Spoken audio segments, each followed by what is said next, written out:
Available, mentally absent, yeah? Do you have Andama in the building? Do you have Andama in the building? Huh? Is she here? Is she here? Do you have Lex? Looks by Lillian. Is she here? Is Looks by Lillian around? Is she in? Is she in? Yeah? Is she in? She's absent, Oh, she traveled back to Mombasa, Do we have Ken? Ken, you go present, Stephen, Kajiado, Everyone is present, Cindy? Yeah, so I want us to start. It's already 9, We'll try and stick to time. So, tajaribu ku stick to time. But before we start, because we also have guests in the building, Yeah, the guests who will hear from them, Cindy. And I'm hoping they'll be scratching their heads as much as we were scratching our heads for the past few days that we've been here, Cindy.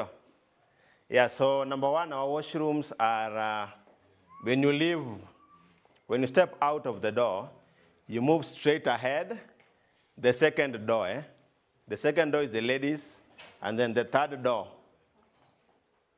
The first door is the ladies. The first door is the ladies, the second door is the gents. The second door is the gents. Yeah. The first door is the ladies, the second door is the gents. Yeah, and then we have a restaurant where we'll have our health breaks. That is at around 11 and then at around 1. So when you leave this venue, when you step out of the venue, so when you step out on your right, you move straight ahead. Yeah, you move straight ahead, and then on your right, Yes. On your right, Thank you, Jean, on your right, Yeah, so I want us to start, Jean, where are we? We have to start properly. For those who don't know me, my name is Jean. I know I didn't meet, but others we haven't met. But we'll follow protocol, right? How do you start meetings? First, you honor your country, right? Yes. Awesome. So let's all be alert as we will listen in. We all forgot how to, can anyone sing? Can we sing? We can't sing. The national anthem or the East African anthem? No, the national one. Even I don't know the East African. The first stanza. Can we sing? Who knows it? Maybe. Okay, tutakuwa na backup ya the tune, the sound for background, but this will be a tribute. Do you remember? Guys, we can try it. We will try. Try. Okay. Please have it once alafu. Na Kiswahili ama Kizungu? Which one do you want? Kiswahili ama Kizungu? English. Leo ni Friday, Kiswahili Friday. Meshak goes Kiswahili.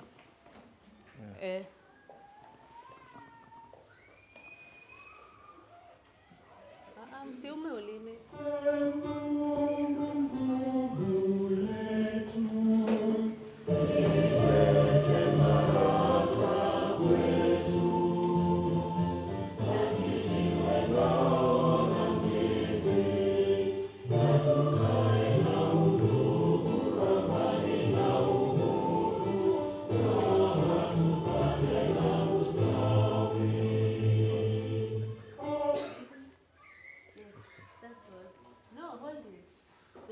Community, East African community. So let's build. Kwanza kuzoea.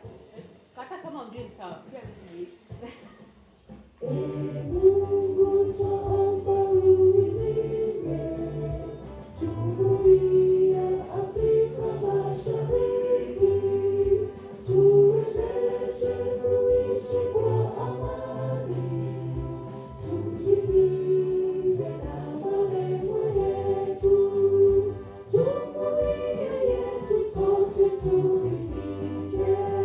Tuwajibike, tuimarike.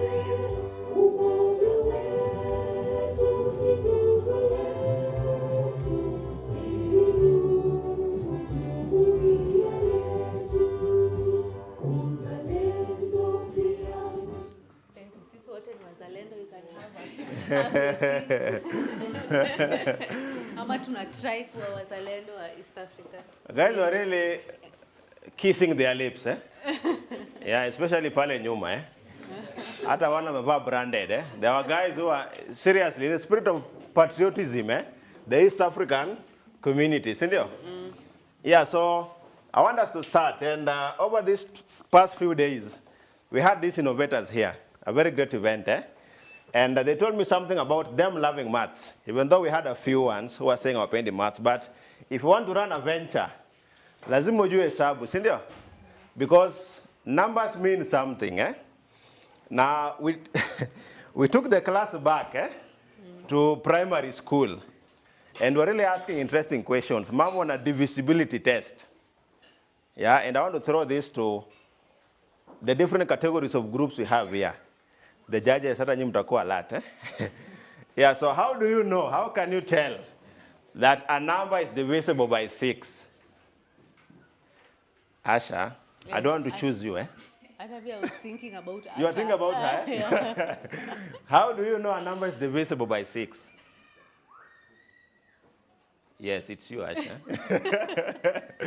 I know you are not ready. None of us was, eh? Including me. Ama tukupe time. How can you tell a number is divisible by 6? Yes. Yes, Kiprotich. It is divisible by 6 only if it is divisible by 3 and 2. A number is divisible by 6 only if it is divisible by 2 and 3. Is 16 divisible by 6? Is 16 divisible by 6? No. Is 131 divisible by 6? Hey, hii baridi imetoka wapi? That's a good one, sindio? How can you tell a number is divisible by 7? Huh? What about 14? No, hiyo wa syllabus. Hiyo time ulikuwa umefukuza wewe ndo tafute babdu haya. How do you know a number is divisible by 7? Watu wa hesabu, especially watu wetu wa finance. Especially Asha and Faith, eh? Watu wetu wa mahesabu. How can you tell a number is divisible by 7? Eh? Innovators. Meshach, Tina, Lola. Yes. A number is divisible by 7 if it is divisible by 1 and 7 itself. Like 7 itself and 14. Umeenda tena 14, eh? Anaongelea mambo na prime numbers, sindio? Prime number is divisible by 1 and the number itself, sindio? What about 7? You are free to use ChatGPT. Sindio? Eh? Yes, Ken. The ChatGPT says Yes. if it is divided by 7, so your test is incorrect. What about 21? Is it divisible by 7? You'll have to do that process. You'll have to? You have to do that math. Here, ikiwa nyumbani uliza mtoto na mtoto test hiyo vipi? Hiyo table hakuna ya 7. Aye, bwana. My school was different from your school, Yes. eh? Group gani hiyo? Which group? You say you can't say a group of CDF-funded schools. How do you know number is divisible by 7? Haiko. Aiko? I will come back with that, eh? Jill, Don't have the karibu. answer. He I will doesn't come back have with the it. Yeah? Okay, so hata mimi singeweza kutry hiyo. Niliuma nje maths. But this morning, before we even get started, right? Behind every organization, there's a visionary person, right? There's a person I love to listen to, anaitwa Dr. Miles Monroe. He died. But he used to say that every effective leader or a group of people must be led by a clear vision, right?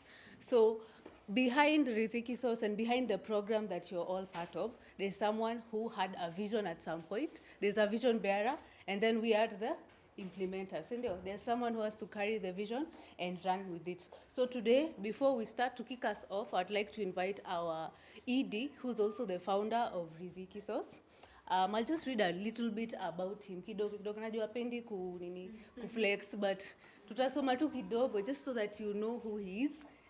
Ndio ukienda huko pia heshima come through. So he's recognized for his groundbreaking work.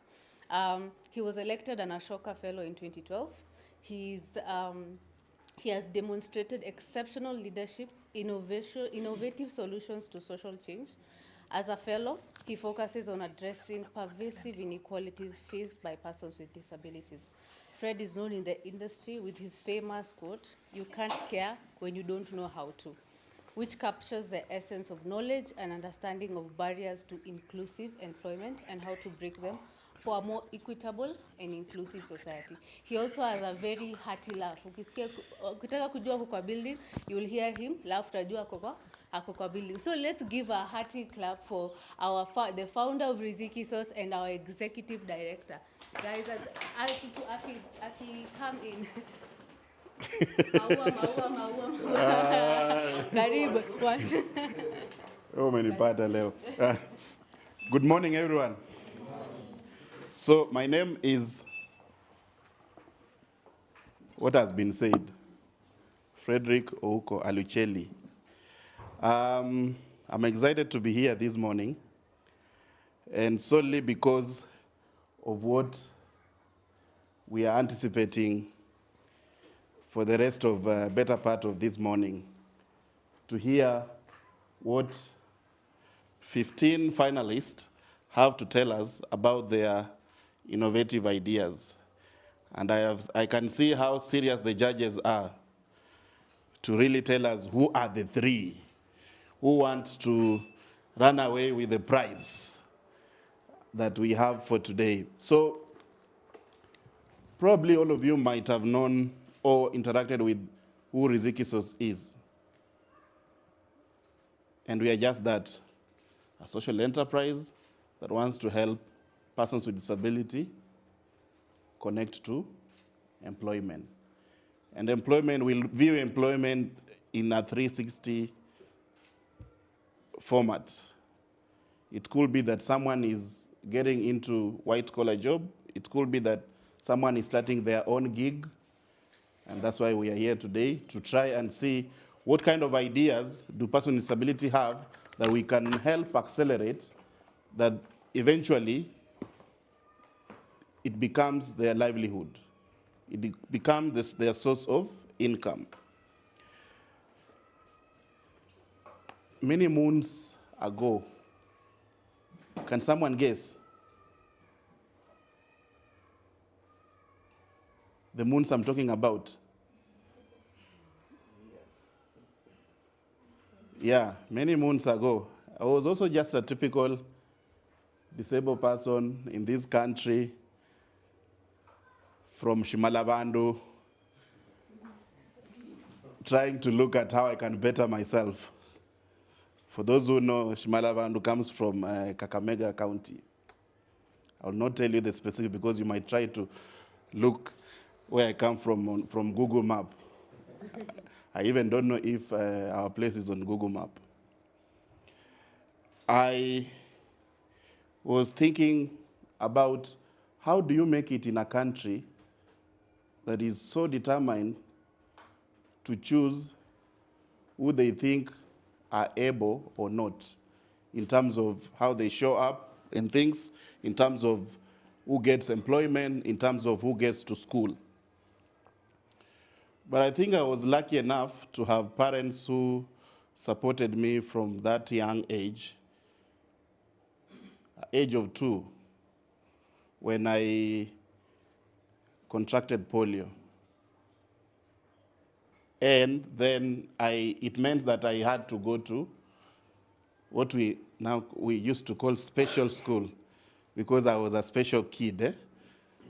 You guys don't know if you want someone on a wheelchair to jump over a river to go to school. You know, some of those schools in Ocha, you have to pass a river to reach where school is. So it meant that I cannot access those schools, yeah? So I had to go to like Kisumu, and then you are in a boarding school from the age of around 5, 6, where you still need to be cuddling your parents, eh? So it means that there's a lot that persons with disability have to go through, which I have gone through. But then when you graduate, you anticipate that it's going to be, the level is going to be kind of fairer to everyone. But then you come and find that still employers are looking at you as if you haven't graduated, yet you've gone through the same schooling system like everyone else. So it means that someone with disability has to put in an extra effort, irrespective of whether you have a degree, a diploma, or any type of skill. And this is where it gets really hard for someone who has a disability. And this is why Riziki was formed, to try and see how can we have an engagement with employers that helps facilitate that just coming into the door. We're not saying we will force employers to employ someone with a disability. It will be that most of us are chased when you are looking to even drop your CV because they think you're going to beg, right? For those who know, you know. If you didn't know, that's actually what it is. So Riziki then needs to facilitate that environment for us to just get into the door and be heard from what is it we are able to do and what we are bringing onto the table. This is why we are creating this platform for you to be heard today, that you have a particular idea for which most of the time, if you go to a microfinance or a bank, from the initial set, they will not give you finance. They think you are crazy, that your idea might not even start off. But we want to trust you because we already understand what kind of challenges individuals with disability do go through initially just to get a head start. And if we prove that actually there's something in you, then why not accompany you for you to start making milestones that now you can go and speak to a bank and say, look, I'm already starting this idea, I'm able to make profits, why can't you back me up? So this is a solemn opportunity for everyone participating in this particular challenge, for which Hassan will talk more about it, why you need to pay attention to the things you are able to do, to the coaching you receive from people who are working with you, and the fact that as Riziki, we want to trust you and give you an initial investment that then you're able to prove to others that actually, if well supported, I'm actually able to do my thing and I'm actually able to earn an income from this particular idea. This is why we exist. So we exist to support entrepreneurs with disability, but also support persons with disability who are looking for white-collar jobs, because we know it's hard out there. We're not saying we'll afford to put everyone into the job. We're just saying we'll create an environment for which you can go and make a case for yourself. We don't want to do woye woye. We just want to say, please, can you give X a chance, because we know they're able to do this. Usually, they're not able to reach this door, but we just want you to open it so that you hear them. And that means that telling an employer, by the way, someone who's deaf requires a sign language interpreter in an interview. Or someone using a wheelchair will need a ramp for them to come into this office.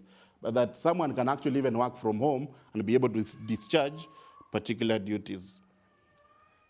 This is why I want to welcome you to listen to all those ideas and reconnect with our judges and see who really takes the prize. It's not about who takes the prize, actually. It's about how far our people come and how can we, as a collective, colleagues at Riziki and within the larger ecosystem of AEC, Entrepreneur Support Organization, to see how can we also support the others who didn't win the prize, so that eventually we are able to put as many people as possible into employment. And self-employment is just one of them. We also have waged employment. So there are all these pathways through which Riziki is working through, and also educating employers so that they can become accommodative to the challenges that persons with disability are facing. So I want to invite you to do your best when you are pitching, when you will have an opportunity to pitch, convince us. And you never know, there might be other investors in this room. I know some lady who's just smiling here, you know, she has tons of money that she'll be willing to put into private business if she sees that you're able to make profits. So it's all about you. I mean, if you take this serious, then it means you're able to come out of here with something that you see that will help you develop your business. So I don't want to continue speaking because I can for the rest of this morning. But I want to thank Hassan and his team and all colleagues from Riziki Source for really helping us to be here today and working with our participants, the innovators, to ensure that they are well prepared, and for championing this initiative within Riziki, Hassan, so that we accord these opportunities, because we know these opportunities are rare outside there. And so please take good use of it as innovators, the 15 of you, and let's meet outside there, whether we are giving you a check or whether some of us are supporting you privately or are connecting you to other ideas. So I want to welcome you and say thank you. And yeah, Sinivo too. Marwa, thank you. We'll just continue on. I'd like to invite Hassan to discuss a bit about Inua Biz. You learned a lot about the Inua Biz challenge, but maybe you don't know the nitty-gritties and where we've come from, that we are here for our very first, this is our very first Inua Biz challenge. It's the inaugural one, yeah? And you know what people say about your first. So I'll invite Hassan to come in and just share a bit about it. Yeah, I think mlinipea homework. Can I just start with that? Just to show you that my school was different from yours. Kiprotich, that is you. Yes, a number is divisible by 7. If the last digit, you double the last digit, and then you subtract it from the rest of the digits, and then the result of that subtraction, if it is divisible by 7, then that number is divisible by 7. Well, Asha knows it. It's called Obuolo Secondary School. Yeah, let me just retake that. A number is divisible by 7 if you double the last digit, subtract from the rest of the digits, and then the result you get, if it is divisible by 7, then that number is divisible by 7. So I'm throwing another homework to you. Is 203 divisible by 7? Thank you. Aja tufanye 21, Yeah, so we said the last digit 1, You double the digit. Sindio? You double the digit, the last digit, That is 1 times 2, isn't it? That is 2, And then you subtract 2 from the rest of that number. That is the other 2, Sindio? So 2 minus 2, 0. Is 0 divisible by 7? Ni kama ntarudi kidogo baadaye. Yeah, so yeah, so Inua Biz, Yeah, for the longest period, Riziki Source has been known to link young people with disabilities into jobs. That is what we've been doing for the last 10 years. Apparently, we are 10 years old. 10 years old, mtoto ako PP2 ama PP3, Christabel? PP3. PP3, Grade 4, Grade, Grade 5. Grade 5,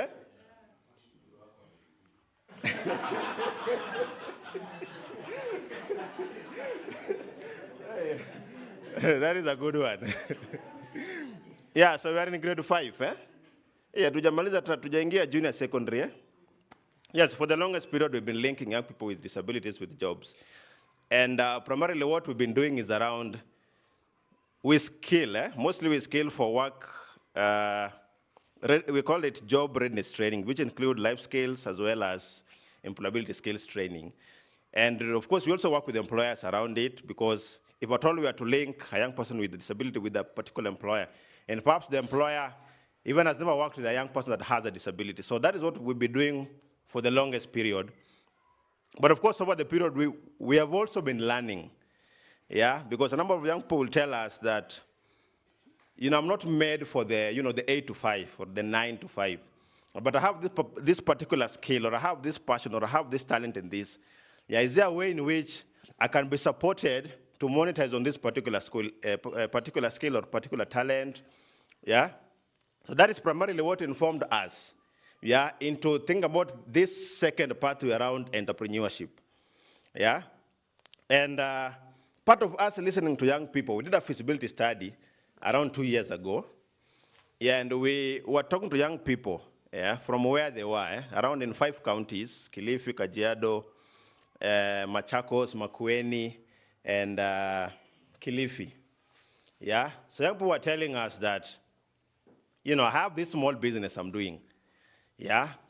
I've not formalized it yet. Perhaps that is why I'm not getting access to financing, yeah? I have this small business I'm doing, or I have this idea. Yeah, I have this idea that I have, but if I can just have a small offshoot, a small support me offshoot the idea. So we came back and, regrouped. We had our own baraza around it. And then we thought, if they are telling us this, yeah, then why not? Because it is you that are our bosses.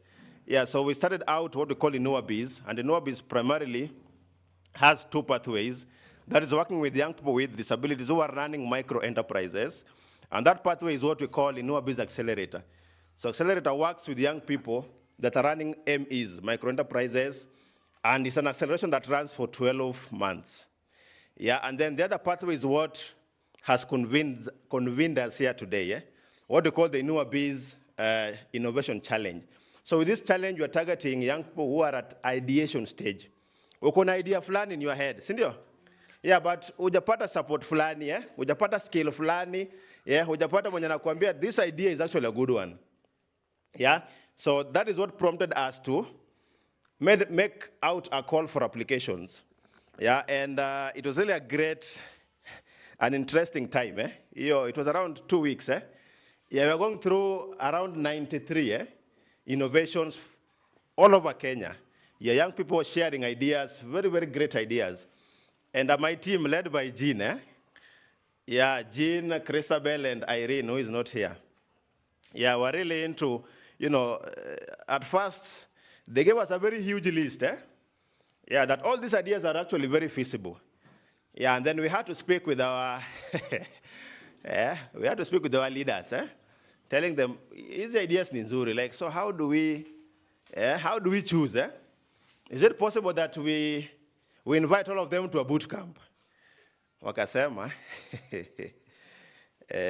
saizi, yeye na Asha, ule mwenye ametoka hapa sahi, yeye na Asha, Asha is one small lady somewhere, unajua wale watu finance, anakuangalia na macho na kuuliza hiyo budget atoka wapi, Yeah, so they told us that now for this first one, is it possible that we just narrow it down to around 15? Because that is what we are able to support currently.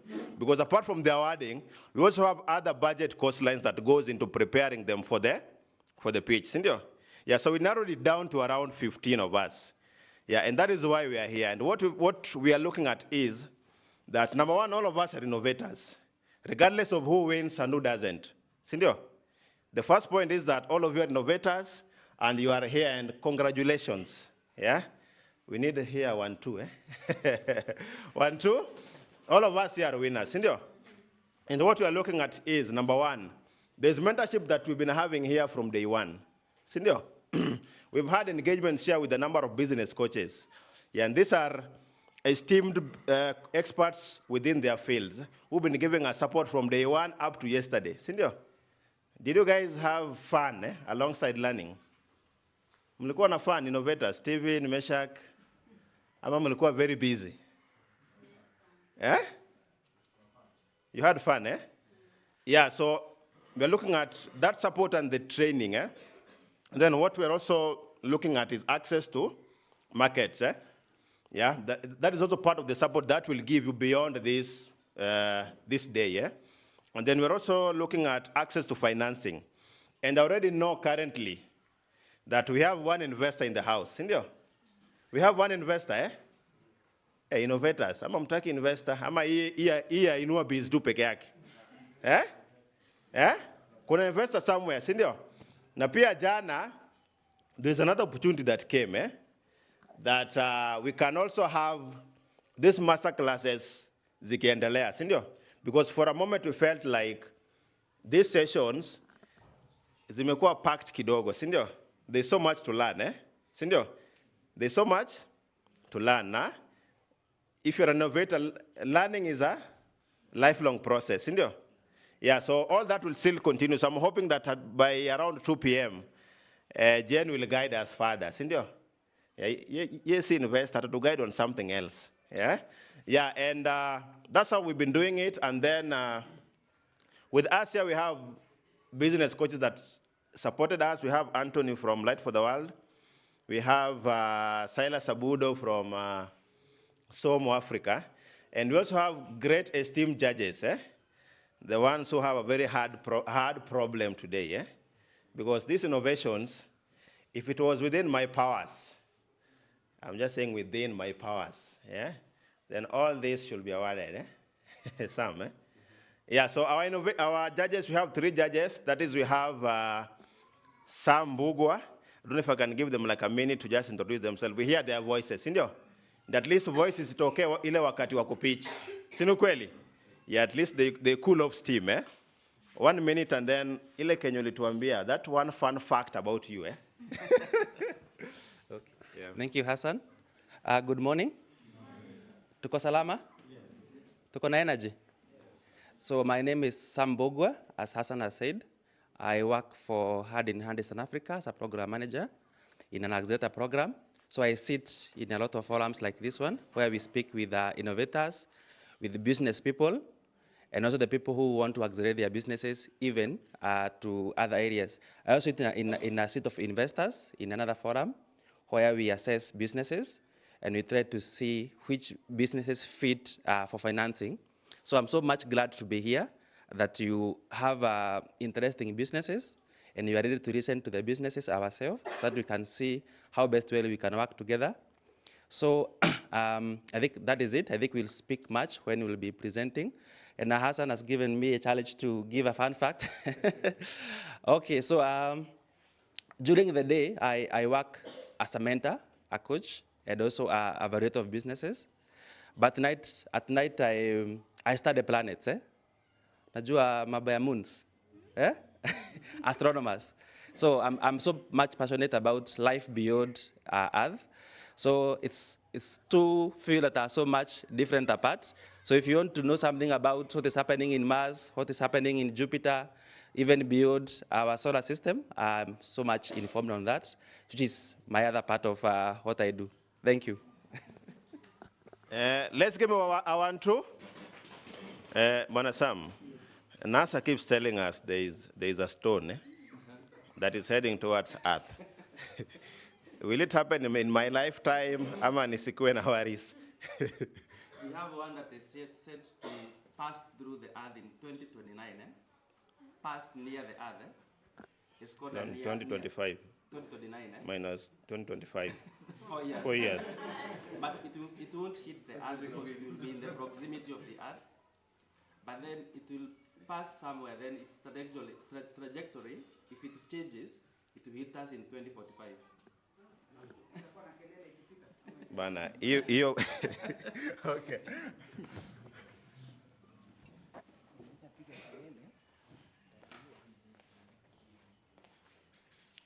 Hello everyone. How are we? I'm also fine. My name is Jane Nekesa. I'm so honored to be here as a judge representing Somo Africa, where we are also we empower entrepreneurs to change the world. And it's so good to see you. I wish you all the best and have a good day. Thank you. A fun fact. Yes. A fun fact about me, I can sing and sing and sing. Yeah.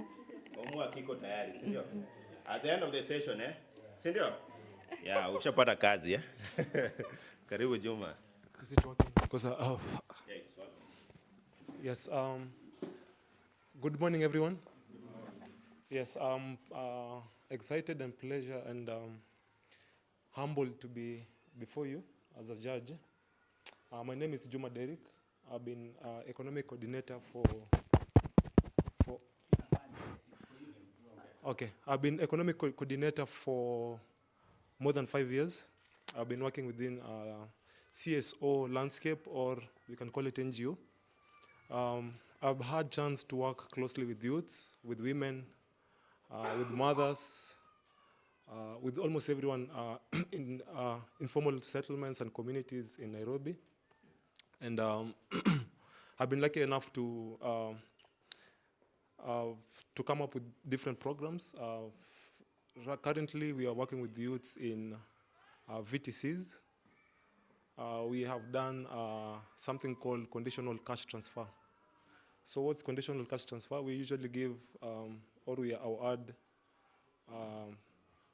some funds to youths to start a small business.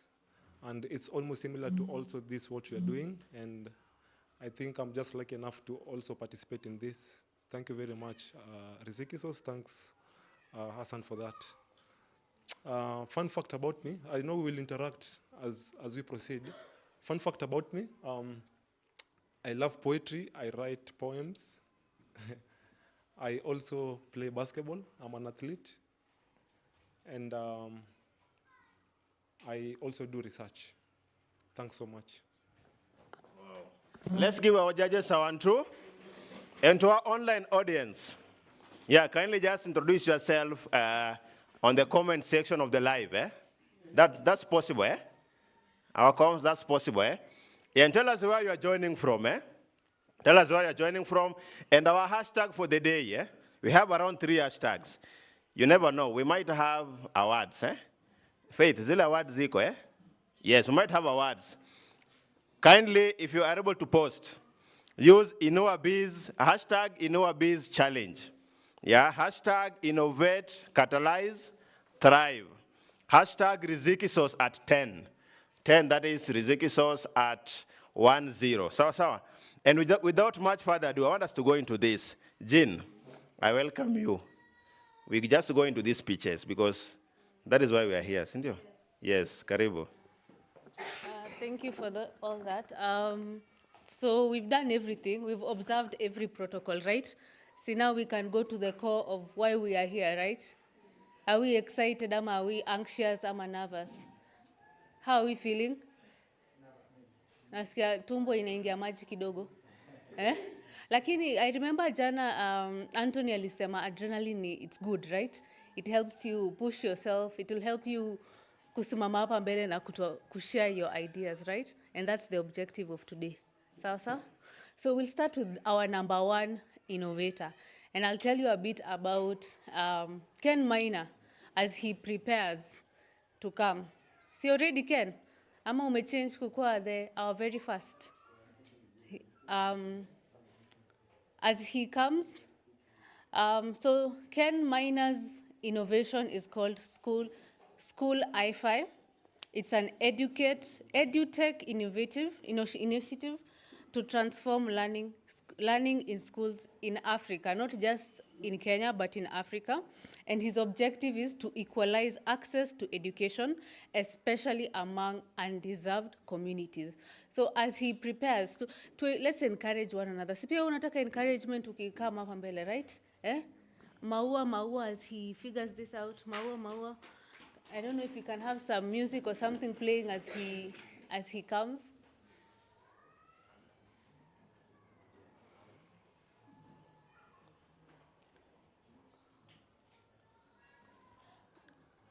Just come. No music. Our DJ is having.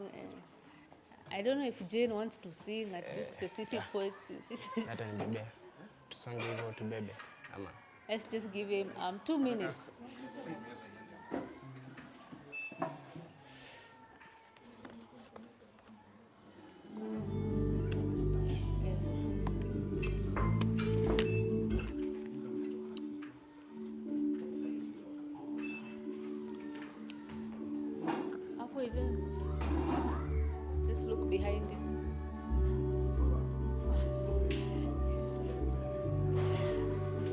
ambia Hassan, I've shared the PowerPoint to him. So anaweza mnaweza kama juu laptop haitafika hapa, mnaweza project na hiyo and then I'll be using my laptop. Hapa hivi. Pale hapo mbele. Ataki.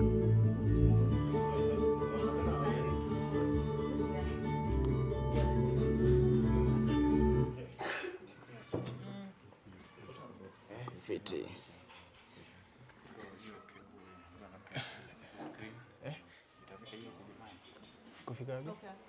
As he sets up, we remember our rules.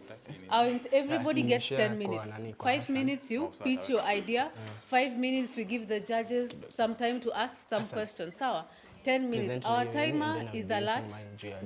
So when it goes off, it goes off. Sawa? Forget the practice session. Apa, this is the day. Are you ready? Wait. Yeah. Kidogo Hassan answering. Okay. Just let him set up. Let me set up too. Okay. Timer don't start until, let's give him grace to set up. Sir.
All right.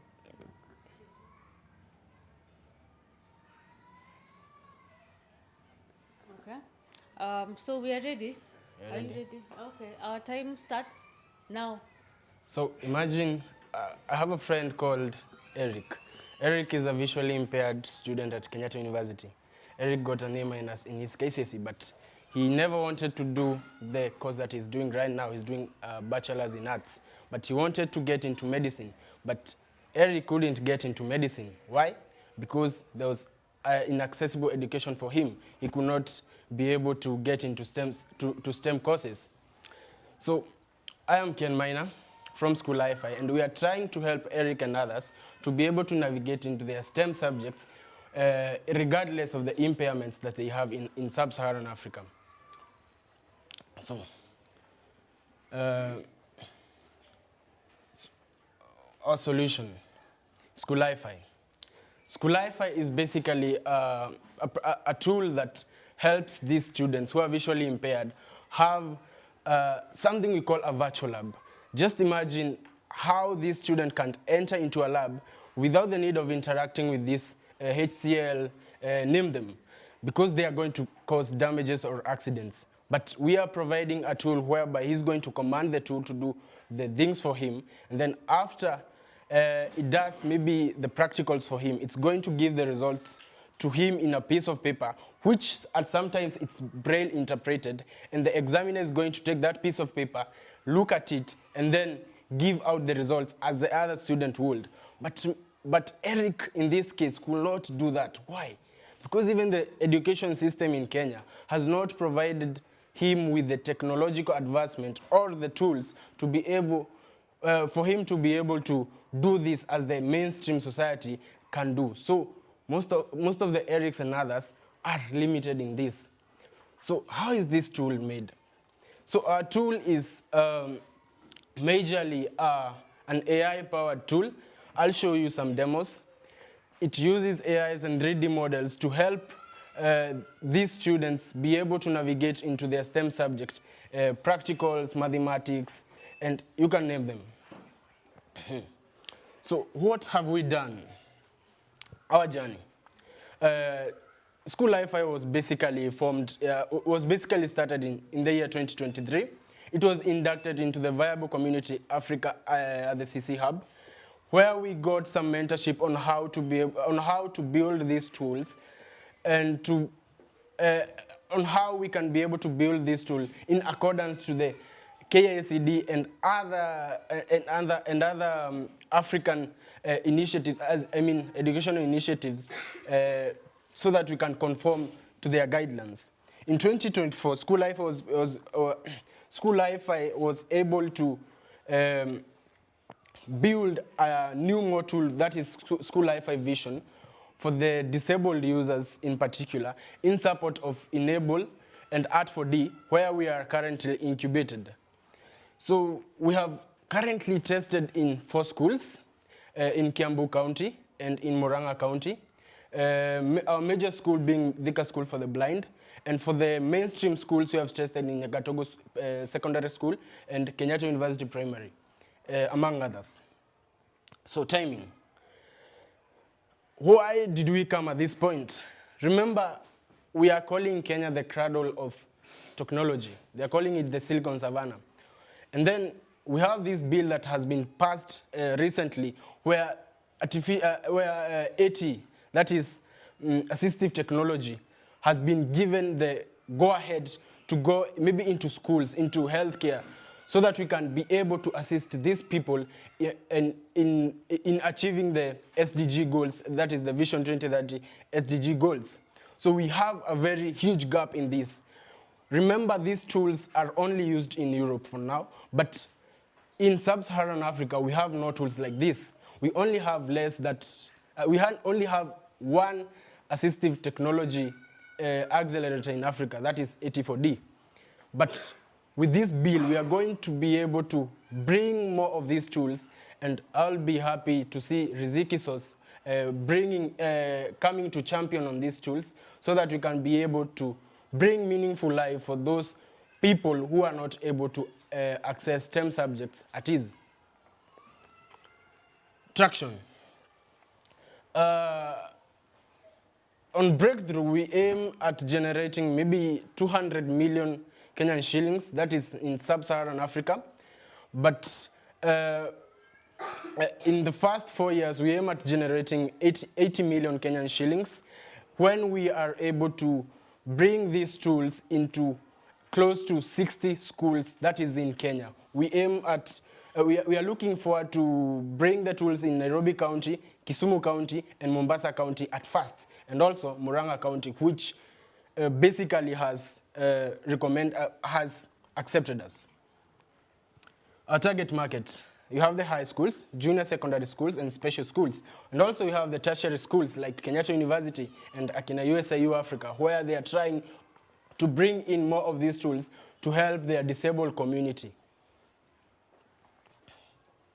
Size of the market. We have 200,000, which is the total available market in sub-Saharan Africa, 30,000 service available market in Kenya, and which we are able to reach to now. We are looking forward in the next 4 years to have at least 1,200 schools. So our direct competitors, first of all, we have one direct competitor called Zeraki. I know you have heard of Zeraki, but Zeraki has not been able to provide a tool that can cater not only for the mainstream society, but also for the disabled society. And another tool is Assistive Math. I don't know if you have heard of Assistive Math. Assistive Math is a new tool in town. It's a new tool in town, yeah. So, but it does not cater for the science subjects. Rather, it caters only for mathematics for the blind. And also, it cannot be compatible to the mainstream society. For us, we are going for the mainstream and also the disabled society. And also, we have another we have another competitor called Loho Learning, which is basically a learning tool. So, it doesn't cater much. You can see we have we have a very huge competitive advantage in that our tool is accessible both for the mainstream society and for the impaired society. On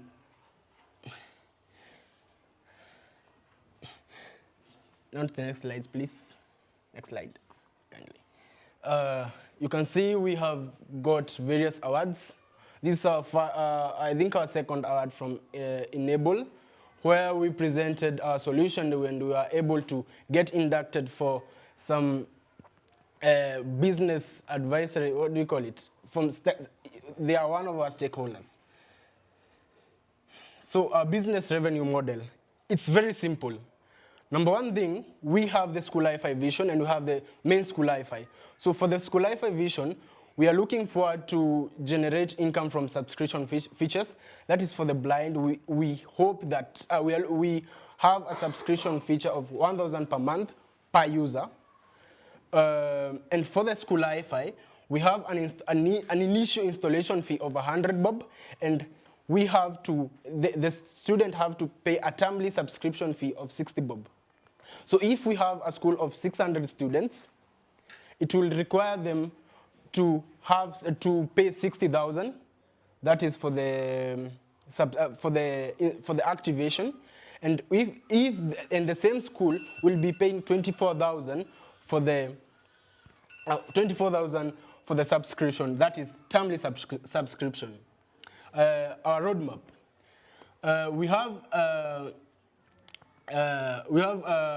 have to facilitate the product in 8 schools. That is 42,000. Paying for our co-working spaces for holding events. That is 60,000. Research and refining our models for School Wi-Fi. That is 140,000. That is in 4 months. That's why we are asking you, Rezikisos, to provide us with the full 150,000 to help us add up to what we have and what we are aiming to, since we are in a fundraising process of 1,300,000 Kenyan shillings in the next 6 months.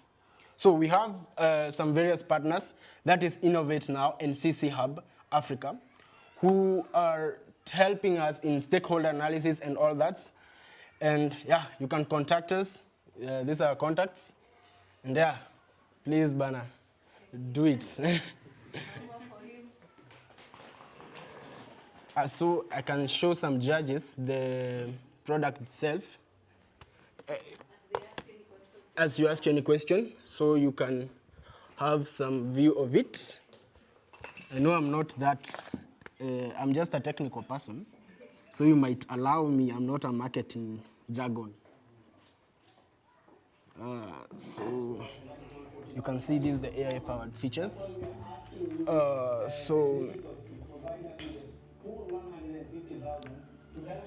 You can browse experiments.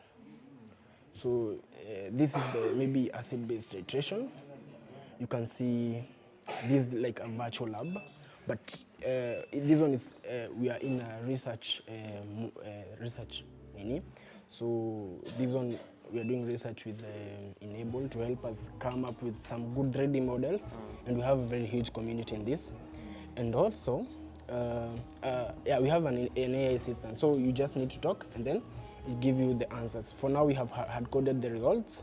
So, but we have a fully functional product here called School Wi-Fi. That is, you know, Zerake, no? It's basically functioning like it. We can enter the email here. Okay. Can you help me? This on School Wi-Fi. It's running already. It's not a website, but it's basically an Android application. This one is running already. But for the School Wi-Fi vision for the blind, we started it off last year. We have tested with some users from Thika School for the Blind, and we had recently a virtual lab session at Senses Hub. So, but this one is running already. This one we tested it last year for some schools, Kenyatta University, Nyagatogo University, and we got an invitation from a very big school in Naivasha. It's called Naivasha Girls, but some funding problems, and we had to tell them we are going to come this year. And how is it so far? This one. The feedback The feedback banner, it's a yes. As in, I thought this one was going to get a huge traction than the School Wi-Fi vision, but it was so surprising. This one is a website. Yeah. It's so surprising that this one got a very huge feedback from the users because they have never seen something like this. So right? guys are asking, what kind of questions are you asking? Yeah. Okay. Oh, you can ask. Yeah. The feedback that we had was questions from the judge. And Okay. we have 1 minute. What It's okay. What we were trying to talk to him about was just to see the platform, how it looks like. And I have just seen there is a website and there is an application on Android phones, mobile phones. And he was trying to tell us how the flagship has been and how it has been received by students so far. So we are just trying to understand that before we ask questions. I don't know if one of us has questions before we proceed.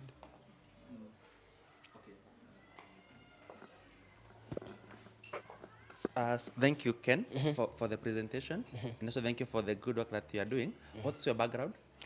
My background is majorly in software engineering. And I'm also doing some AI. So yeah, that's my background. Okay. So the solution that you are bringing on board is robotic or just software? It's kind of mixed because we have some robotics in part of it, and we also have some software in part of it. Some? Okay, the software is, it's kind of mixed because being an AI powered, that means it's like robotic, right? And it's 3D powered. So it's like we're having simulations for those labs, but it's not physical simulation, it's just simulation. So it's just like you're telling the tool, pour the water, it pours, pour HCl here, it pours, yeah. So you have that robotic system that you are combining that to do that? Yeah. It's available now? Yeah, it's in a work in progress? We have done the first testing. So we usually do, it's called, what do you call, iteration processes. Yeah. Yeah. Okay, so you're just iterating to make it, okay. Yeah. Okay, so what about the other team? Do you have a team in marketing and? Yeah. We have one person in sales called Patricia. We have another AI engineer, fully AI engineer called Timothy, and I myself a software engineer. And also we have some volunteers for the engineering part. We have someone called Brenda, she's a volunteer. Another one called Diana, yeah. Okay. Mine is just to know how do you measure the impact that you're creating? The impact that we're creating, that's a very good question. We measure from the user feedback, and what we wanted to hear is only yes. And if there is a no, we could have just iterated. That's what we do. So majorly for this School Wi-Fi vision, we have been hand in hand with the user. That is the Dhika School for the Blind in partnership with Census Hub. They have tried to bring them to us so that we can build a product for them and not a product for us. Yeah. Thank you so much. You can have a seat. Maua for Ken's presentation. Maybe before you sit, just thank you so much for a very comprehensive pitching, and I think I also recognize the fact that you understand your competitors. You also understand your product. You also understand your target market. You understand the traction, and you understand the marketing. So maybe, I don't know about the resources, maybe on the business perspective of it, you didn't give a lot of details about the resources that you have. How have you managed to have the little resources that you have had so far? You've mentioned you already had a flagship on several schools. Yeah. So on that, let me talk about the School Wi-Fi vision first, and then I'll tell you about the other School Wi-Fi. So for the School Wi-Fi vision, we had, so that we can get those resources, to be able to do the testing, we had some strategic partnership with Enable. So they helped us to maybe go to the School for the Blind, bring the users to us, and accommodate us at Census Hub, where we usually have our virtual labs. Yeah. Yeah, that's what we do. We have some strategic partnership with them in the initial processes of testing with the user. Okay, thank you so much. And then, You mentioned something about business revenue. You mentioned about revenue, right? Yeah.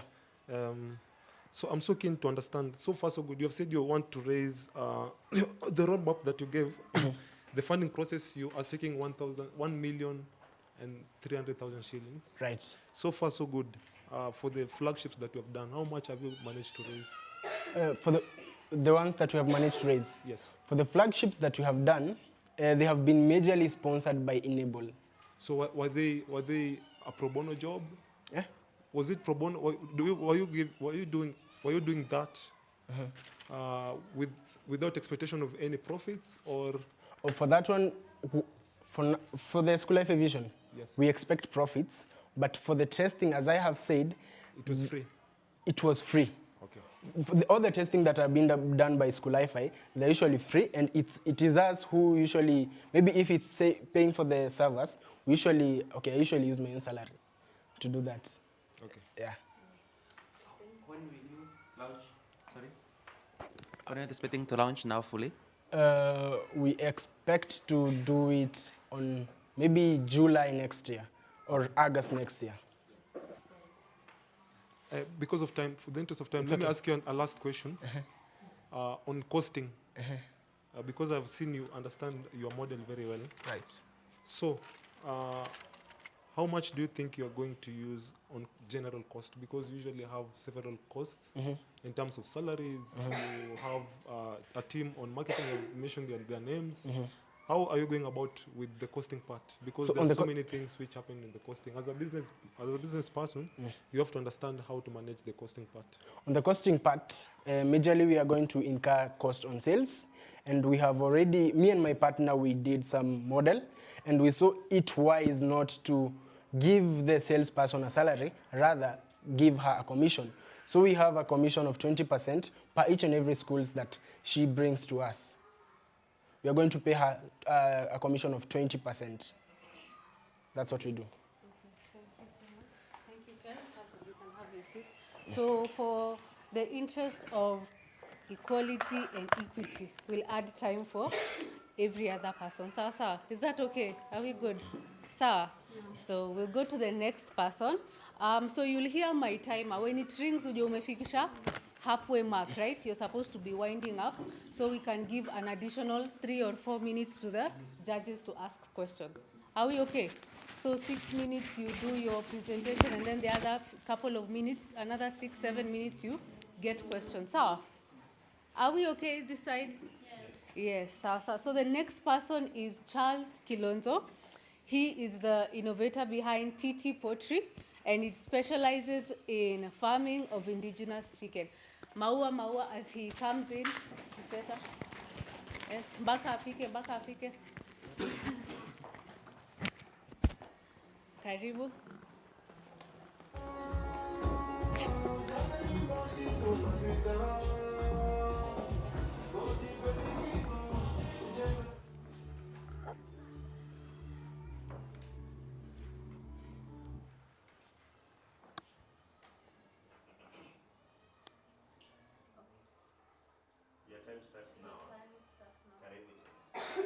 Imagine a Kenyan market without the nutritious indigenous chicken products.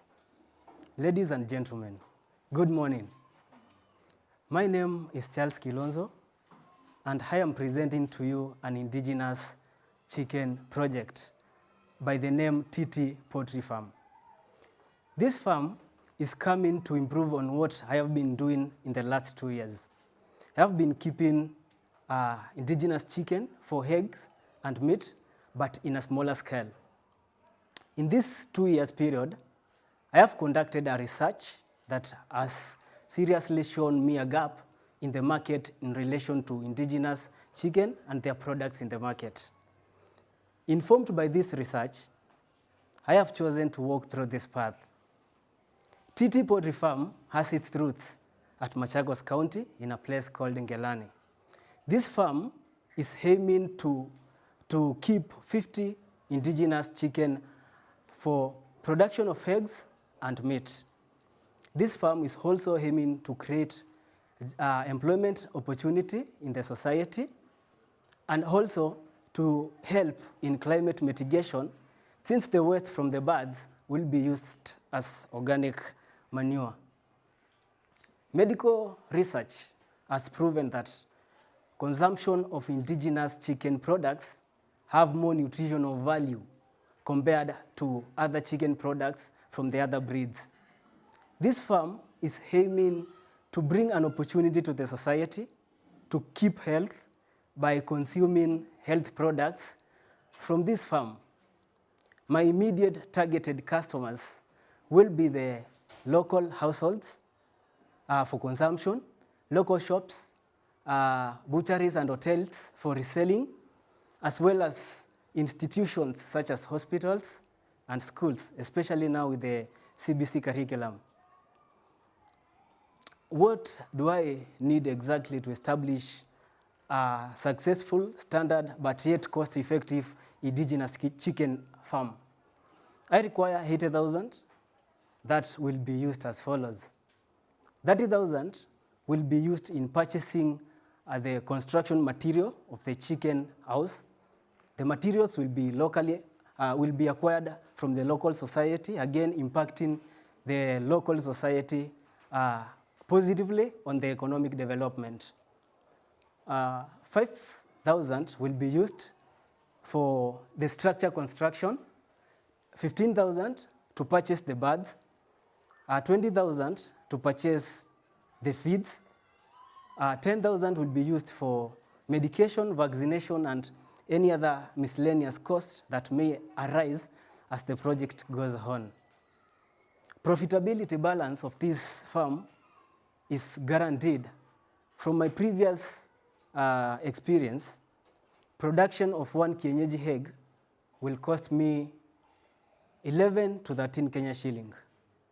Yet this egg in the farm will be sold at 25 Kenya shillings.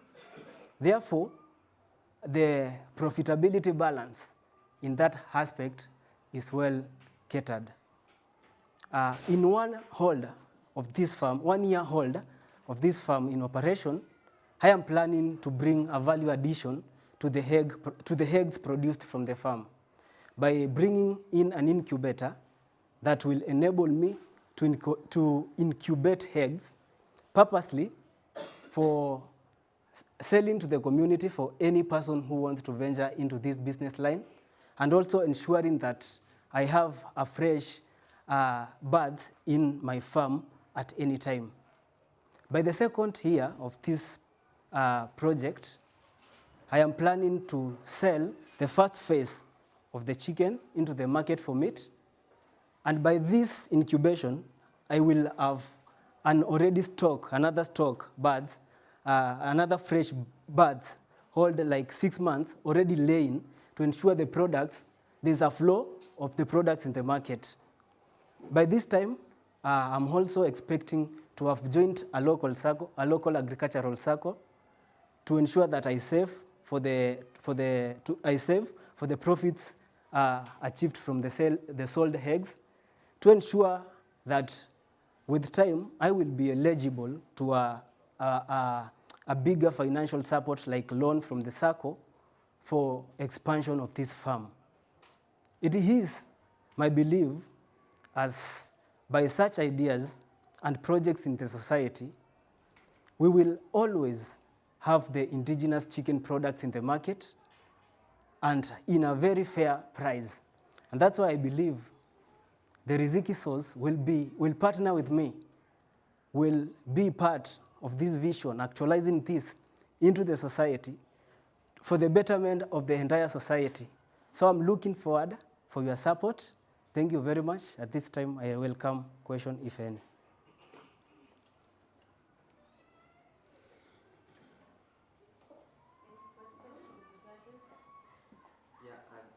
you, Charles, for the... Thank you, Charles, for the good presentation and well articulate on the business plan. I know the areas of Machakos, there are a lot of farmers there who are doing the same, indigenous indigenous kienyeji kukus and chicken, that is chicken, what do you think will you do to curb the competition? What are you doing differently from the other farmers that are doing the same? Also, have you done a market analysis to understand the market size of your area? Like how many hotels, what is their daily consumption of indigenous chicken? Also, are you planning to go beyond Machakos to other areas where consumption of kienyeji chicken is high? Thank you very much for the question. I will start with the last question, going outside Machakos. My projection in the next 5 years of the farm is to be keeping approximate 500 indigenous chicken. Thereby, I will have invested outside Machakos. I will use my leakages to find the market outside Machakos.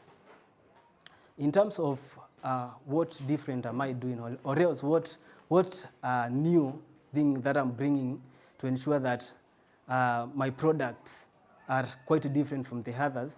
Majority of the farmers are doing kienyeji, but you find that they are feeding their chicken with too much commercial purchased feeds.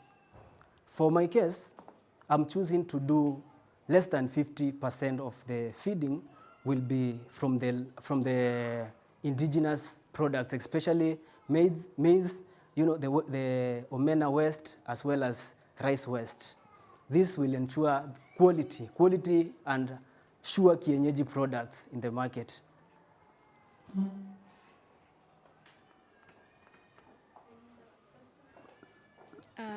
Mine is to thank you for the good presentation and to ask you, how will you maintain cash flows, like in the early stages where maybe we have the diseases outbreak? How are you going to maintain that? In my plan, okay. In my plan, I have a cash flow. I have a cash flow maintenance because I have 10,000 set aside for medication and vaccination in case of any diseases. For the feeds, I have set aside 20,000 Kenya shillings for the feeds, and also I'm partnering with institutions such as schools and posho mills, so that I can be able to get cheaper waste from the institution, which can be improvised to ensure quality feeds for the birds. Thank you. Thank you very much, Charles, for your presentation. My question is, you have said you're looking towards a funding of 80,000 shillings. Is it true? 80,000. 80,000. And I'm happy that you have understood and you have broken down the different costs. Maybe a first question is, do you know the partners whom you are going to bring on board, who you will be working closely with, in terms we have said about incubation, vaccination? Those should be the partners where you will be getting these products. So do you know the exact partners who you're going to work with? Yes, as we speak, I have a chicken vet from around Machakos in a place called Katumani, where they do agricultural research. I have a vet there who I am in contact with him. As I said, I've been doing this before, but in a very smaller scale. Therefore, in terms of partnership, especially now on the other side of marketing, I have been also supplying through the smaller scale. I have been able to do supplies, a weekly supply to a certain school in my nearby place, where I have been supplying 20 kienyeji eggs per week. So I'm believing the school will also be my partner, especially when it comes to marketing, so they can refer other schools, and with the current curriculum, they can as well use my farm as a learning point for their students. Okay, lastly, it's about the channels. You have just mentioned about marketing right now. Do you have any form of marketing strategy that you want to use for your business? Yes, I have. I have tried before to do with the hotels, to ask the hotels to do referrals, referrals for their fellow hotels. I've also tried to use my social media platforms to popularize my idea from the smaller scale that I had, and it has worked perfectly. Okay, thank you very much. All right. Thank you for your questions. Thank you, sir. Maua for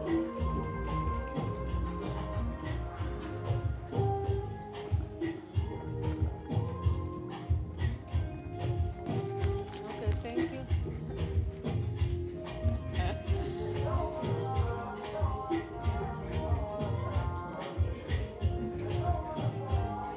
DJ.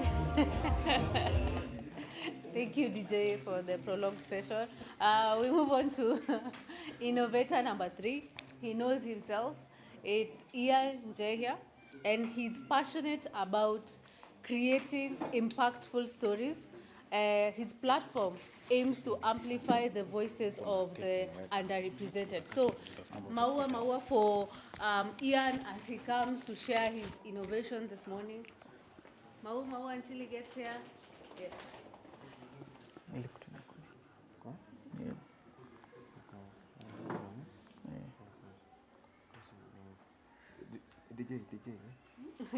DJ. Yeah, we.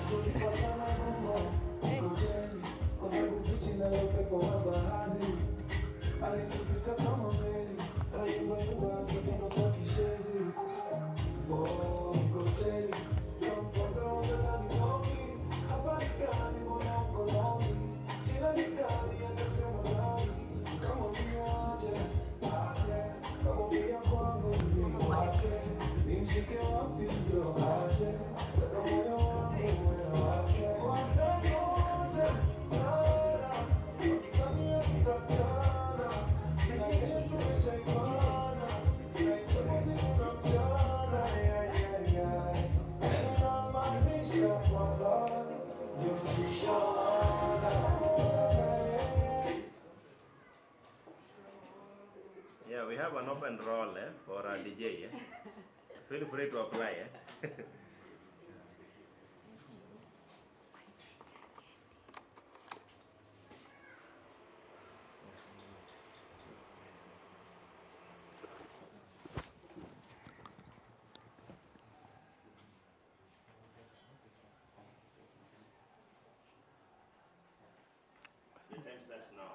Okay. Good morning, guys. My name is Ian Njehia Gashoka, a film student, director, producer, and also a freelance graphic designer. So I'm here with my pitch with the title Unheard Strength.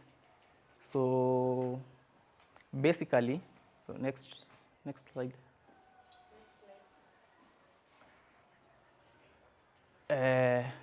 Unheard Strength is a documentary spotlighting the lives, challenges, and triumphs of persons with disability in Kenya, inspired by my own journey living with Abs palsy for the last 23 years. The project builds on my previous work where I did a documentary about cerebral palsy, where I majored in focusing the lives of students, pupils in Dr. Ribeiro Parklands, and the overwhelming feedback from my lecturers, my peers, revealed the hunger for authentic stories for my fellow members living with disabilities. So in my documentary, we are going to major on solving the problems on social stigma, where persons with disabilities have no representation, where they are discriminated in our community. Kuna wengine pia wanafichwa. We also have exclusion in conversations, where we find in many places in our churches, in our community, chief barazas, where people with disability are left out. And we find that many people living with disabilities are talented and also have businesses that we are going to showcase and support. So the solution is to amplify diverse voices featuring the stories of people living with disability from different backgrounds. So let's take, for example, Ken, who is a software engineer. We take one episode where we are going to showcase Ken's ability and also market him. We're also going to break stereotyping which we aim to challenge negative perception surrounding disability and focus on ability rather than focusing on the negative. We're also going to empower the people who are challenged, marginalized in our villages. So the unique selling point of my project is that the project is not just a documentary. We want to empower, we want to tell the stories and also market the people who are living with disabilities. Yeah. For the next one, the value proposition, for the disability community, they are going to get representation and empowerment in the mainstream media, which is my background. For education institutions, it will be a tool to promote inclusiveness in education and raise awareness about disability. We are going also to, for the policymakers and NGOs like Riziki, the documentary sparks a dialogue in policy change and disability rights inclusion. We also, for the young people, we are going to shift the perception that we are all able differently. The details of my pitch or the content of my stories, we are going to focus on personal stories, 3 to 4 individuals in with different disabilities. We're also going to focus on expert opinions like our ED. We are going also, the tone of the documentary will be empowering, will be for positive and authentic stories, both struggle and triumphs. We also, the final product will be a 30 to 40 minutes documentary suitable for screenings in schools, community forums, digital platforms, and film festivals. So the consumers, which are my target audience, we have the youth, people aged from 15 to 30. We are going to raise the esteem of people living with disabilities. Kuna wale wenye are not proud of themselves. We want to empower them. Also the persons with disabilities themselves, wenye wako kwa limelight. We have educators, institutions, schools, colleges. We have, next, families of persons with disability, especially the caregivers. Kuna wale wazazi wenye are not confident about their children who are living with disability. We also policymakers and NGOs for support. Media and creative industry, my background, uko TikTok, YouTube, Instagram, all those. So my market, where to sell, educational platforms. We have social media release on platforms like YouTube, Instagram, TikTok to engage with global audience. We have film festivals, Kalasha. We have also slam festivals, TV streaming platforms like Citizen. On the profitability, we are aiming to build a website where we are going to sell the link of the documentary, where one link is going to cost 250 bob per link, where the customer sends, then we send him the link. We're also going to feature in film awards, brand partnership, merchandise. So under merchandise, if we feature myself, who I do graphic design, we are going to use my posters, shirts in those screenings. The stages of production, we have pre-production, production, and post-production. In pre-production is where we do the location scouting, we source for those people, which is easier for me because with Riziki, we can source for persons with disabilities to feature and also experts. In production, we go to the field, shoot, and collect all the sound, visuals, and in post-production is editing, voiceover, and distribution. I have a budget breakdown, which comes to a total of 250,000. I have raised to close to 120,000. Yeah, so this is the budget breakdown. These will be my crew members, my team. We have the director, cinematographer, who is the camera person, sound technician, editor, producer, and the researcher.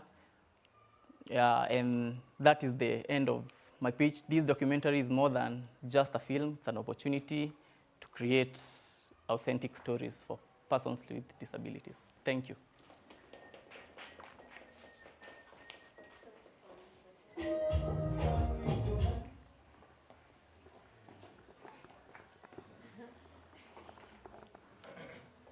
Thank you so much, Ian, for the presentation. There is a lot of merit in doing that, and what is currently lacking in the media is the authenticity of the content, and if it's a niche that I think could grow very wide. So congratulations for that. My question is, you've raised 120 so far. What have you done? What have you created so far? Where are you within the prototyping, and also something else? This is hard work. Getting into production and marketing is always a hard work because there's a lot of content out there. So what are your plans to get into the market, and also to be able to beat all the competition and to create and to sell your business out there? So on the what I've done, so basically I have engaged in 3 projects which were under Kenya Institute of Mass Communication, where I school, and there are issues on copywriting. So if they fund you as a project, they own the project. So I cannot showcase the previous works that I've done, basically because it's under Kenya Institute of Mass Communication. The other question? So what have you created anything so far? So already with the Kenya School of Media. Okay, yes, I've created a documentary on cerebral palsy. There's a short film, and also there is something cooking, a feature film. Okay. Yeah. So how do you anticipate to get to the market? Like, what are your strategies? So my strategies now out from the schooling, now you are yourself, you are Ian with your own company. So this is my pitch for this is the strategy that I have taken to screen the documentary. So if, let's say, for example, I pick Michael. Michael ventures in beadwork. So if I showcase his work in my documentary, when it comes to screening, the red carpet, blah, blah, blah, so I'm going to come with Michael. We open a table where he's going to come and showcase his beadwork and also sell. And also, the screenings will be at a cost, maybe 1,000 per person. So we have venues like Kenya Institute of Curriculum Development, we have KNT, have Nairobi Cinema, those places. So that is going to generate income for me to maybe buy equipment of my own, because in the breakdown, I'm going to be hiring equipment. So maybe buy equipment of my own, start a production company that is fully fledged. Okay. Yeah. Thank you, Ian, for your presentation. Could you explain more on the uniqueness of your storytelling platform and maybe the social impact that you're going to create? So basically, the selling point, the unique selling point is that many Kenyan films are based on genres like romance, action.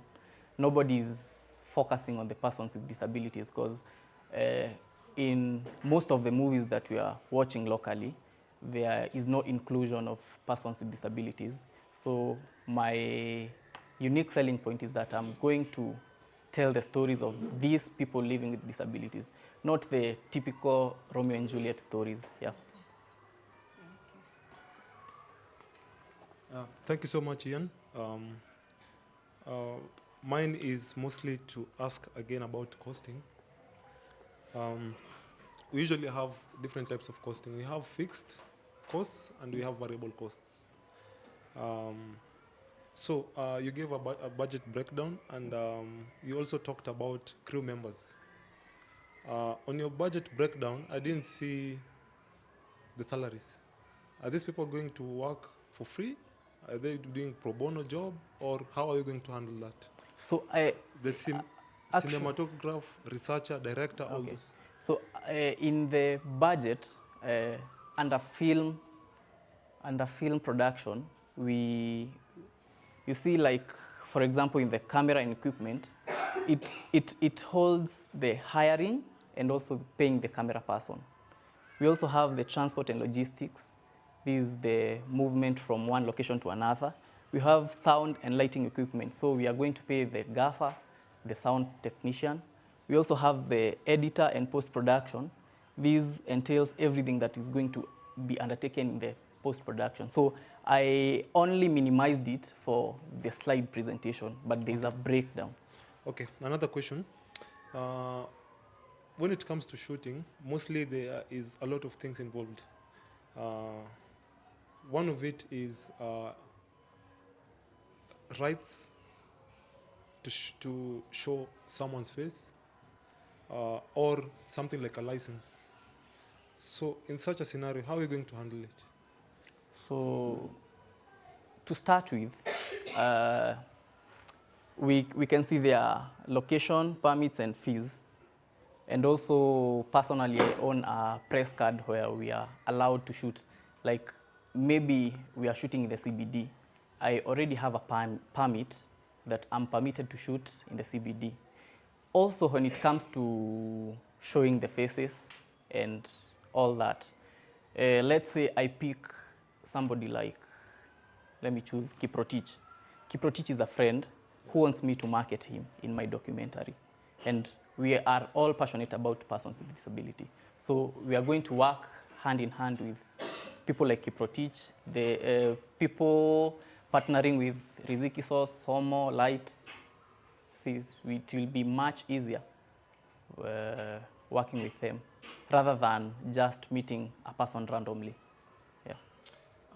Thank you very much. Last question. I will ask you something different from your presentation. Okay. I want to hear your idea. So in NGO, we usually have media campaigns where we hire someone to do a video shoot for us. For example, right now there's a conference which is coming. It's called World Youth Skill Day next week. And one of the things which we are doing, because Nation Media is also there, we're partnering with them to have this. So different organizations come with videos and they present it. Yeah. For, I will not say for us it's not marketing, but just to showcase visibility of what you've been doing. So if I think along that line, why didn't you choose to start a business which will be offering these services, but you chose to do a documentary for yourself and you start selling? Why didn't you choose to be doing that to different organizations instead of coming up with a documentary and then you share that documentary or documentaries? Okay. I don't know if you've understood my question. Yeah, I think I've understood your question. Yeah. Why did you think of this instead of being the one doing the services, not shooting your own, but shooting to different organizations who have these initiatives going on about persons with disability and all that? So, from my personal journey as a media person or a director, I have ventured in business in live streaming, where you see we have to hire different equipments from different people. So me pitching my idea, making the documentary, it's to help me raise funds. So maybe one camera costs around 180. Then you have to buy lenses, you have to buy the sound equipment, you have to buy different equipment. I think when I sell my idea and generate income, I'm going to maybe open a fully fledged company where I'm going to source for my own equipment, because hiring equipment is very expensive. So I can't just go and ask for for the job to showcase my work for the NGOs, while I get little pay from, little pay and little exposure to something that I don't want to venture in, because my venture is documentary filmmaking for persons with disabilities. Yeah. I think I get it. The business model here is not to provide services to do the documentary. The business model here is to sell the content. However, the content is going to be made, hired equipment, own equipment, but it's that content itself that needs to go out, the stories that Yeah, need we are to go telling out. story, yeah. Yeah.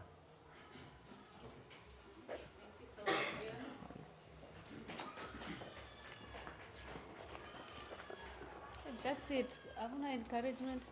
You'll also do. We'll move on to the next person. Tina Titus.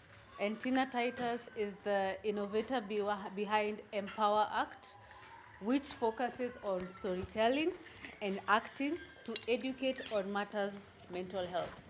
So let's give her a hand as she makes her way.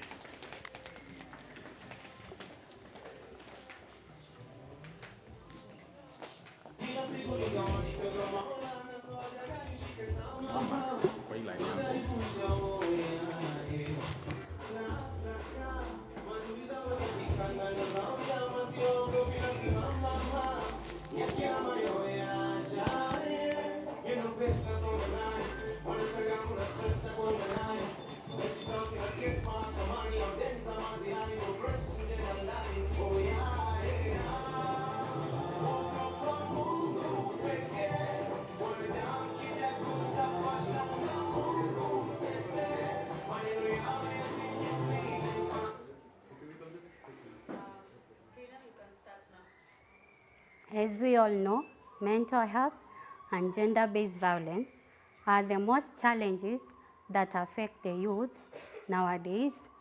Daily we have suicidal cases, gender-based violence cases that remain unresolved. Less is being done, and silence has become the only option for the youth. Therefore, join me now, Christine Titus, as I show you how Empower Act helps bridge this gap in a creative way. Why Empower Act? Empower Act is formed from a personal motivation. As a victim of mental health and gender-based violence, I saw a growing need to empower youth, especially those in schools and communities, by addressing these critical and neglected issues that affect them directly.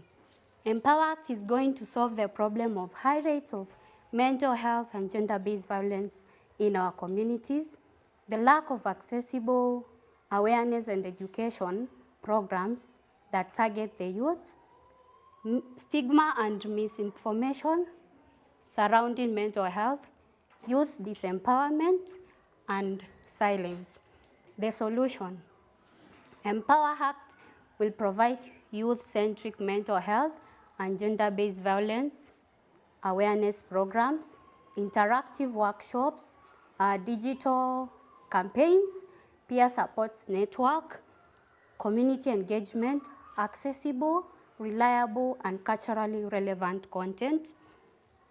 The product Empower Act is going to offer is educational workshops in schools and communities, online platforms with resources, self-help tools, and forums, awareness campaigns which will be conducted via the social media and also in local events, trainings for peer educators and youth leaders.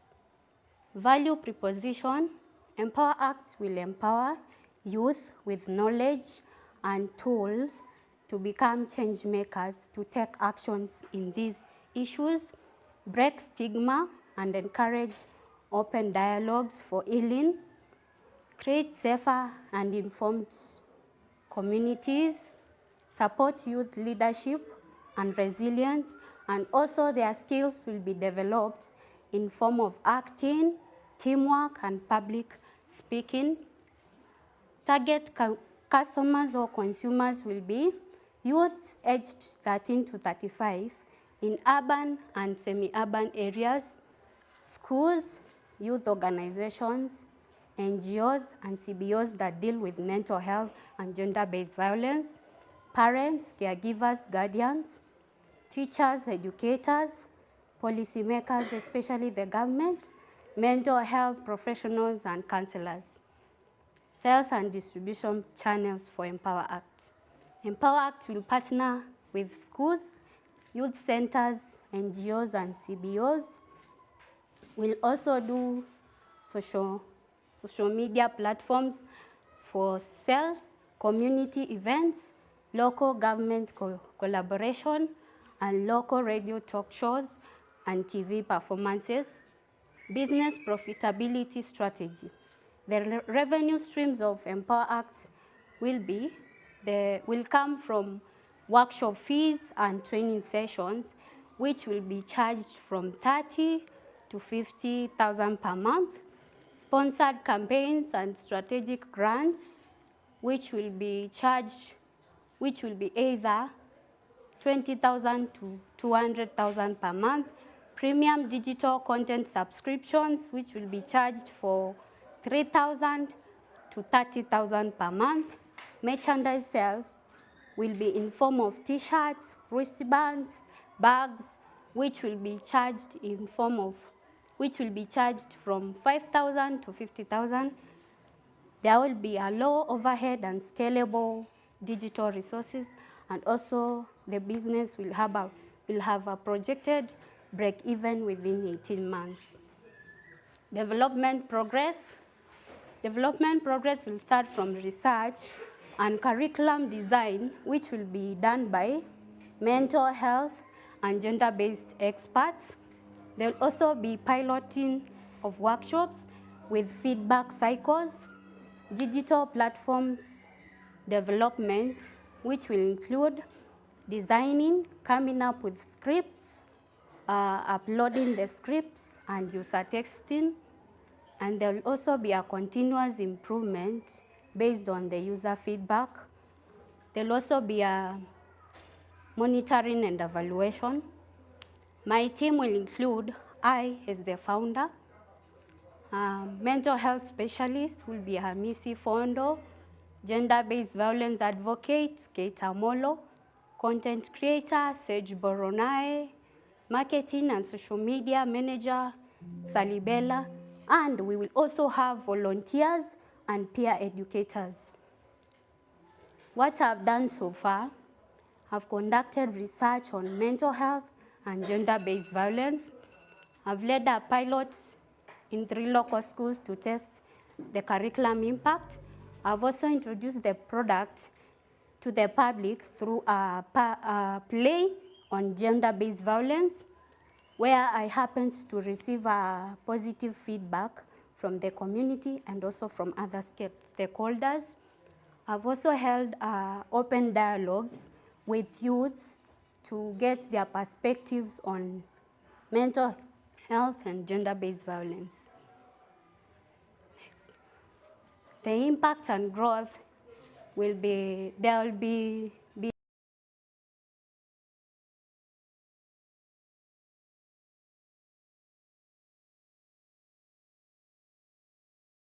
actions in these issues. There will be a strong growth projection, sustainable path to profitability, and also potential to train and employ more educators, creating jobs and fostering leadership. Our ask. Empower Act ask 150,000 for support, which will help us support in workshop and awareness events, which will cost 55,000. Peer mentor training, 25,000. Digital campaign, 20,000. Counseling and referrals, 15,000. Monitoring, evaluation, and reporting, 10,000. Administration and miscellaneous, 15,000.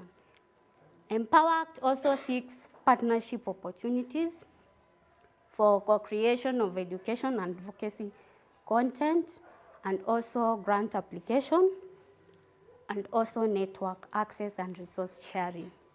Empower Act is an initiative that is made by youth for the youth.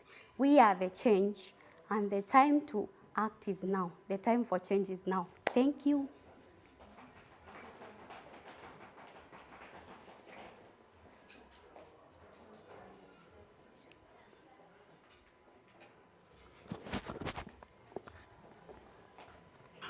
Thank you, Christine, for that wonderful presentation and also for the good initiative. I agree mental health is an issue, especially currently where we are in the world and the things that are happening around. However, I have a concern on the uniqueness of what you are doing, because I see a ton of NGOs that are competing for funds that are doing exactly the same thing. I can refer you to an NGO that is currently working so highly on the same space, and they have a lot of other small organizations or CBOs that are focusing on mental health, gender-based violences, and human rights. They are called Forum Civ. I think the business could really work well when we focus on proposal development, where we are showcasing the impact that you have created as an organization or as a company. Because when you go to your revenue breakdown, you may not get a lot of people who are subscribing, because we are talking about the people who really need help. Not the ask, but the other slide where we were talking about the revenue models. I think it's up there.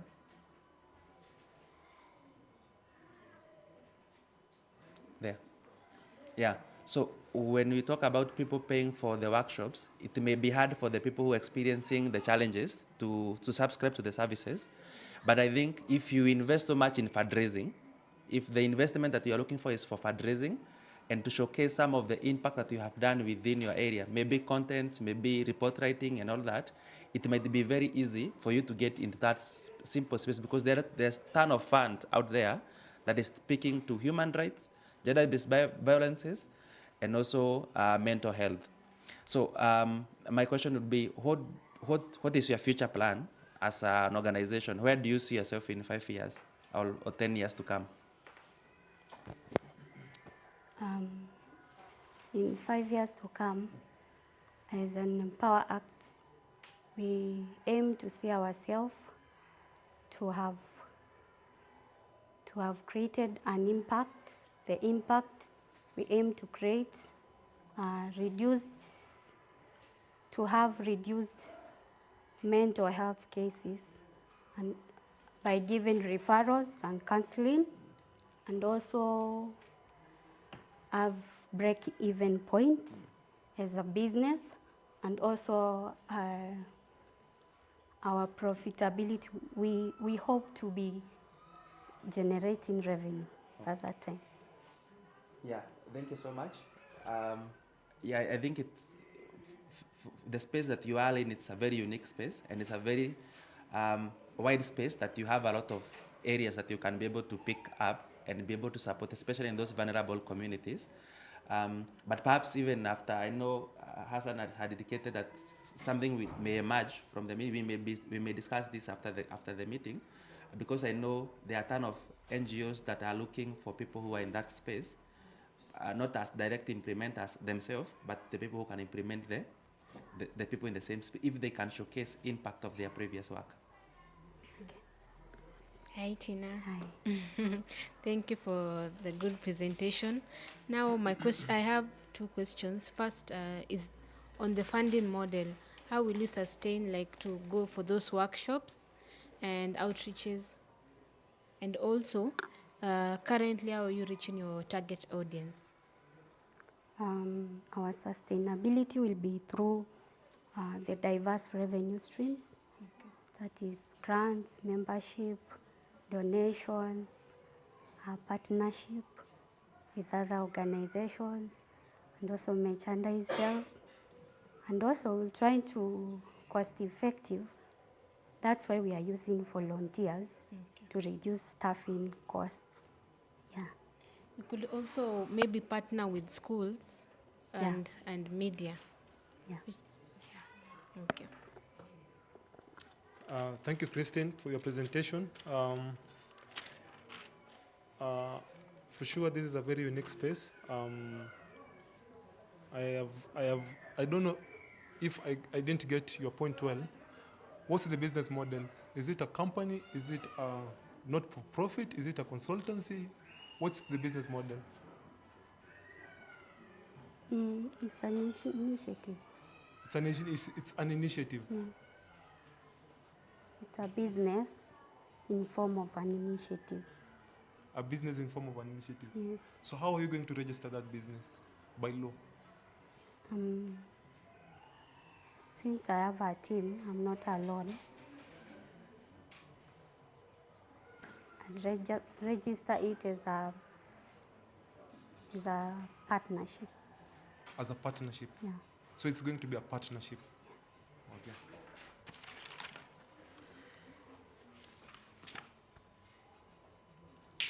Thank you so much. I know this is a very unique space for me. I was just trying to understand what you're going to do. So we will engage further on the same. Yeah. No. We said that we can speak beyond, because I think yours is more of a PBO, public benefit organization, than a business, that you need to invest highly in proposal development, showcasing your impact and the result that you do have. Thank you. A hand for Tina as she takes her seat. Msichoke, we are getting to you, sir. Our fifth innovator is Florence Dunda. Are we good, Charlie? Let's just give them a minute.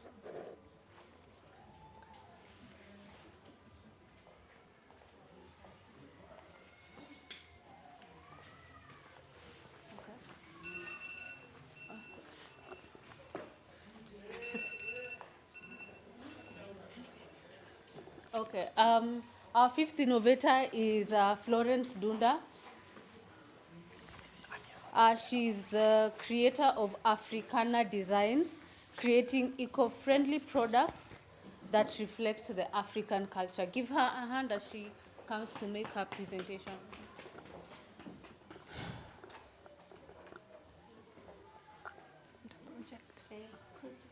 Just give us one.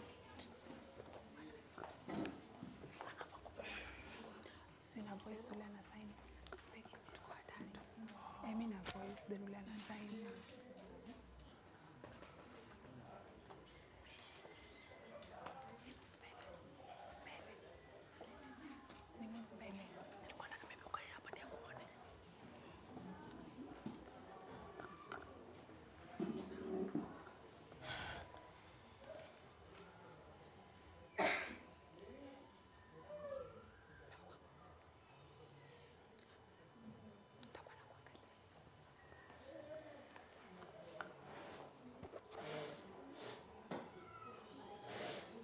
My name is Florence. Turning fashion waste into function beauty. My African design and business.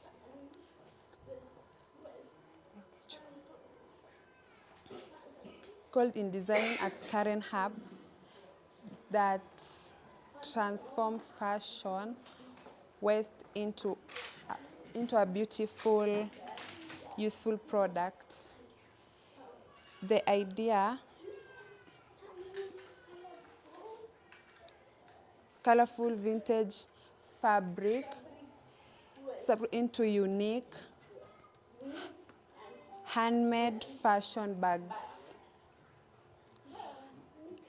In Kenya, across Kenya, tailors create standing outfits using vibrant vintage. But after each creation, they're left with small offcuts, colorful, highly qualities fabric thrown away.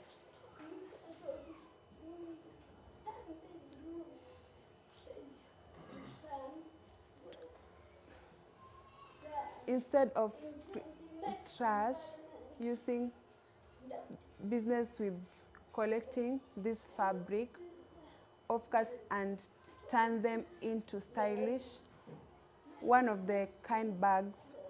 The products will include packages across bags and bags full. Each other will be different, will tell a story, and every one product will be proudly made in Kenya.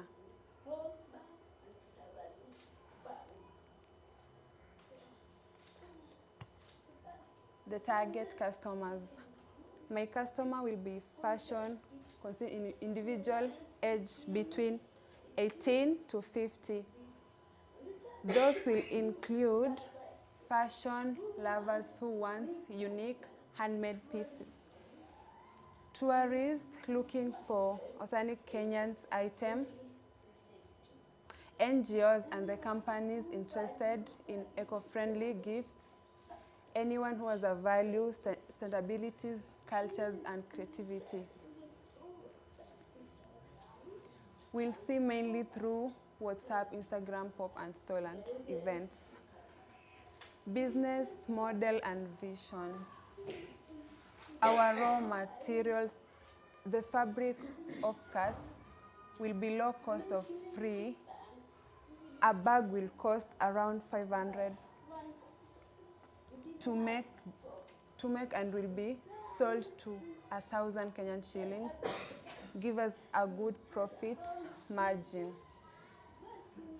I plan to start my proceeding and selling 50 customers' bags, working with 3 tailors who will save their offcuts for use. I will also train and one assistant, and as we grow, I plan to bring 2 more young people, creating jobs and building skills. In the future, the business will grow into a full youth-led brand, expanding into accessories and home decor, all made from fashion waste. This will be a hub for creativity, accessibilities, and opportunities for young people. Startup and funding budget. To start this business, we'll need 250 in capital. 150 will come from a grant, and 100,000 will come from person saving and family support. The funding will cover essential setup costs. 2 sewing machines, 55,000 to 11,000. Kitenge fabric rent in current hub workspace will cost 40,000. Threads will cost 2,000. Business and name registration 1,000. Business permit 12,000. Business license 5,000. Advertising and promoting 20,000. Cutting machines 20,000. Electrical bill 2,000. Cutting tables 8,000. Breading labels 8,000, and others. Fare and transport 2,000. Total will come 250,000. This small invest will allow me to set up a fully functional professional product space and begin building a brand rooted in creating and community. Call to action. To move forward, I'm looking for a mentor to guide me in branding, marketing, and scaling. Partners who support youth, innovations, and stabilities, opportunities to showcase the business and reach new customers. At Current Hub, I will not just make bags, I will help change how people see waste while empowering youth and promoting Kenyan creativity. Let's best future one bag and tourism in one idea. Thank you. Thank you so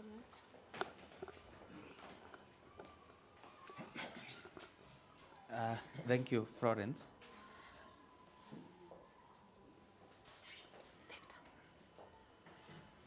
Thank you, Florence, for the good presentation and also for the wonderful idea to make bags from the offcuts. It's actually a big menace when you go to areas where there are a lot of tailors. It's brilliant. So my question is, have you made any yet? That is one. And the other question is, what do you think will make your business?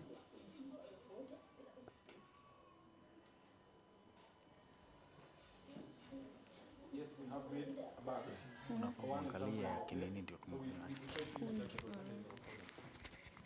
Okay.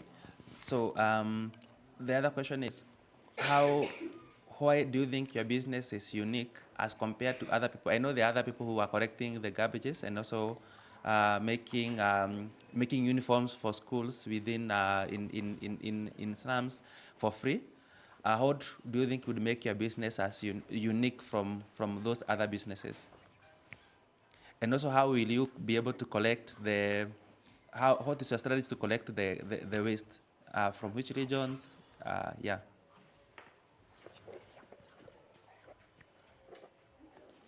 So I plan to collect my waste here in Nairobi. And I have friends in Nairobi, but I'm based in Machakos. So normally I collect with the friends and we try to choose the best designs. So my business is unique because we try to take the materials and we try to make the design. So the colors, trying to match the colors from different kitenges and all that. That's what makes my design, my innovation different and unique.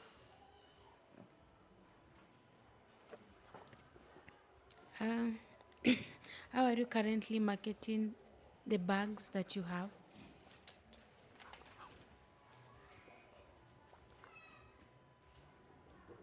I have WhatsApp and different social media platforms, Instagram. That's how I try to innovate and market the bags. Thank you, Florence, for the wonderful presentation. One question I want to ask you, why did you choose Karen Hub? And it seems like a very expensive place to start up a business. Why did you choose such an expensive place to start a business? Okay. So I chose Karen Hub because I have a few friends who sell things there outside the hub. And they encouraged me to make the bags because they have a lot of tourists in the area. They love the African merchandises. So that's why I chose to choose the Karen Hub, because there's a lot of opportunity in the market and different people in Kenya, different Kenyan people in the tourists. Okay. You have said you have a bag which you have made before. Yes. Did you carry it or you have a picture of it? I do have a photo. Yes, we will love to see what you did.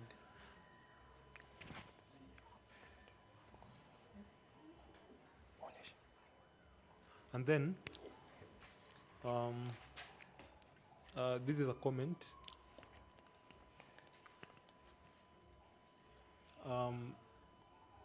I love the fact that you understand your business, you understand the location, you have identified the gap. The costing showed that you understood what you wanted to do. Also the budget, you know the amount that you might manage, you might find from your personal own funds and from the grant that you're seeking. And also, you understand about the revenues. I have a last question about the revenues. Have you sold your bags already before? Have you tried selling the bags before? The friends who gave me the fabric and the idea to start it in Karen Hub. So when I tried to make the bags, they actually told me the value and they explained to me how they sell and how they market their bags. So that means you have never sold any bag before?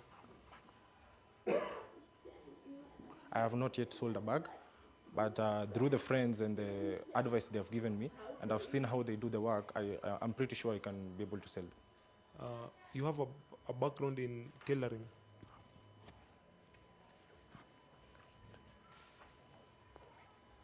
Yes, I do know tailoring very well, and that's because the deaf, they have vocational training, so that is what they're best trained at, the tailoring.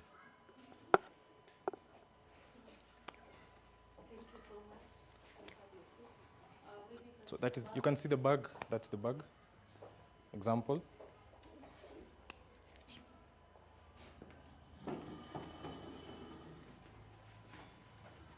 How much? It's in 1,000. Oh, 1,000. Yeah. Yes, it's 1,000. They vary actually because there's the handbag and the one they carry, so it varies with prices. Okay. Yeah. Thank you so much, Florence. So we'll have Makofi. Thank you so much. We'll have one more innovator, then we'll take a break. Mwache kukani kama it's the end of it all. So the one standing between you and your break is our amazing innovator, Meshak Sisieda, and he uses his talent to advocate for an inclusive society. So Maua, as Meshak makes his way here to share with us his idea. Karibu sana Meshak.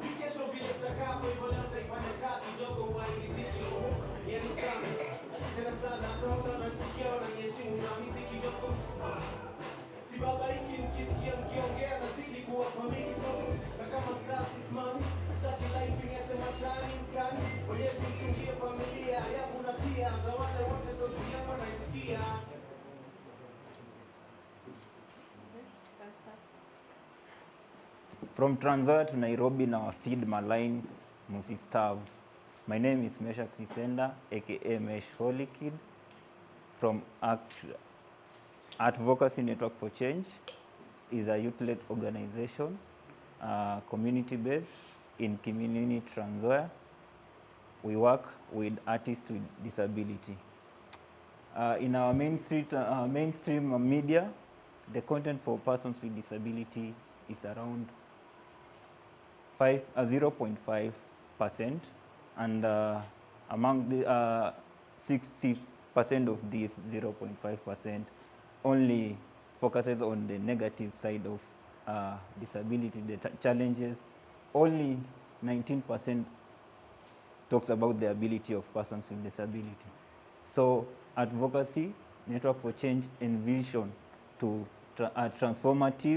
enhance transformative power of art to promote disability inclusion in our community.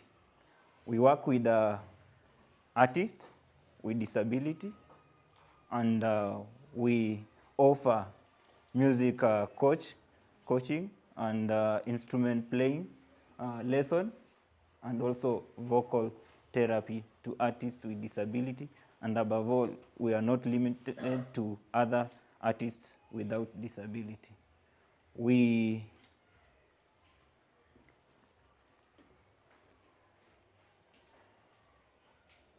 Our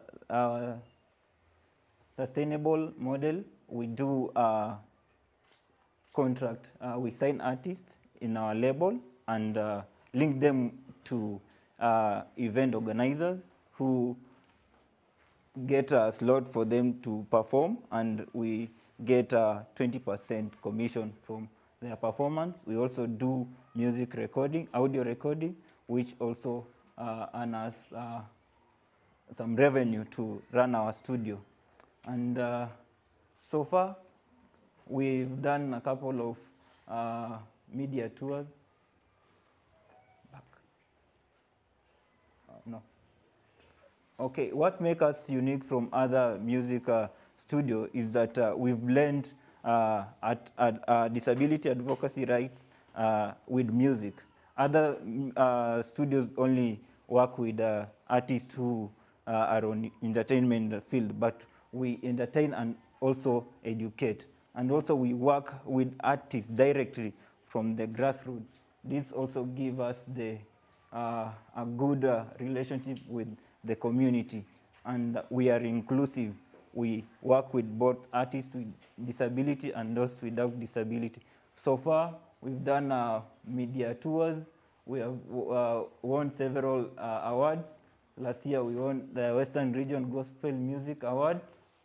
In 2021, we also won a Y Festival Award by Science Media.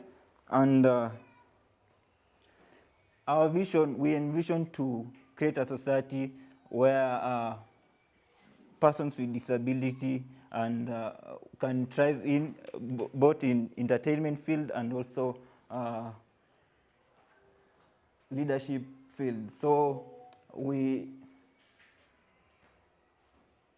are looking forward to partnering with the Music Society, Music Copyright Society of Kenya, which will also help us in terms of the legal property like copywriting.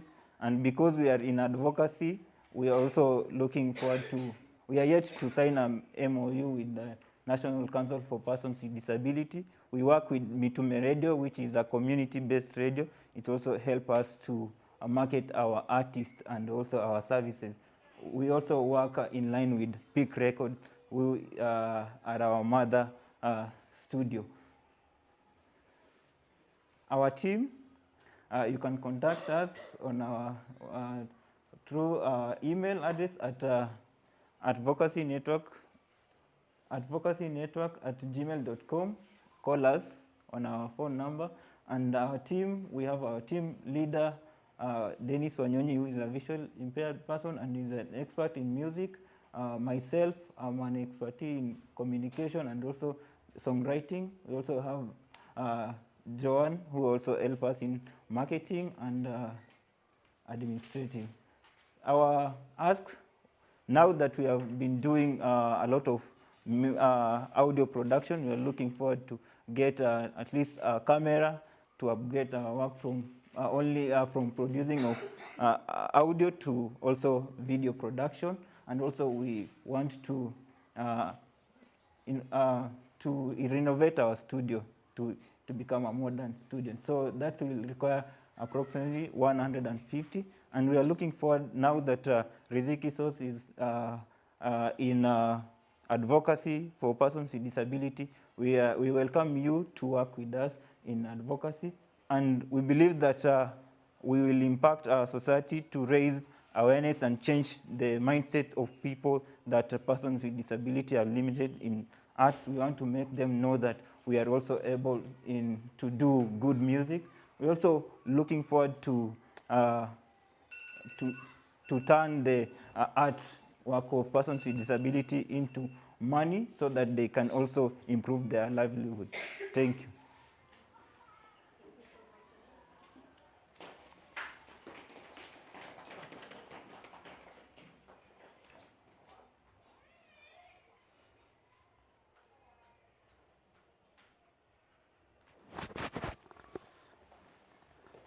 Okay, thank you, Meshach. So far we understand. Thank you for the presentation and also the good work that you are doing in raising the voices and also advocating for people living with disability and also the artistic work. So your business revenue is creating content and also bringing on board or into other people into your label, right? Yeah. Where you link them to perform in different events and then you get a commission from what they are doing. Yeah, and also from royalties like YouTube and Spotify. Okay. Yeah. So how are you getting the people to onboard into your label? Basically, we do audition, and we advertise an open call for artists to register, and they register at a fee, and we select artists who have the potential, and for artists with disability, we sign them under our label, so that we not only record for them, but we journey with them at a level when we feel like now they can stand on their own, then we release them. So how many people do you have in your portfolio? So far we have 3 artists with disability, and also we have signed other 2 artists without disability. Okay. All of them in music? Yeah. Okay. What about the content? You're now content. Yeah. How many have you? How many is it tracks? Oh, myself. Yes. Like your company now, not the people that you're onboarding into your label. Okay. That you have created as a company. As a company, we have recorded so far 10 music. Okay. Yeah, which are on YouTube, and also we have recorded for other artists. Okay. Yeah. So all this is happening in Western? In Trans Nzoia. In Trans Nzoia? Yeah, Kiminini sub-county. Okay. So what in that area, what is unique about you that other people cannot replicate what you are doing? The uniqueness is that we are working with persons with disability, and we have blended our work with advocacy into it, because most of the producers that have the studios there, they only measure on entertainment part. So we bring the idea of also raising awareness about disability through our music. No one else is doing that in the region. I know maybe in Nairobi there could be, but other people who are doing advocacy are not in music. Okay. Yeah. So where do you see yourself in 3 years, 5 years to come? So far, 3 to 5 years, we have been working in the community. We want to upgrade to a county level. So in 3 years, I believe we'll be at a county level. So you want to grow a spiral from where you are up to, okay. Yeah. Thank you for your presentation. Okay. You've said you're in Trans Nzoia. Yes. What unique platforms do you use to connect with the rural youths in maybe other places apart from Trans Nzoia? We have a YouTube channel whereby we connect with artists all over Kenya and globally, and also Spotify, and we have TikTok account also where we post our work. And how many have you impacted so far? Online. Yeah. On our YouTube, on our TikTok channel, we have around 24,000 followers. On our YouTube channel, we have 2,227 subscribers. And also on IG, we have 3,000 followers. Thank you. Thank you, Meshak. I'll say that easily you are the best dressed person in the room. Yeah. Shukran. True, Shukran. Hassan. You cannot outshine him. Shukran. Anyway, thank you so much for your presentation. I was just trying to figure out what's the business model again. Is it a company? Is it not for profit? Is it a partnership? What's the business model that you have been doing or you want to do? It's a profit-making company, because for other artists we charge them, but for artists with disability we only charge them a commission of 20% from their work. Okay. I don't know, did you give a cost breakdown of how you are going to manage, or how you have been managing your business so far? Yes. A cost breakdown. Like usually have various costs. We have fixed costs, we have variable costs. So for fixed cost, we usually have rent, we have advertisements, we have salaries. I saw you have a team. Yeah. How do you manage that? Basically, now that with my team are also persons with disability, our studio is located at Dennis Wanyonyi, who's our team lead, so we don't pay rent. Okay. Our fixed costs are only on the equipment, the keyboard, the monitor, and the mics. That's our fixed cost. For our working cost, I myself am a music producer. and also I have skills in videography. And also Joa help us with vocal training. So most of it's like a volunteer team. So we only earn from our when other artists without disability come and record, and the 20% commission that we earn from event performance by our artists who are signed in our label. Okay, last question. You have given the two components, the ones that you might need from the 150,000. Yes. You have said the camera 120,000, the Canon. Yes. And you have said the office renovation for the remaining 30,000. That's true? Yes. So my question is, what do you think might be the revenue stream in terms of commission for the next 3 months when you get these two things? Like for camera, it will enable us not only to record video, but offer video photography service. We partner with the event organizers. We can offer the photography service and also videography service, more documentation of their event that can also earn from there. And for our studio, we can also, after renovating our studio, we can also do podcasts in our studio. So we can also hire people to come and do podcasts in our studio. So that will help us to run. Have you had people inquiring for that service before? Yes, this is a gap. Nobody is doing. Yeah. Have you had people inquiring for the services to hire your space, your office before? Yeah. Someone comes and say, can we hire your office? Then you say it's not looking good. Basically, churches have been coming to our place to train choir. Okay. So yeah.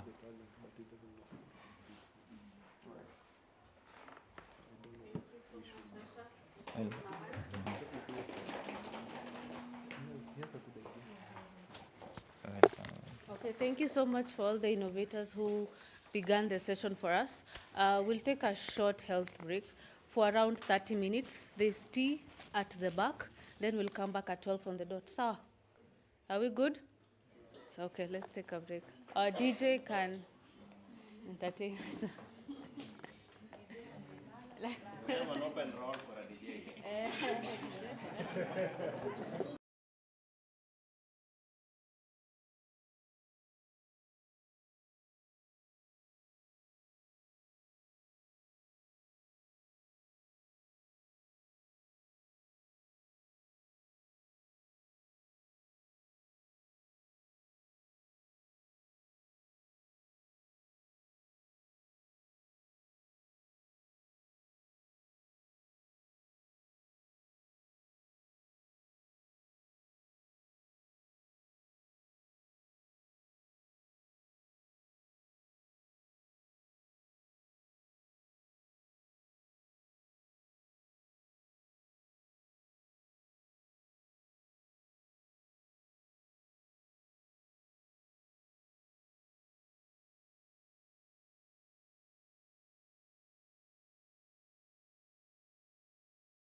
So who do you want to credit?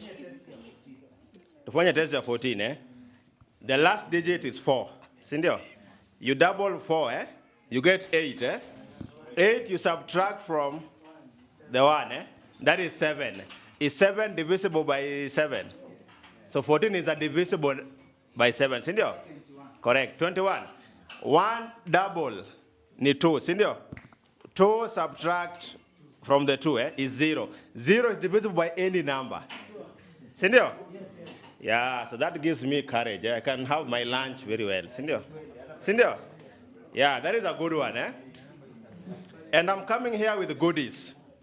On my shoulder, I have some good t-shirts, eh? I have some good t-shirts. And I'm throwing this challenge to the innovators. Has anyone posted anything or either on Facebook, LinkedIn, I'm at a TikTok, I'm at a WhatsApp? Hey, WhatsApp naye mmeruka, eh? Na katag riziki sauce. Hapo ndo mna draw a very thick line, eh?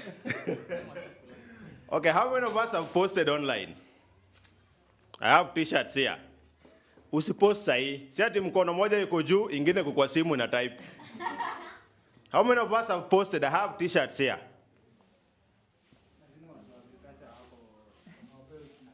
Watu wa agriculture wapewi nafasi. Where is Angel? Angel ako wapi? Where is Angel? Where is Oh yes, Angel, yes, Angel, thank you. Yeah, they are saying they have posted, eh? Or they have engaged with our postings with the hashtag Inua Biz Challenge. Another hashtag ne? Riziki Sauce at 10. Good. Another one? Innovate, Catalyze, Thrive. Eh?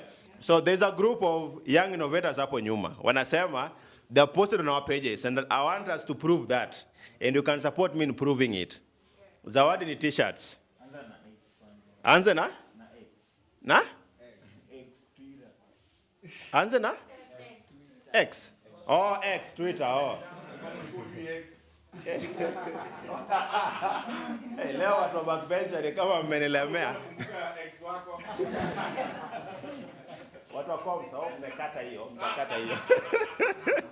Yes, Angel, confirm with Tina, confirm with Lola, confirm with Steven, confirm with Mesh, and then Charles. Now, you posted 3 minutes ago. 1 hour ago will work. Lola ko sawa, eh? Yes, Lola, you wear medium, mama large. Large, eh? Hey, nice t-shirts. Hey. Yeah, yeah, these are very good. Are they beautiful? Are they beautiful? Mesha? Yes. Very beautiful, Sindio? Yes, Lola is the first one, Sindio? And utaivanda at least uione, Sindio? You want to wear here ama there? Uko, eh? Okay. Let's appreciate her with a 1, 2. Who else? Meshach. Usitafute ile ulipostingi on 8, eh? Tunasema leo. Leo, eh? Nana kona confidence. Yes.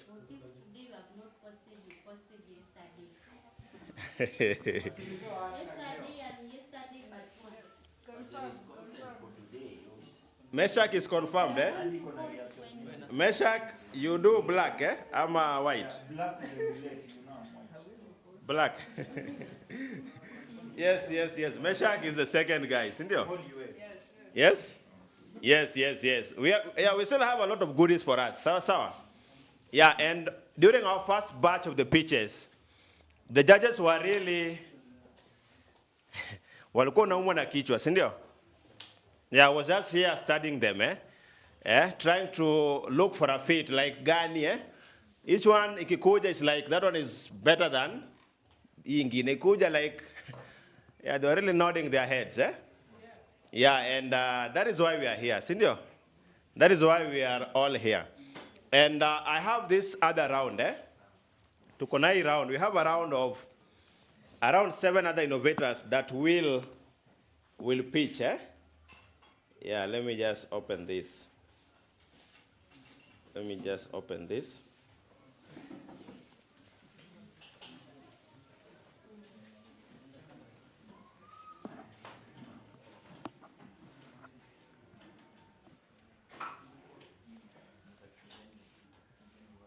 Yeah, and then during the first session, before the first session, if I was an innovator, I already feel like there is so much opportunity in the room. Tuliambiwa kuna investors, si ndio? Mlisikia hiyo? Kuna someone in the room who invests, si ndio? Invest in ideas. There's someone else who also works with micro enterprises, si ndio? Si ndio? Yeah, somewhere between the judges. Mlisikia mambo na acceleration, si ndio? Yeah, so regardless of the space you are, regardless of the stage your idea is, whether in the ideation stage, validation stage, product development, whether you want to go into the market, there is someone here in the room that can support you in that. Sawa sawa? Yeah, so try to ensure that at least you map. Tunaita kumark, nimekumark, si ndio? So I'm hoping you've already marked around 2 or 3 people. Sawa sawa? You can even mark everybody, si ndio? No one will arrest you here, So ensure you mark somebody, mark. Lakini sile mark ya Gen Z. Inile mark ya kusupport innovation yako move from one level to another, si ndio? Yeah, so without much further ado, yeah, we have one innovator here who is doing crazy innovations around climate smart techniques. Anafanya mambo na corn gardening, all the way from Kisumu. Kindly, let's all welcome Michael Ogola. Karibu Mike, DJ.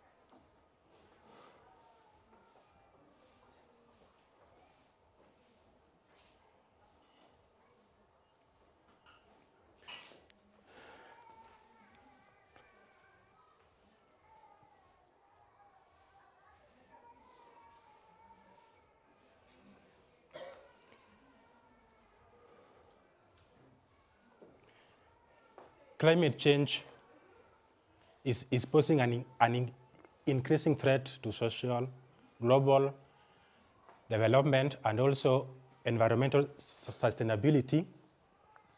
With these effects has led to food security, water security, and even economic growth to become more and more difficult. So all this need to be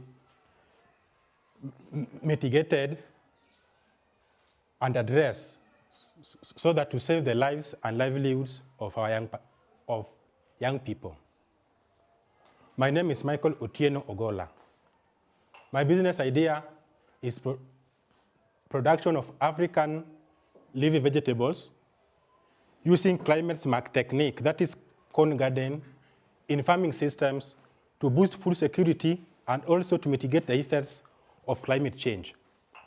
Now, this is an idea of business strategy for creating and delivering value to customers by, at the end of the day, to make a profit.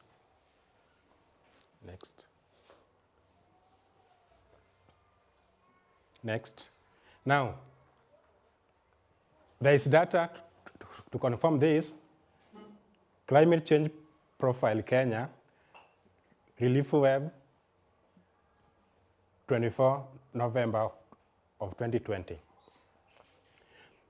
Now, what are the challenges that this my concept is going to address? One, long distance in search of food, inadequate knowledge and skills, prolonged drought and insufficient food, high rate of crime, stigma and discrimination on the basis of disability.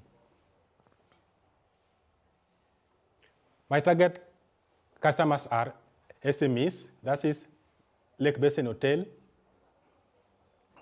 learning institutions, community members,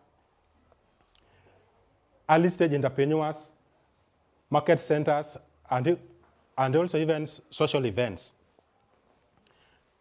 What is unique about my product? Now, the vegetable will create nutritive value and also availability. So this my concept will able to produce vegetables throughout the year, even during the dry season. Pricing, as low as 20 bob, it will cater for customers' demand.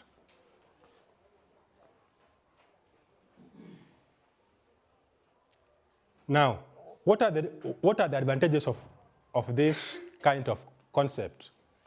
Are a source of income. Even person with disability, by using this technique, can earn a living. Use of little water. The technology are also not expensive, and also the concept is used for planting high-value crops with good returns. Now, these are three bottom line impact. We have economic, we have environmental, and we also have social impact. So as far as the economic is concerned, number of people, there will be increased number of income, amount for cost, savings for customers,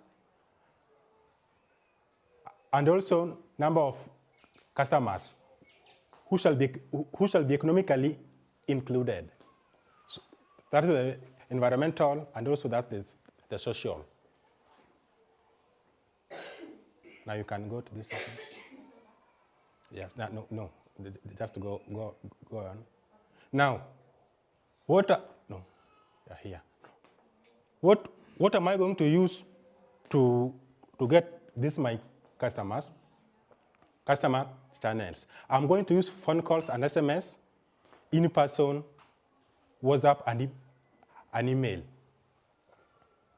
Now, what kind of partnership that this concept can have?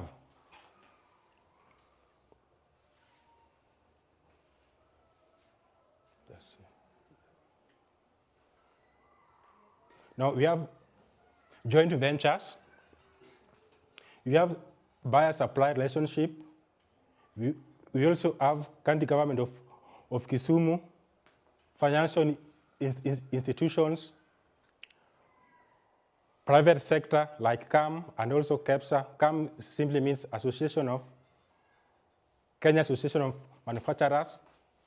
KEPSA simply means Kenya Private Sector Alliance. And also, we have a program in Kisumu called AgriJob for Youth. So this kind of my concept, we can partner with them. And also, we also have technology service providers like Amiran, Horspro, and even Group.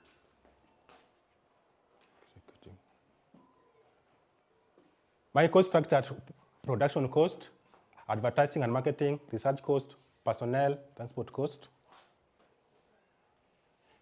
Now, these are my funding needs. I'll be glad to get supported by Rizigisos so that I can scale up my concept, and by doing this, more people will have impact. So the technology itself is going to cost 45,000. That is, one technology is 1,500. Installation cost 24,000. Farm inputs 30,000. Production cost 30,000. Advertising and marketing 11,000, and also transport cost 11,000. Now, these are my projections half yearly. We have direct sales of 50,000, training sessions 12,000, commission on the technology. You see, we are talking of business here. We are not talking of any kind of charity. This is a business. So if anyone needs the technology, I will be able to get maybe a commission of even 1,000. We also have customers orders and deliveries 30,000. So these are my projections in the next 6 months. That is half yearly. So these are the technique. This is corn garden, not yet planted. And this is also when my vegetables ready for harvesting. It's like this one. Thank you thank you. Can go back. Thank you, my fellow SMEs, potential partners, and also investors.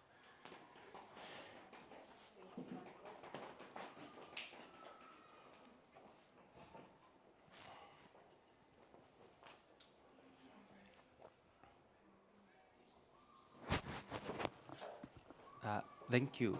Thank you, Michael, for the presentation and also for the work that you are doing. I have a couple of questions. Not a couple, I think 3. One, have you started the business yet? That is one. And if you have started, how far are you in terms of production? How many seasons have you done? And how many have you sold? The second question, you talked about technology. What do you mean by technology? Do you mean solar irrigation? Do you mean, what exactly do you mean by technology in your calculation? And then the last one, how will you be competitive in the market? The river vegetable it's a value chain that is currently overcrowded. If you go to Kiambu, if you go to Nairobi, even within Nairobi, if you go to Kisumu, even in Western Kakamega, and even in Eldoret, I know a lot of farmers doing it on large scale already. So how do you see yourself fitting into that space? Yes.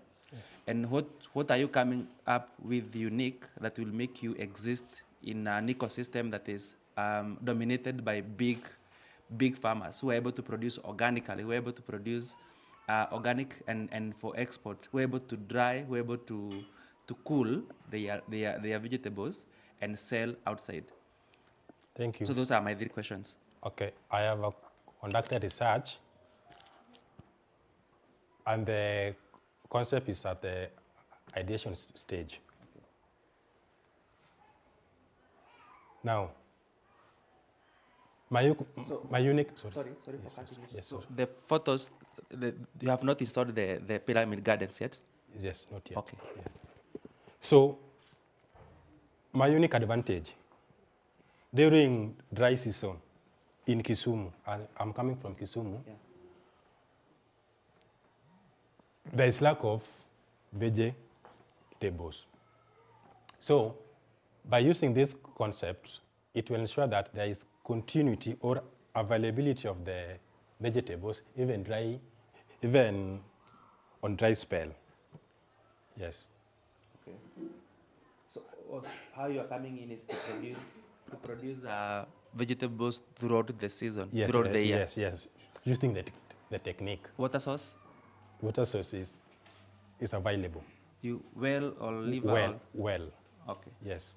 So you already have the well? Yes, the lad? Yes. Okay. I have it. Oh, in the homestead. How much can that farm produce in a season?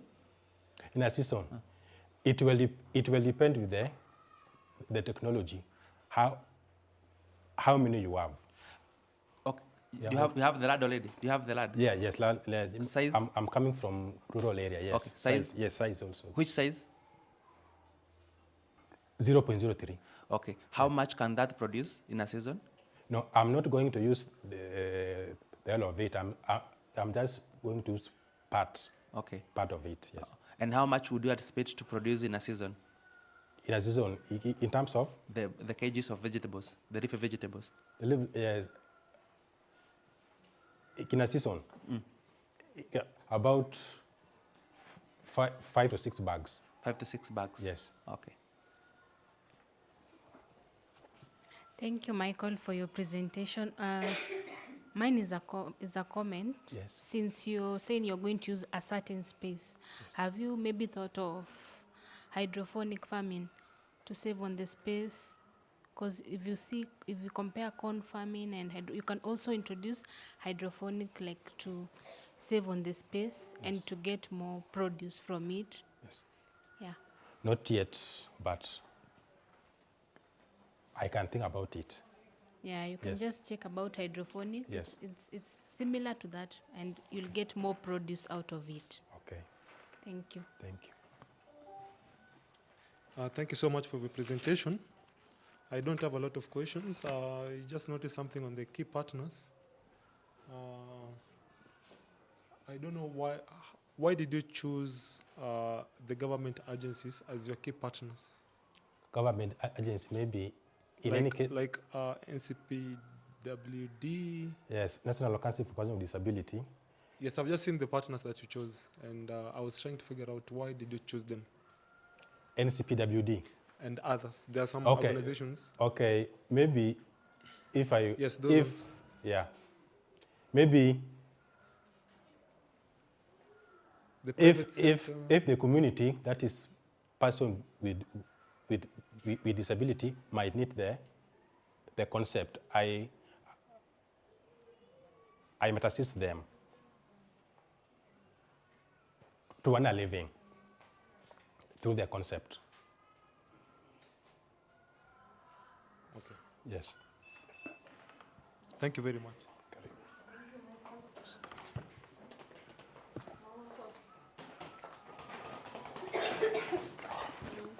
Thank you. As we go on, our next founder, innovator, is the founder of Science Lens, a content studio committed to breaking barriers for deaf and hard of hearing.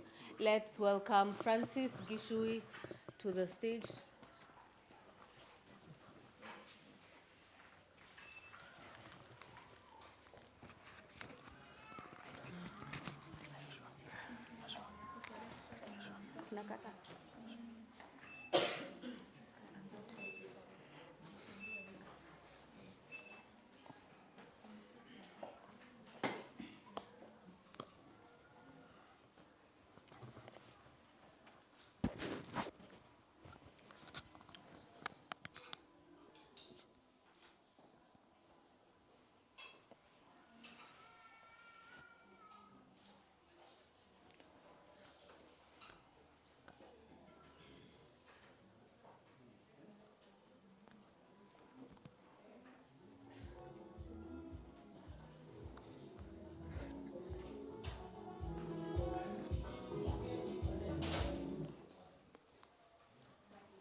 Okay.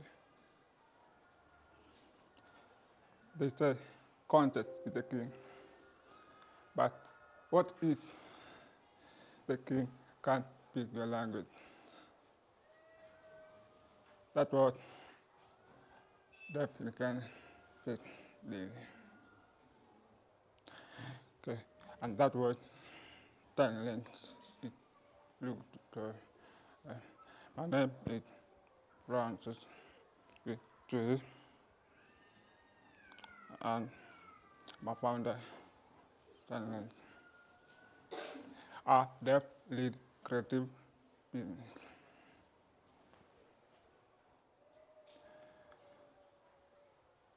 Why? I thought that business talent. Why? Because I know what it's like to be excluded.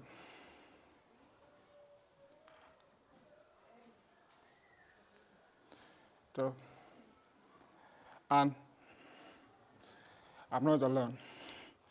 Over 900,000 people in Kenya face this challenge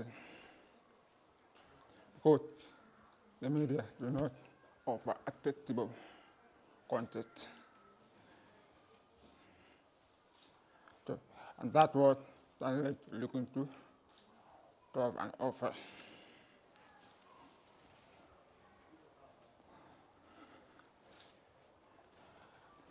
Most business lack the tool and awareness to create accessible content. And people with disability are excluded to information. So they meet services and also culture,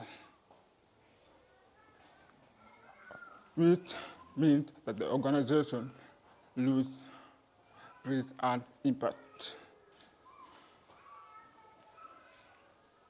So our solution, we offer accessible videography and photography. Digital accessible service, which include caption, Kenyan and language interpretation, and audio description. We also offer training and workshop to organizations on accessible media concepts.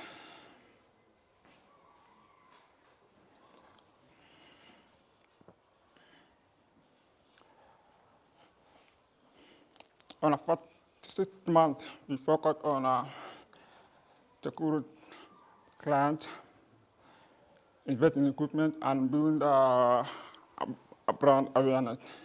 And in the next 1 year, we focus on establishing partnership with an NGO and an organization and a government organizations. And within the next 3 years, we establish a studio where we'll be operating our business. Our target market is 3.5 million people with disability. So now, NGOs and governmental organizations are required to give good services.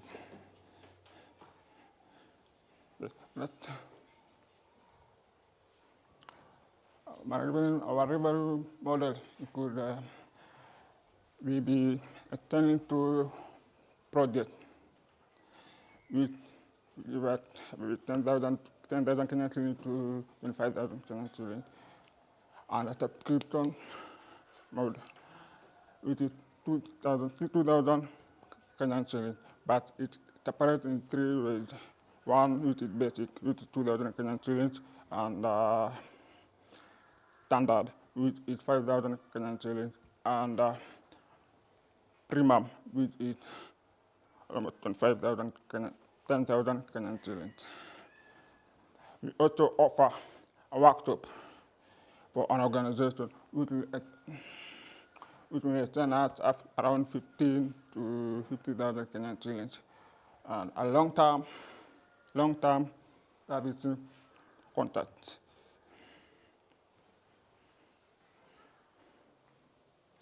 Value. I want to say we are the first. No. I also respect that we have other deaf media, but we offer a new voice, a new ways, and how we be reaching people with disability.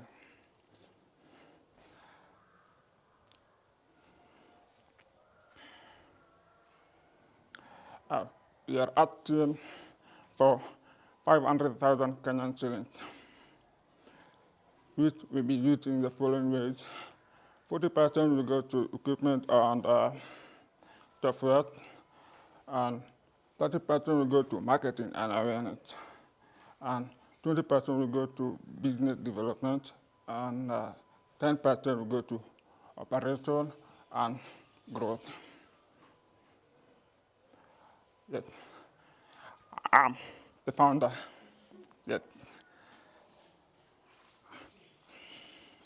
Francis, question? Yes. I may be still bad. I'm looking to be in a minister at the moment. Yeah. Thank you.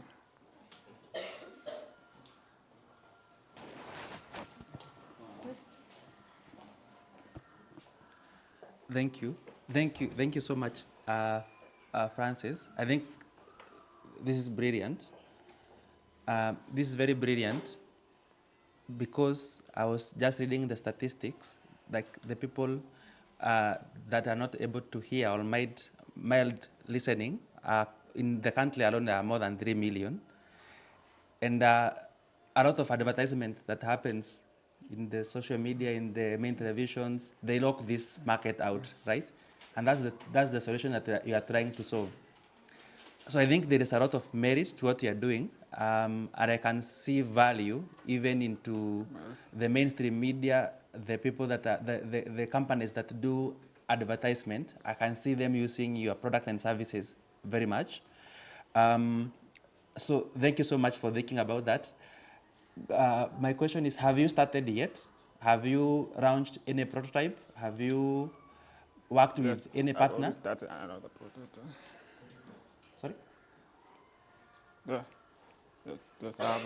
I partnered with Galactic Language Training Center, which offer language classes, which also offer a technical content help to create awareness about the community and culture. Okay. Yes. So I can also see value if you are able to partner with mainstream media. I know if you go to Citizen and there's news, and even the mainstream television, there's always someone who is talking sign language. But then when it comes to advertisement, when it comes to other contents, there's nobody, right? So if you're able to partner at that direction, I can see that your company growing up into different spaces, different environments, which I see it's a very good product. And for that reason, I don't have any question because I think I understand clearly what you are doing and what you are trying to solve. Thank you.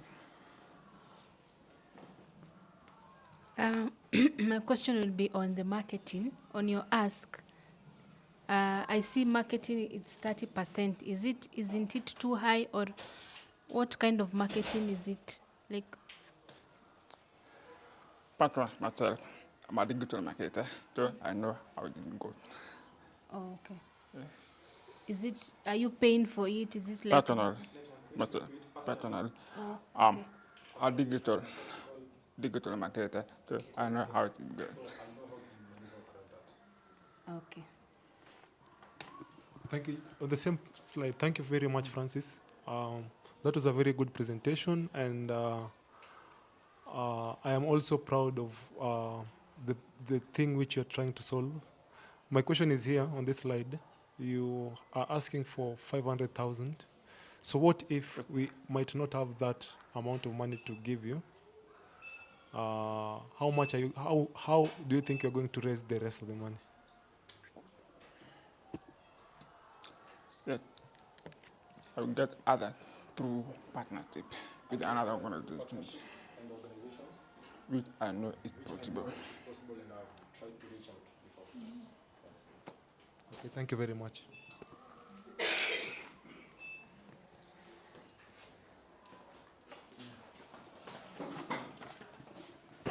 Yes, let's give him a 1-2, eh?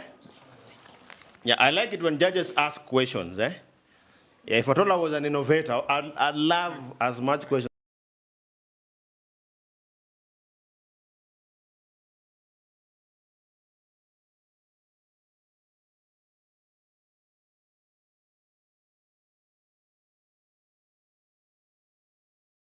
To your mother very well, then you must rethink it. Yeah, so we have another innovator here.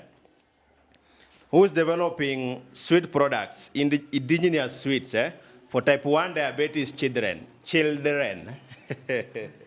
For type 1 diabetes children. Hey, my village people, I thought I was in good books. Yeah, so it's developing indigenous sweets for type 1 diabetes children, all the way from Kajiado County. Ladies and gentlemen, let's welcome Stephen. Where's Stephen? And where is our DJ? Oh, I'm still the DJ? No, I can't be the DJ.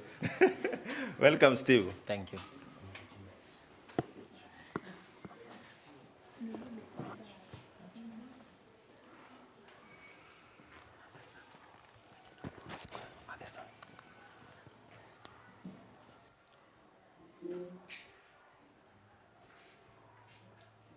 I can begin. So there is Emily, who has been diagnosed with diabetes type 1 at the age of 5. She has been living with it for 37 years. One night, she lacks insulin. Her blood sugar goes low. It's in the middle of the night. She's in Kajiado County. There is no network. There are no roads. It's in the middle of the night. What will Emily do to survive that particular night? Ladies and gentlemen, I'm Stephen Omolo from Kajiado. Good afternoon. Allow me to introduce to you IndigiSweets. This product has prompted by AFIQUAD, that is Action for Indigenous Children with Diabetes.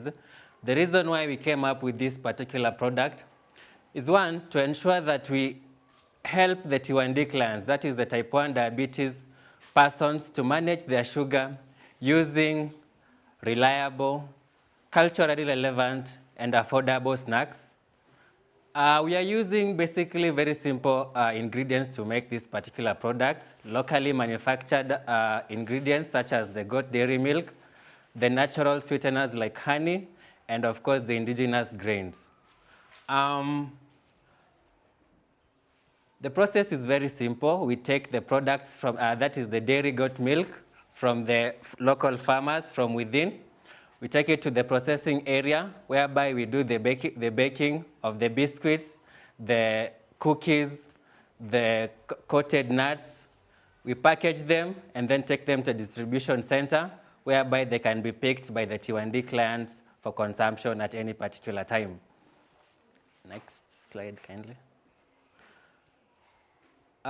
Since this is a social enterprise, our main target is to save lives. That is our primary target, to save lives. But these are snacks that can be consumed by persons who actually want to manage their dietary, live healthily, people who are actually trying to find innovative ways to continue living their lifestyle. They can also be consumed by the caregivers of the T1D clients, as well as the T1D clients themselves. So during the very first times, we are not going to be experiencing a lot of profitability. As you can see, it is 10,000 first, because we are going to be ensuring that the T1D clients first access these particular products because they're the most vulnerable. Then we can scale it up to the local vendors, the supermarkets, the local CBOs, the NGOs, the local government, that is the county government, and the national government, to ensure that now we bring in other stakeholders who are also interested in the snacks. Next slide, please. We are going to be sourcing our local materials from the local community members, such as honey, the dairy goat milk, so that we enable the local people grow economically. We also want to ensure that the caregivers also can consume this, because we have children that are as young as 5 years old with type 1 diabetes. So you find that using the injection, the insulin injection, which is required 4 times a day sometimes, becomes difficult. So we are trying to introduce mechanisms that can actually be accommodated by the children, the caregivers, and the general society.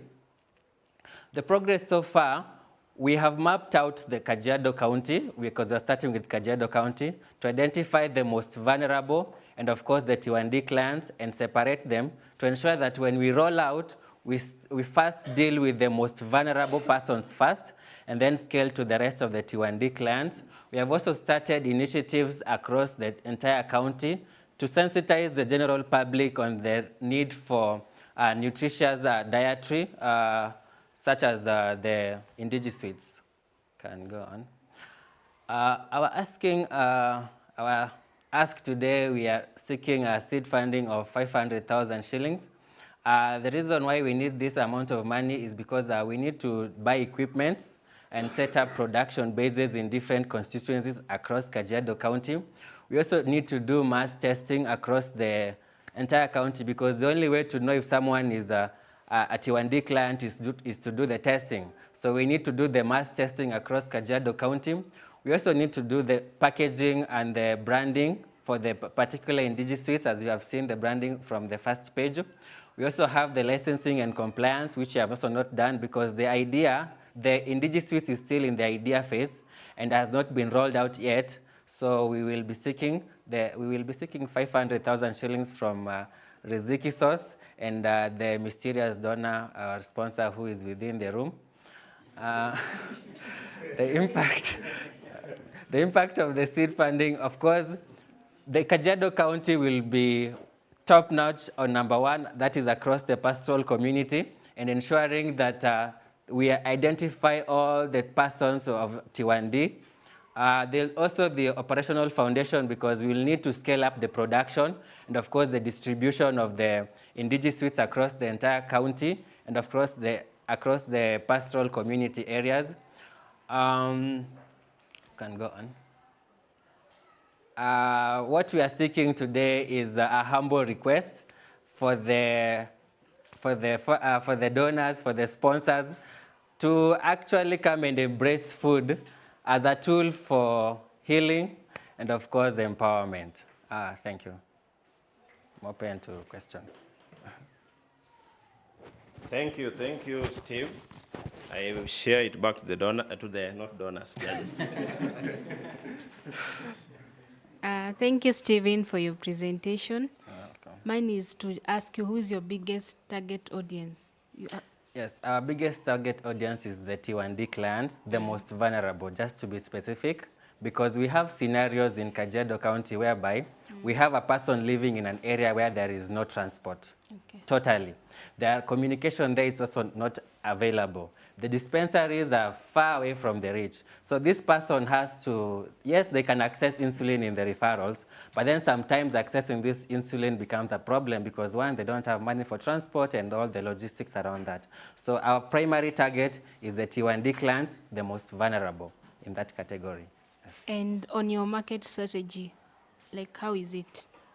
Okay, the market strategy one, we need to, we have already started collaborating with the local CBOs that are involved with nutrition, T1D initiatives, and any other non-communicable diseases that rely on dietary or culturally based dietaries.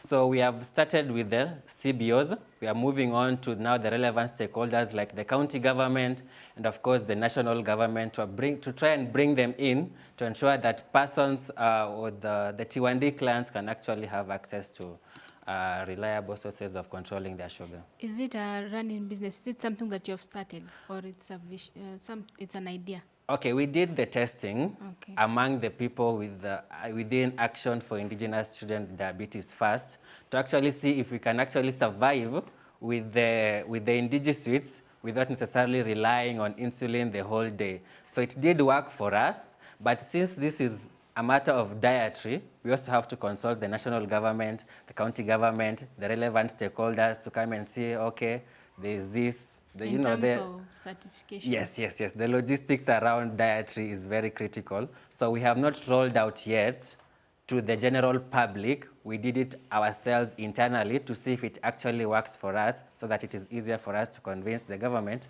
or the relevant stakeholders that it actually works. Allow me to ask the last one. On production, like, where do you produce them from?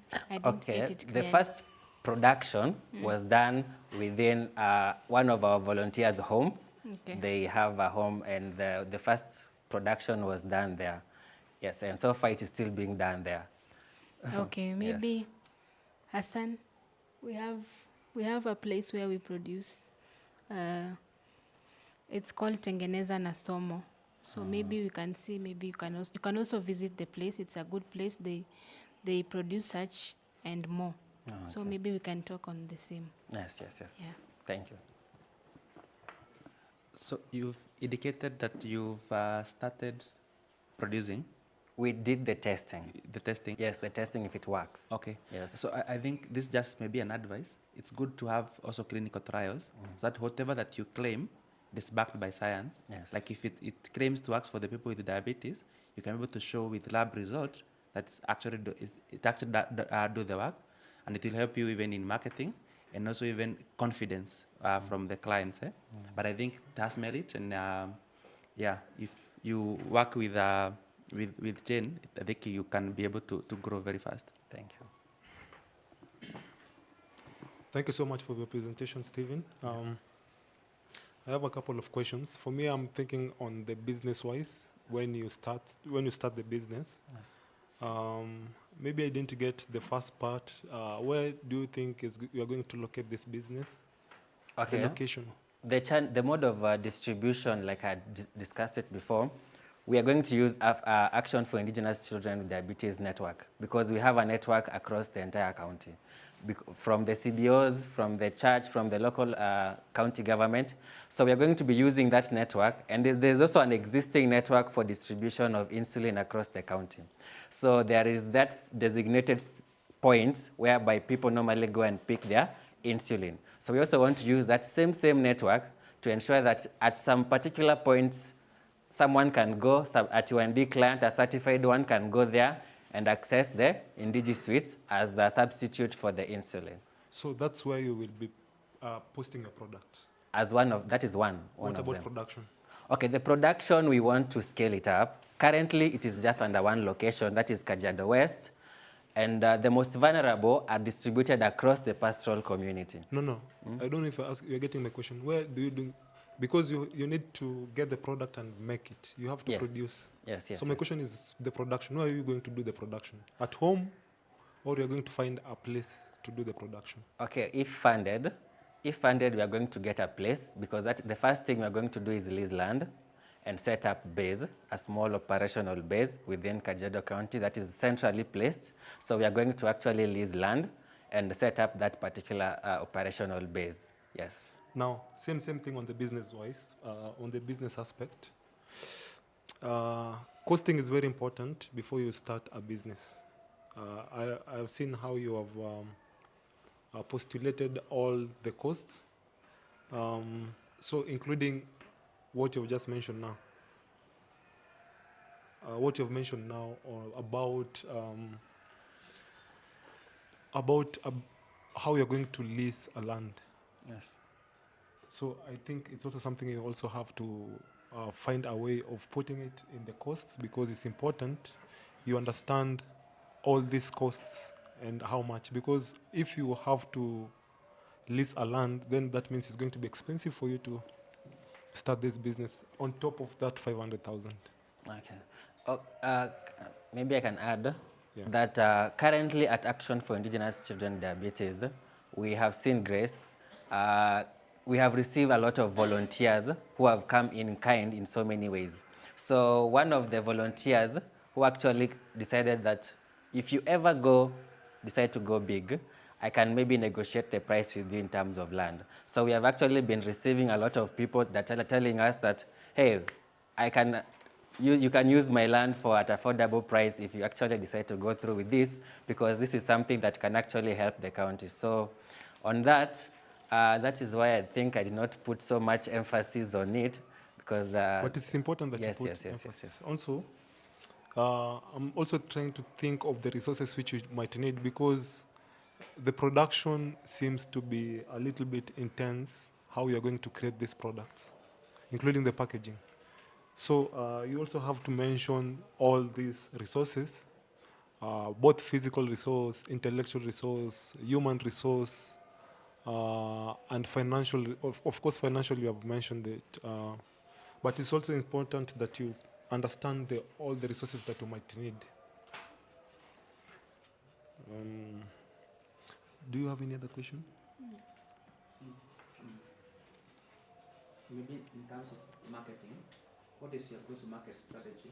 Not just from where you are producing it, yes, but even because I know maybe one of your goal is to have the product even in stores. Yes. Like anybody want to access your product in Kisumu, in Kakamega, want to get there. Yes. When do you think you are going to get there, according to your work plan? Okay, according to my work plan, in about 6 months, give or take, because the initiative, that is the Indigi Suites, is part of a bigger goal, which is food security and economic empowerment among T1D clients. So this one has already been enrolled out. It's already in its second phase, which is, I think tomorrow. Yeah, tomorrow is Saturday. We are going to be giving the dairy goats to the most vulnerable, so that at least we now can come to them and tell them, now that this you have the dairy goat and it's producing you milk, you need market.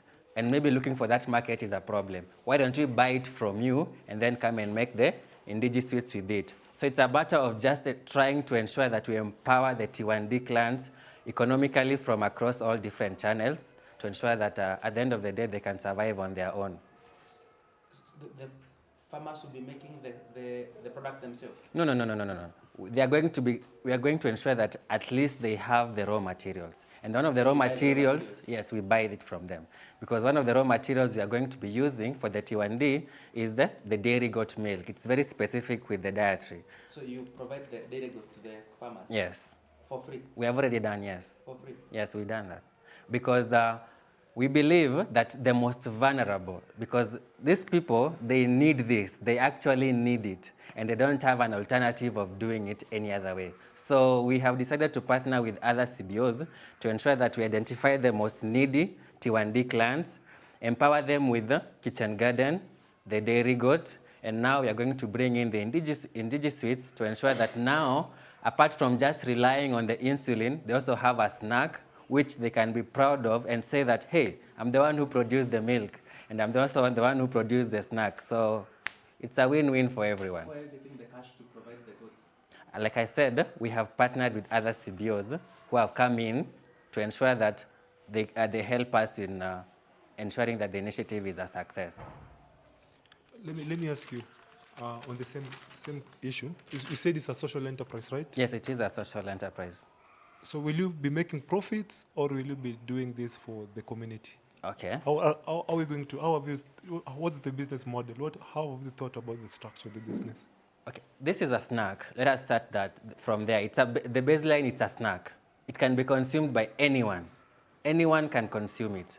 But it is meant for the T1D. But anyone can consume it. So we'll be selling it in the supermarkets, in the retail shops, anywhere. Anyone who is interested in reliable dietary can just go and get it from anywhere. But then we, as an entity, we have identified that this person is vulnerable. This person cannot do without this particular product. This person should get it for free. Okay. Yes, so we are trying to save lives. So you'll be doing both. You'll be selling for profit, and selling. also you'll be giving, you'll be doing not for profit. Okay, the primary goal is to save lives. That is why we are going to start with the T1D clients.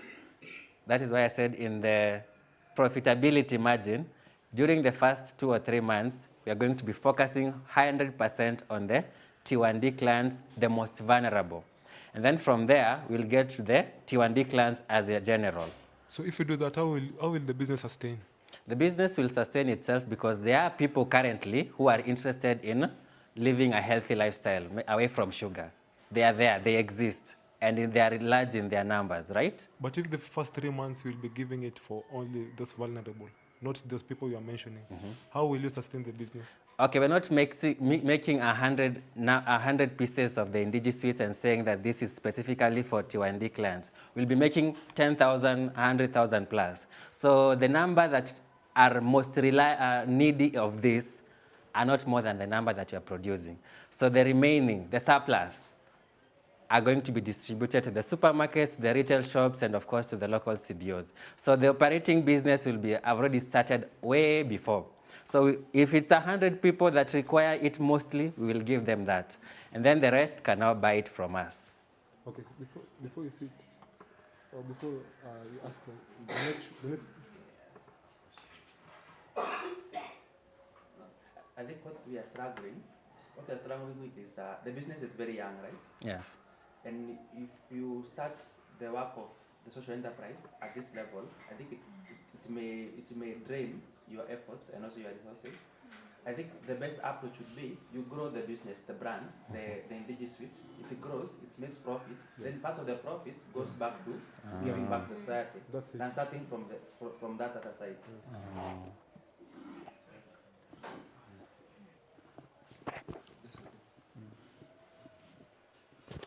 Yeah, are we done with the questions? That's it. Yes, yes, thank you. I think part of the questions also involve mentorships, isn't it? Yeah, you can be mentored. Sio lazima uingie class, you can be mentored even one-on-one, eh? Thank you. Thank you. Let's all give him a 1-2, eh? I still have my gifts, eh? If you're an innovator and I want a gift, that is a big problem, eh? Yeah? So I want to invite our next innovator, and I'm hoping we'll use 5 minutes. Where is, yes, Herbert? Yes. But I wanted to pass a quick message to him, before I forget. About the direction the judges have provided, another, what can I call it, a model that he can capitalize on is their businesses where I sell something so that I support somebody in need. So it is good that the judges have advised so that to scale the business before he thinks about the social impact aspect. But he can be selling and say, hey, I'm gonna sell this one shirt to you, but when you buy it, I am going to make sure that I give another T-shirt to somebody who is needy. Yeah, that is a model that he could also use so that he does not lose, because he's very, very big on impacting the community, so that he does not lose that aspect. I think that is a model that he can tweak and grow his business pole pole.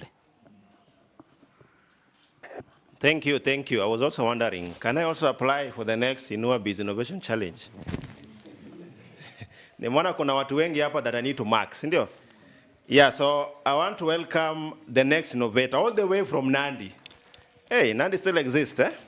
All the way from Nandi. And what he's doing in Nandi, because wanasemanga Nandi, hizo sites ndio the hub of maize, eh? Yeah, so our next innovator speaks about setting up a demo farm, eh? Yeah, to support efforts around food insecurity. So, ladies and gentlemen, allow me to welcome Elijah Kiprotich. Okay, DJ, hiyo role ya DJ bado iko vacant, eh?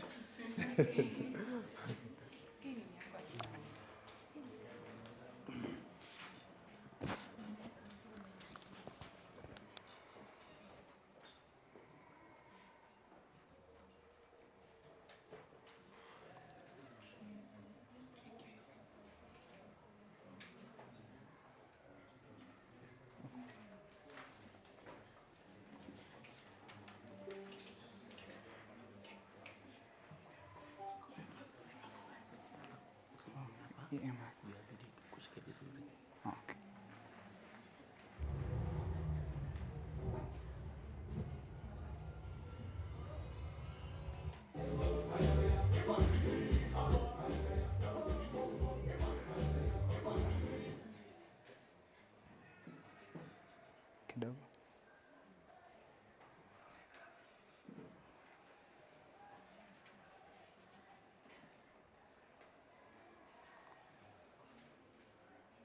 Okay. MC. Naweza anza, time yangu inaanza saa ngapi? 101. Welcome. Okay. Thank you. I'm Kiprotich Elijah, as you have heard, from Nandi County. I intend to establish a demonstration farm that will be doing poultry production. And for the sake, you can continue. I will be doing my own here. In summary, I intend to develop a demonstration farm. And this demonstration farm is targeting to handle the issue with food security, demonstration for farmers, trainings, so that they are able to learn and be able to do proper production. And also creating jobs for the youth. The main goal here is to do climate smart poultry production, boosting food security. I will be beginning with a batch of 200, and every other time I will be doing a batch of 200. I will be starting. 200 is a starting point, but not the end. This integrates income generating activities and aligns to SDGs, that is 1, 2, 8, and 13. What is the problem here? Our problem here is youth unemployment. In the last 1 month, we have had activities here, especially in Nairobi, dealing with mandamanos because of lack of employment. So my idea is to create employment for the youth and to demonstrate to them the availability of the jobs within their rural and discourage the rural-urban migrations. The youth are facing the limited resources, and mostly of the vulnerable communities will lack the resources to do business. This is the problem that we are all facing. How are we going to solve this? Sustainable demonstration farm will demonstrate to them in the first place of how this project is able to work. How are they going to produce? How are they going to run wherever they are doing? So I'll develop skills for the people within that community so that they are able to do the practices. How are we going to set up our project? We are going to set up using the free energy, that is solar, natural, doing biosecurity measures, that is by introducing disinfectants to the farm so as to enable us to reduce the amount of diseases and contamination to the farm. Organic composting, this is much more friendly to the environment, and alternative local feed. If we do our own formulation of feed at farm, we are going to cut down on the cost of production, provided we know the components or the requirements of every phase of production. For instance, if we say chicks, we need 18% of protein, we need energy of around 27 kilojoules per kilo. By doing so, we are able to formulate our own products using whatever we have in our community. Trainings and community engagement. In a period of 18 months, we target, in a period of 1 year, we target to train at least 100 plus individuals within our farm. Youth incubation of their projects, farm field days, that is providing field days for the farmers to be able to learn, and also collaborating with schools, because currently we are doing a CBC, and most of the schools are not able to do demonstrations because of lack of resources. And we are going to provide these avenues for them to train. Financial plan. We expect to spend much. We are going to spend close to $1 million. But in a start, we are targeting to raise funds of around 217,000 to be able to start this project. And from there, the project will be able to run for 4 months. The first 4 months needs much more funding. From there, it is able to we are able to reinvest the finance we are generating to be able to grow. 217,000 is allocated on the following issues. 1, construction of the house. That's a fixed asset for us. We have to do it before we start. That's around 50,000. We have to do medication for the first, that is chick phase and crowers phase. We are going at 5,000. We got 32,000 for the chicks. We got 120,000 for the feed. A total of 217,000. What are our revenue streams? What are we going to expect to earn? The first 1 week to 8 weeks, going to 17 weeks, we are not expecting to earn much because that time the chicks are not able to lay. It's not yet on the laying phase. The production is still low. The only income that we are going to rely here is from the trainings that we are going to offer to the community. Though at the beginning, the level of training will be still low, whereby the income will be still approximately 1,000 per month. Yeah. The total expense, total after the phase, the production, we are going to 900,000, and the revenue will be around 1.2, giving us a net profit of 0.3 thousand. How are we going to sustain this project? As I mentioned earlier, we are doing a production of, we need 217. Moving forward from there, this project will be able to sustain itself because the chicks will have moved to layers and they will be able to generate income. From this income, we are able to reinvest the profits so as to ensure we recoup our initial investment and also expand by maintaining the birds for that entire period. What is the social impact of this project? The manure are much friendly with the soils. Most of the soils are contaminated. We need to improve on the quality of our soils. by introducing organic manures, reduce emissions by using solar systems for power generation and such, youth employment and skills creation, gender inclusion, whereby we encourage, we give avenues for both, especially the women who are mostly doing poultry production, and integration of agroforestry. In conclusion, this model is much more scalable and you can replicate somewhere. We are setting up a farm whereby you can learn from and you can copy it at your own place to do the demonstrations and also to increase the impact on the community. We are aligning with profitability and sustainability. I'm seeking support from donors and well-wishers. Thank you so much.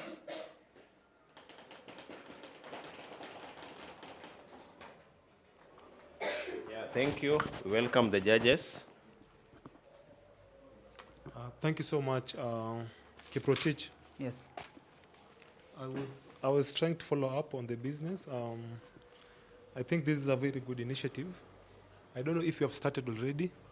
No, I haven't. You haven't started? Yeah. It's still on the idea stage. Oh, sorry, to clarify, this is a photo taken in the year 2020 while I was working at a farm. Oh, so you have experience working in the poultry farm, but you have never started your own. So you want to start your own? Yes.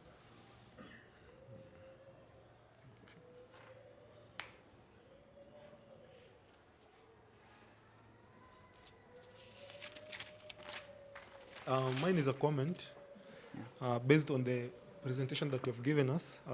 I like the fact that you have identified the gap already. That includes discouraging rural-urban migration through job creation. That's very recommendable. Also, you are creating employment, and the demonstration farm also involves technology. You will use solar-powered house. That's true, right? Yes, true. Also, the training, you are targeting 100 plus youths and farmers. I don't know how long you are going to do that. And also, I like the fact that you did a very good breakdown of your costs, even though you gave a brief cost of 217, and you didn't give us. Kidogo. For the 217, to be able to run this project, you see, for the first 1 week to around week 17, these birds are totally relying on me. They're relying on construction, feed. The income from them is still zero. That is why I needed 217. But from week 18 to around 20, they are now starting to start laying. So from week 20, the income from these birds, you see, I produce around the percentage of 90% laying, that is 5 trays a day. So from these 5 trays, it's able now to be reinvested to maintain the birds for the entire cycle. Because this cycle takes 90 days. Yes. 90 weeks, sorry. I have understood that fact. Maybe you can explain to us, you will just do which type of birds? Is it the Kenyeji ones? Is it broilers? Or do you have a specific bird, or you will, from because you can't mix them because of diseases? From and the cycle of 90 months, that's layers. 90 weeks, that is for layers, not broilers. Broilers, you take 5 weeks and you're closing the cycle. Oh, so you will only specifically be targeting layers? Yes. Okay. Thank you very much for your visit. I don't think I have any other question. Thank you for your presentation. I just want to ask, like, how will you attract the youths and farmers to visit your place for training? Yes. Yeah. Only that? Yeah, okay. In terms of marketing. To be able to attract these youths and to attract the community, one is using the available resources that are available. I live close to the administrations, agricultural centers, like Kabia dairies. We got the CBOs that are around there. So partnering with the Ministry of Agriculture Extension Services, I'll be able to get the links from there. Initially, I've been getting offers from groups of farmers who intend to have trainings. But you see, mostly in our culture, the Nandi community, you can be preaching something good, but you are not practicing. So for them to be able to implement, they don't buy your idea. You don't tell them something to do. The question wanakuuliza unafanya. And then if you say no, it's like you are lying to them. Yeah. Okay, just a comment. You can also maybe have a branding, a way that is very unique on how you're branding your products. Yes. Yeah, it can also improve, like maybe a sticker. You just place it, see, it's a chicken ama. Yes, yes. A sticker, you place it on the product when you're delivering it to someone. The eggs and such. Yeah. Sorry, something came up to in my mind. I was trying to follow up on the presentation. I want to ask you a question. Yeah. How are you going to manage the customer relationships? Because you will be doing mostly trainings, and you will also be selling products. So how are you going to manage customer relationships? That's the first one. The second one, do you have any means, channels, or marketing strategy where you can advertise your products to the community? Repeat your first question. My first question was about building customer relationships. Yeah. How because with this type, you will be dealing mostly with customers, because you will have, it will be mostly service oriented. There will be aspect of service orientation. Yes. Service, not product. You have both product and service. I got everything there. I'm doing product. So how will you build customer relationship? Because it's very important for you to have a good customer relationship. Which ways are you going to use to build customer relationships? The best way for me is to do an individual relationship, because wherever they do a training, I will have to follow up on the implementation and also to be their coach, because I intend to expand to the level of being a consultant for them, whereby if they're able to get chicks from me, for instance, I will be able to follow up and train them wherever they're doing vaccinations and whatever, all the management that they're able to do. That is, if I do a one-to-one relationship, it's much more reliable because I'll be able to get their feedbacks, their observations, and they'll be able to communicate to me on how I can be able to improve my services. And marketing, do you have any marketing strategy? For the market, from the last slide, I've been working with farms. I think I got a large connection with producers or the consumers of eggs, majorly. For the eggs, I've worked with, instance, Boma Inn, Eka Hotel, supplying them. The challenge here is the scale that I'm producing. My scale is still low here because, for instance, in a week, I'm targeting around 25 trays. Boma Inn takes in 100 trays a week. So the challenge now comes by, I'm still starting small. I'm not able to meet the market demand that is there, but I will be able to penetrate as the time goes by. For instance, we got recently, I think in this year, we launched Kaiboi National Technical College. That's a population. They need eggs. Yeah. Okay, thank you for the presentation, Elijah. Mine, I think it's just comments. Poultry business is very tricky. Yes, sure. And very risky, especially if you are starting from scratch. For you to break even, it needs numbers, and it needs experiences, and it needs good management. I see it very hard when you are doing the production and the training at the same time because of the health issues within the farm and the management. So I think for me, what I would advise, first of all, I would wish you focus on building your farm for your sake, for profits and for making the business. And then afterward, you may be able to manage your farm in a way that you can be able to hold training. Because at startup, if you start at that point where you are bringing people onto your home, The issue of biosecurity. the issue of, yes, biosecurity, that issue, they are going to have an issue with you. The second thing, you will never break even at 500 when you are doing rears. You will never break even. So I have an issue with the calculations, with your calculation of the revenue, because for rears, for you to break even, you need from 1,500 to 2,000. We've proven it over a period of time. For me, why I'm trying to generate the income much is because I've incorporated the trainings And also you can see I'm now introducing some kind of brooding. Yeah, I agree. I agree on that on other parameters, and that's why we're saying like things to do with trainings may not come at the initial stages. Yes, sure. So you can need to do it because you need to be as close as possible to the reality when you're doing your projections, so that you don't get disappointed when you're doing it. So get as close as possible to the reality. And the reality of layers production, it's cost is very It's high. this number. Cost is very high.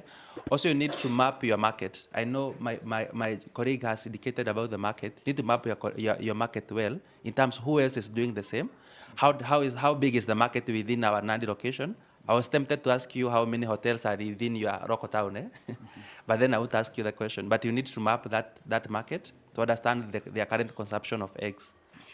But take those as healthy comments, but you need to focus on building the business first, training comes second, because people need to see you in business, not just you having chicken at the homestead, but you in business and making money, that even youth can be attracted to yourself.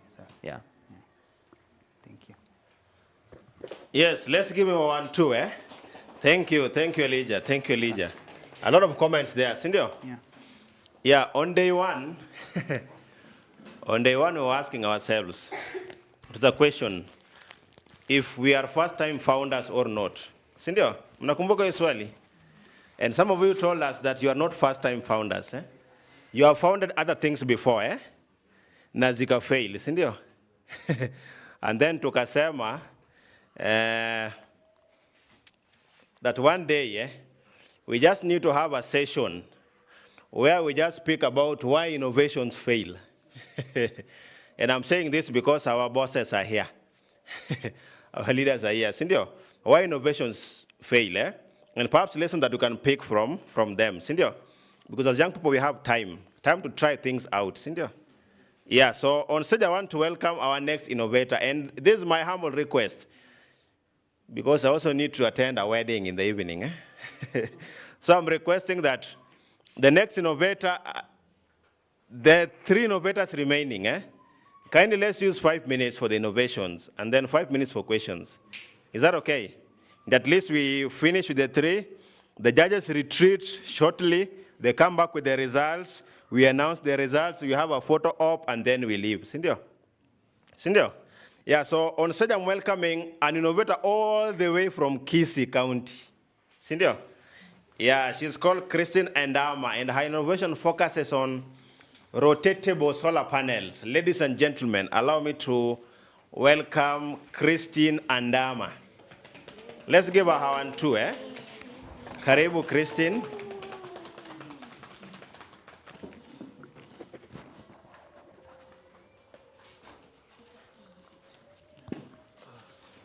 Yeah, as she comes,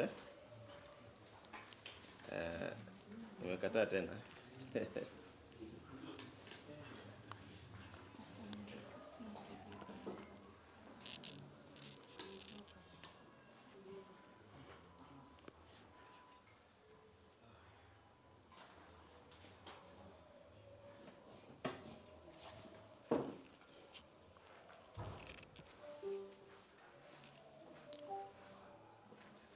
Chasing the sun, powering the future.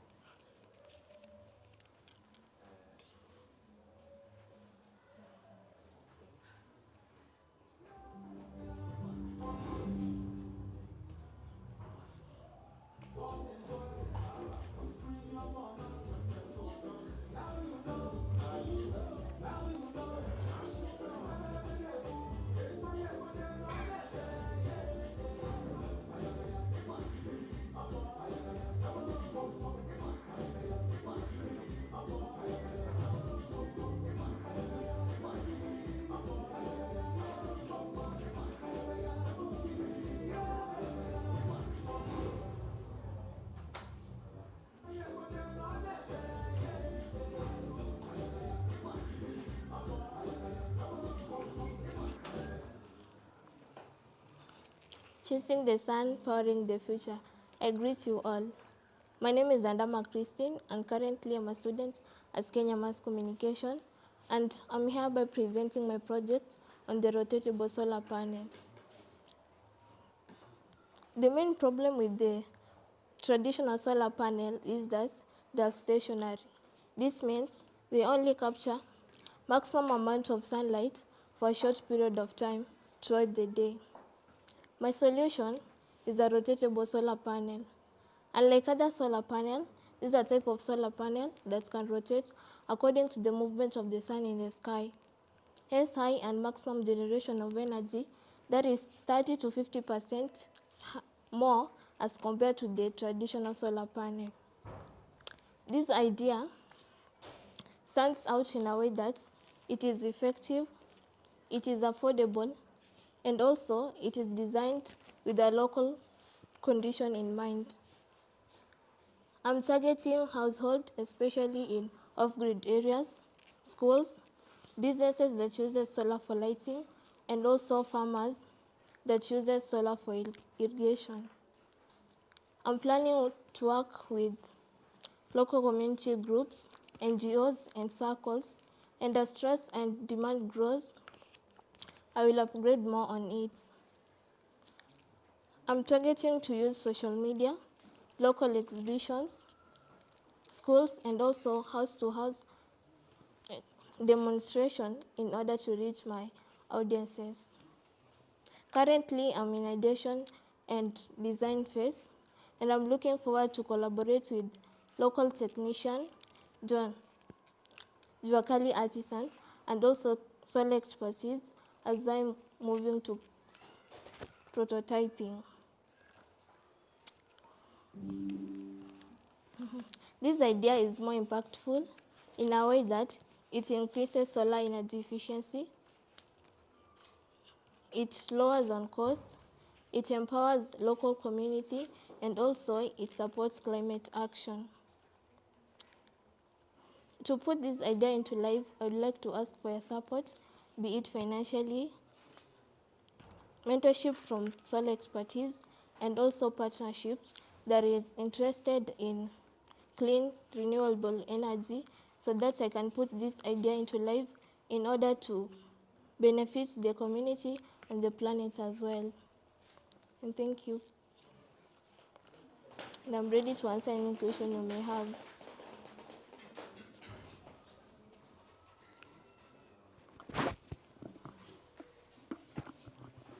Hi, Christine. Hi. Thank you for your presentation. It's a nice presentation. My question is, how will you raise awareness about your solar solution, the solar solution you're offering to people?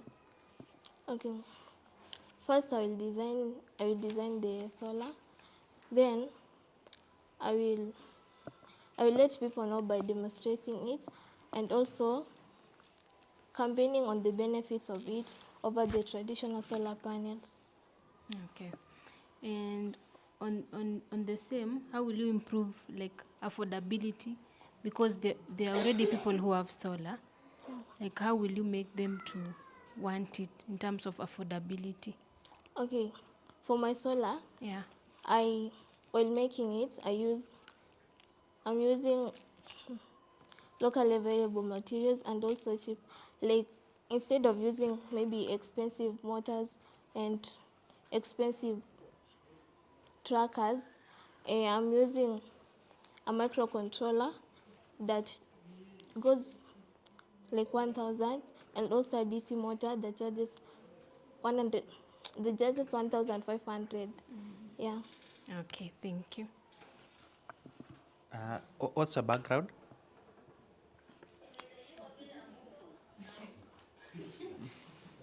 Have you interacted with solars before? Yeah. So what's your main background?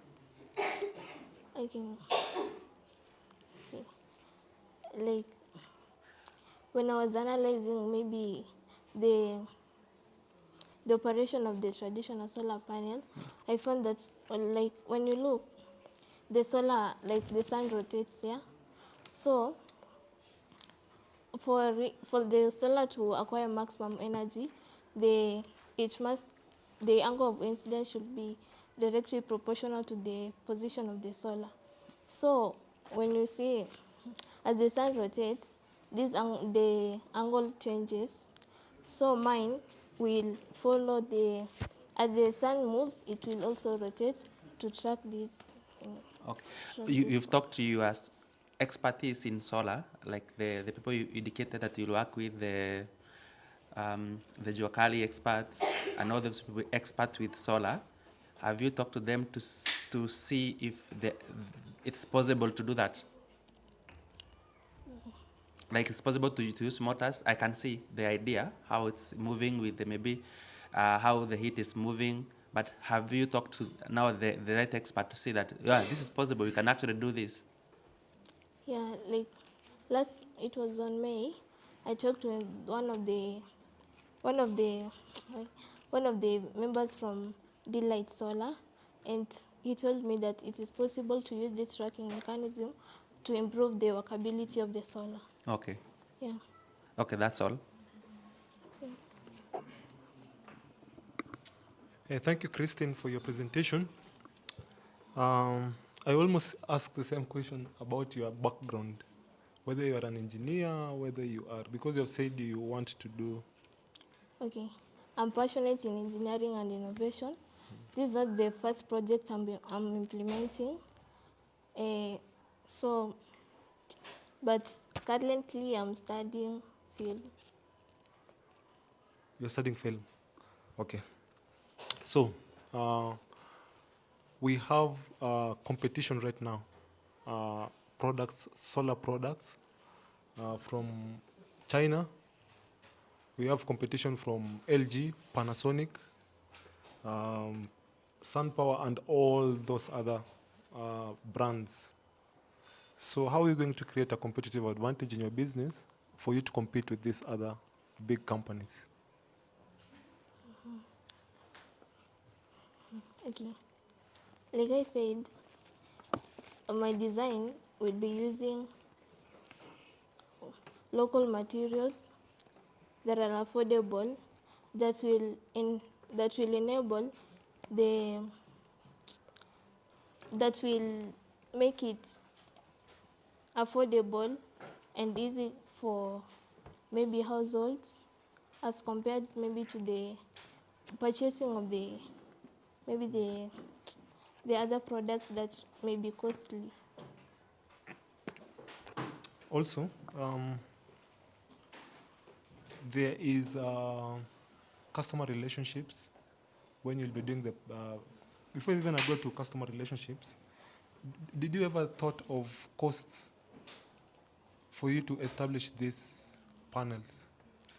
For me to establish maybe this small panel, I need 33,300.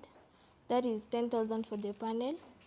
A battery will cost 4,000, and charger control for 1,500, DC motor for 1,200, a light sensor for 500, an Arduino microcontroller for 1,500, wiring connection for 1,000, metal frame for 3,000, mounting hardware for 600, and labor and installation will go for 10,000. That will be for one solar? Yeah. Okay, thank you. I don't have any other question.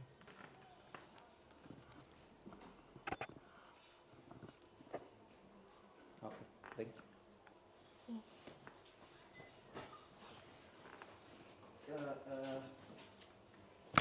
No one is applying for this role, eh?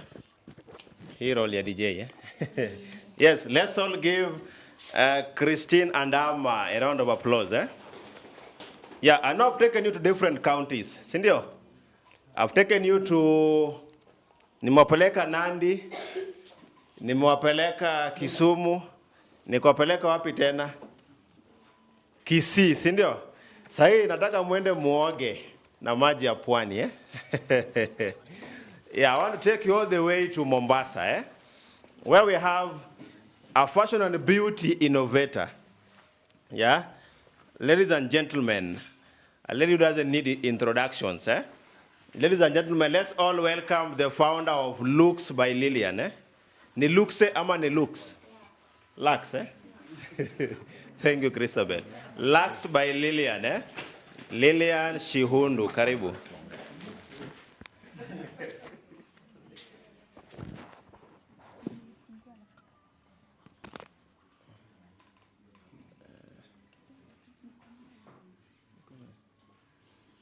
Yeah, we,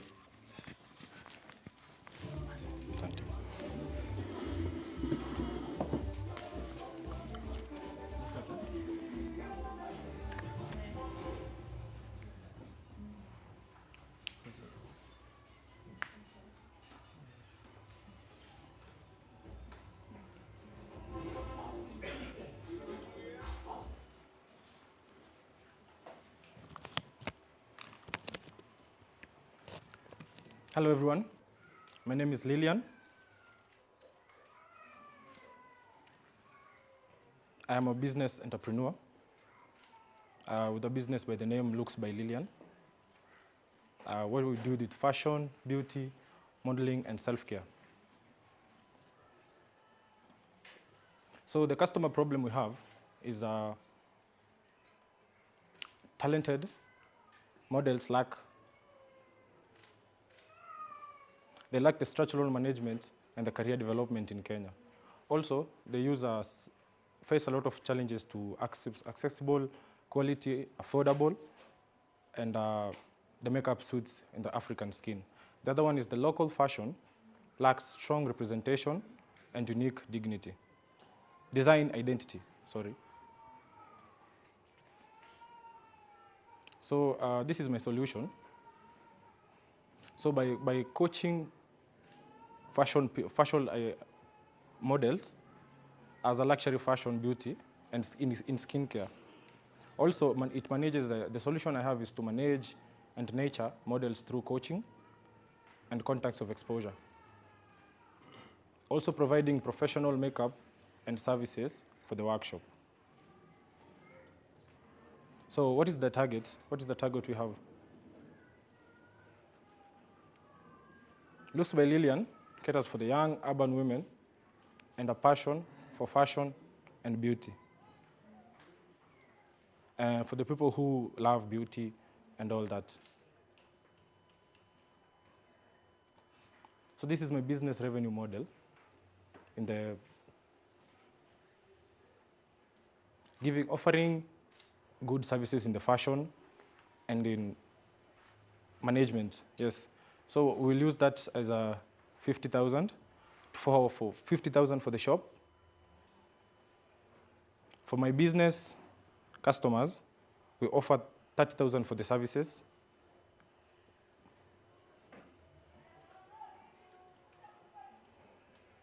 Professional photography and customer content creation, we'll use 50,000 also, where they will have to pay 1,000 for the services. Online shop and marketing, we'll use 200,000. So the progress.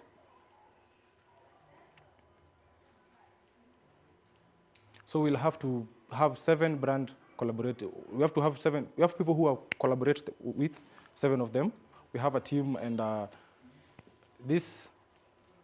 we use the fashion designers and models in Kenya with the funds that we have in the market to help us to develop. We get to help us develop. So this is my team. So this is my team. You can see I, the co-founder, and my business development.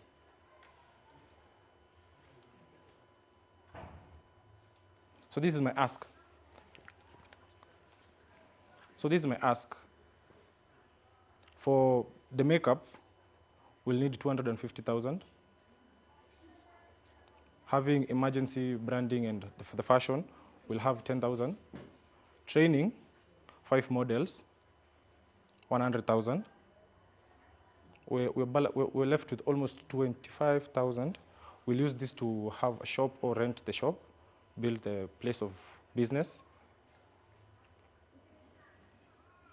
So if you want to communicate, contact us, Looks by Lillian. This is our contact. This is my phone number, my email, and my Instagram. And that is me on the photo. Thank you.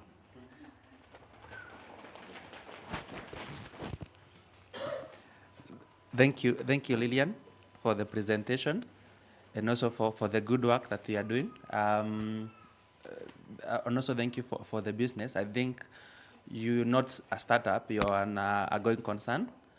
A couple of questions is how big is the market where you are from? What makes your product unique? And number 3, are you making the product yourself, or are you getting the product from another person? Yeah, I think I would start with that.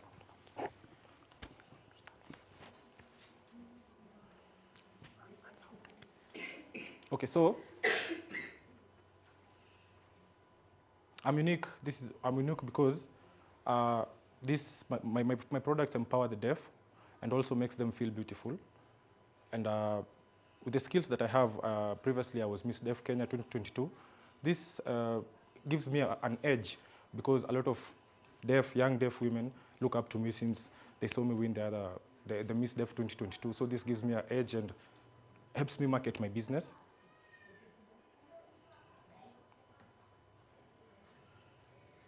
Also, in the fashion part,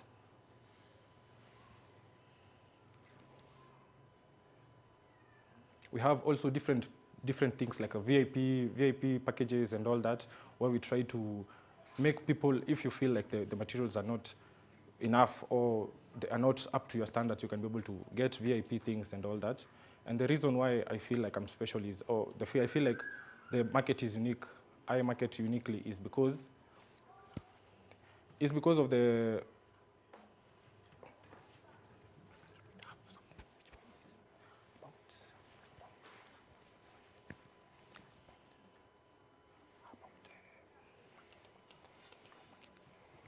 So at this market, we have the branding, where we have the logo, where we get the content, where people have to get the content of my business. So like the models, the more fashion models. We also try to train the models in class in the little shop that we have.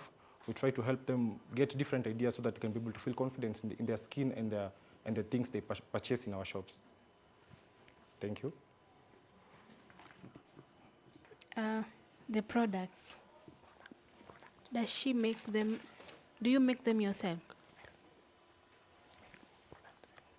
Yes, I do. You have a production space?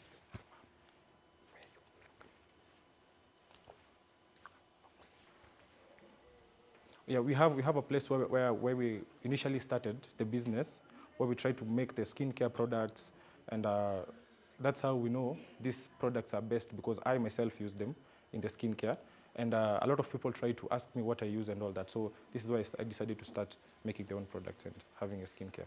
So they are satisfied? Yes, they are satisfied. Okay, thank you. Thank you for your presentation. Yes, so my question is, I saw the projection of the revenues, not the revenues, but the cost. I don't know who is the one who's controlling the projection. Revenue. Yeah, there's a breakdown of the costs.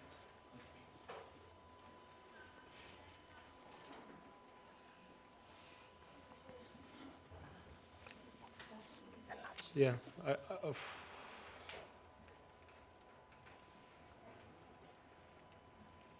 so this breakdown, it's a bit high. Maybe just a question: how will you be able to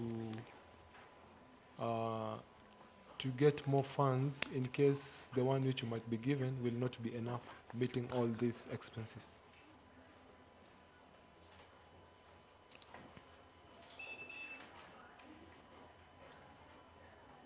So with the question you've asked, yes, I understand you can't get everything you need, but I also have partners who have been complementing the work and ready to support the business that I have.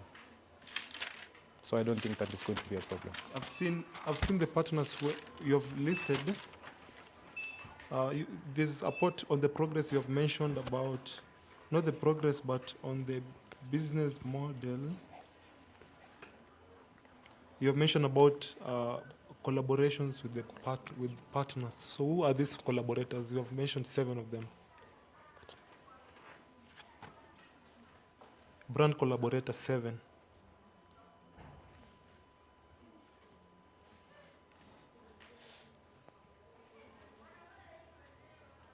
So yes, we do have partners. Yeah, we do have partners where we have shops where in Mombasa where they try and support the movement and all that. But as per now, the only partner we have is one, and we are trying to reach out and outsource for more. Okay, thank you very much. I appreciate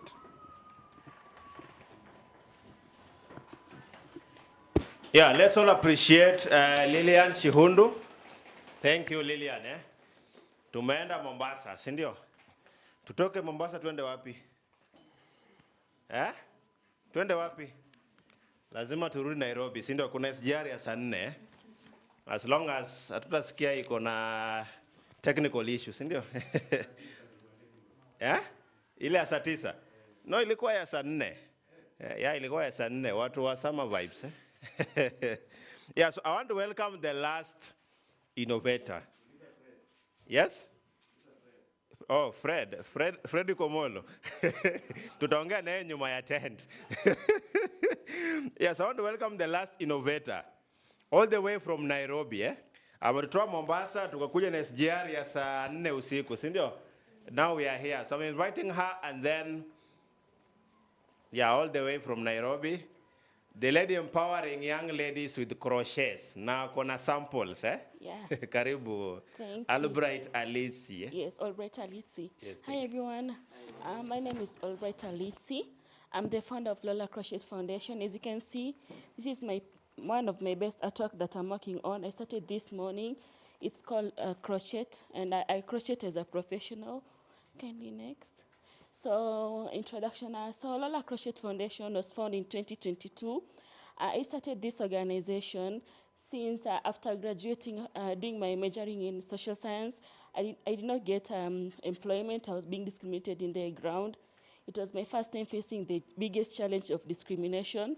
So in order to end it, I decided instead of crying and depending on others, I decided to open my own organization where I crochet other persons with disability like me so that we can all have an inclusive space, an inclusive community. So with this pattern, it's one of the hardest pattern that I'm working on. So my vision basically is to empower people to have a better inclusive working environment and also to have a better mental health state. Okay, next. So basically, as you can see in the society, 80 to 90% of persons with disability are not employed, they're unemployed because of the discrimination and the stigma despite the policies being over there. And so I took that chance to start it. And also when it comes to mental health, we are the most affected with mental health, and then we do not have the better access to better facility into the therapy sessions, and that's why I started it. Next. Okay, so the solution towards it, I decided to open the organization where I employ persons with disability, and I train also them for free. So we crochet together, I train them, I give them an idea, then we sell it and market it together. And I also provide therapeutic aspect of it through the lessons. And also when we are sitting together, we get to share our ideas, we get to heal together because it's still a journey. Because crocheting actually takes from 3 to 8 hours, crocheting even one specific product. So when we are together, we get to connect, we get to interact. We integrate art therapy and entrepreneurship together. And that's a sample of it. That's my artwork that we did together. Next, kindly. And these are my customer segment, which includes person with disability. And she's one of the first beneficiaries of crochet. She's also 90% disabled and activist, and some youths in the society who come to volunteer sometimes. So yes, next. Yeah, so my target market are persons with disability who are job seekers, consumers who make handmade projects, artworks, and advocates, also collectors who practice handmade artworks, and also social transformers and partners like NGOs, CBOs, and schools. And so my ask when it comes to finances is on the materials. And you see, this is what I use to crochet with, and it's quite expensive. It's called a crochet hook. And to have a better inclusive crochet hook, it needs some amount, like they have just written over there, it's under the materials. And then the tools, because there are different types of inclusive tools. So to anybody who can't see, at least they can be able to crochet. As long as I'm there, I can guide them with the colors. But with a better crocheting hook, I can make it much better and much easier. And also, we have we are asking for some amount to open a better website for us, so that our work can at least generate more values, and also a work setup and all the miscellaneous, which becomes the 150 next. Okay, so our Sustainable Development Goals is basically the SDG number 8. Also, as a social transformer, I believe like we should all be able to have a better working environment, a decent work job, and good well-being and mental health, because our life matters just like anybody else in the society. So that's what I'm championing for. Next. And our implementation is, with the 150, we'll work on upgrading our office to be more inclusive.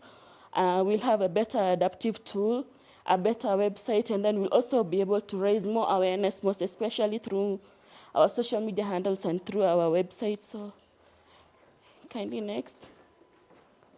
And this is our team. My team is made up of 16 full-time persons with disability crocheters. And I also have, we have the 11 main founders that we registered with. And so I'm the founder. We have Latifa, we have Redemptor, we have Dorcas. We have so many of us, and I appreciate and value them. Yeah, next, kindly. And our call to action is that to empower persons with disability through creative inclusion. People can shop, they can donate, and they can also collaborate with us. You're all welcome to collaborate with us. Next. Yeah, so thank you for it, and that's it for me. And also to add on to it, in my organization also men are more than welcome, because I've realized in our society men do not, they feel like crocheting is a feminine thing to do, which is necessarily not true, because it's actually a therapeutic thing and it heals the soul. So also men are more than welcome, and I've also been training them, and I don't discriminate anybody, and everybody is welcome. Thank you.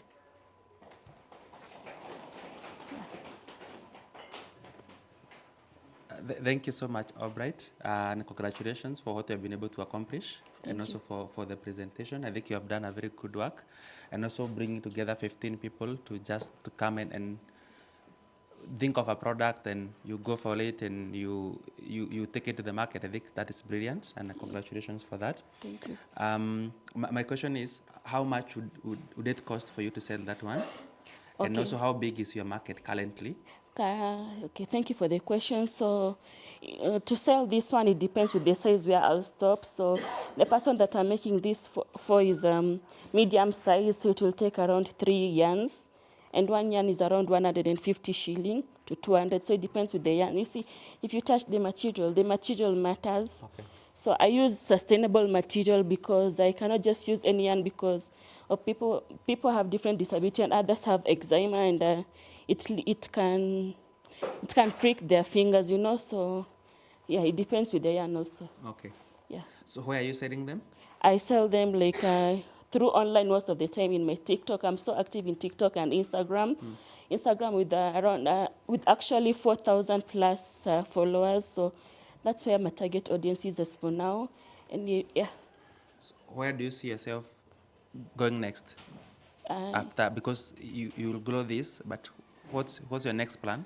My next plan is for the crocheting organization to grow better, for it not only just to be crocheting also, but to have inclusive knitting, and also to have better painting and all the other artworks, because my heart is in the artwork industry, and I just love seeing artwork being appreciated, because it takes time actually behind the scene. Okay. Yes. Thank you. I think it's brilliant, and I think it's good that you are doing that, and you have already gone to the market. Yes. So when did you start selling?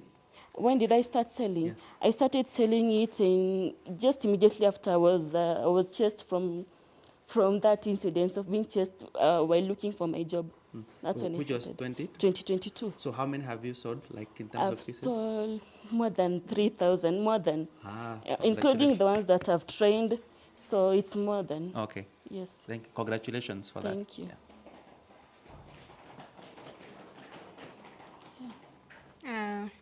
First of all, congratulations again. Thank Then my question will be on, you've been in the business for like 3 years, right? Yes, I have. How do you recycle your waste?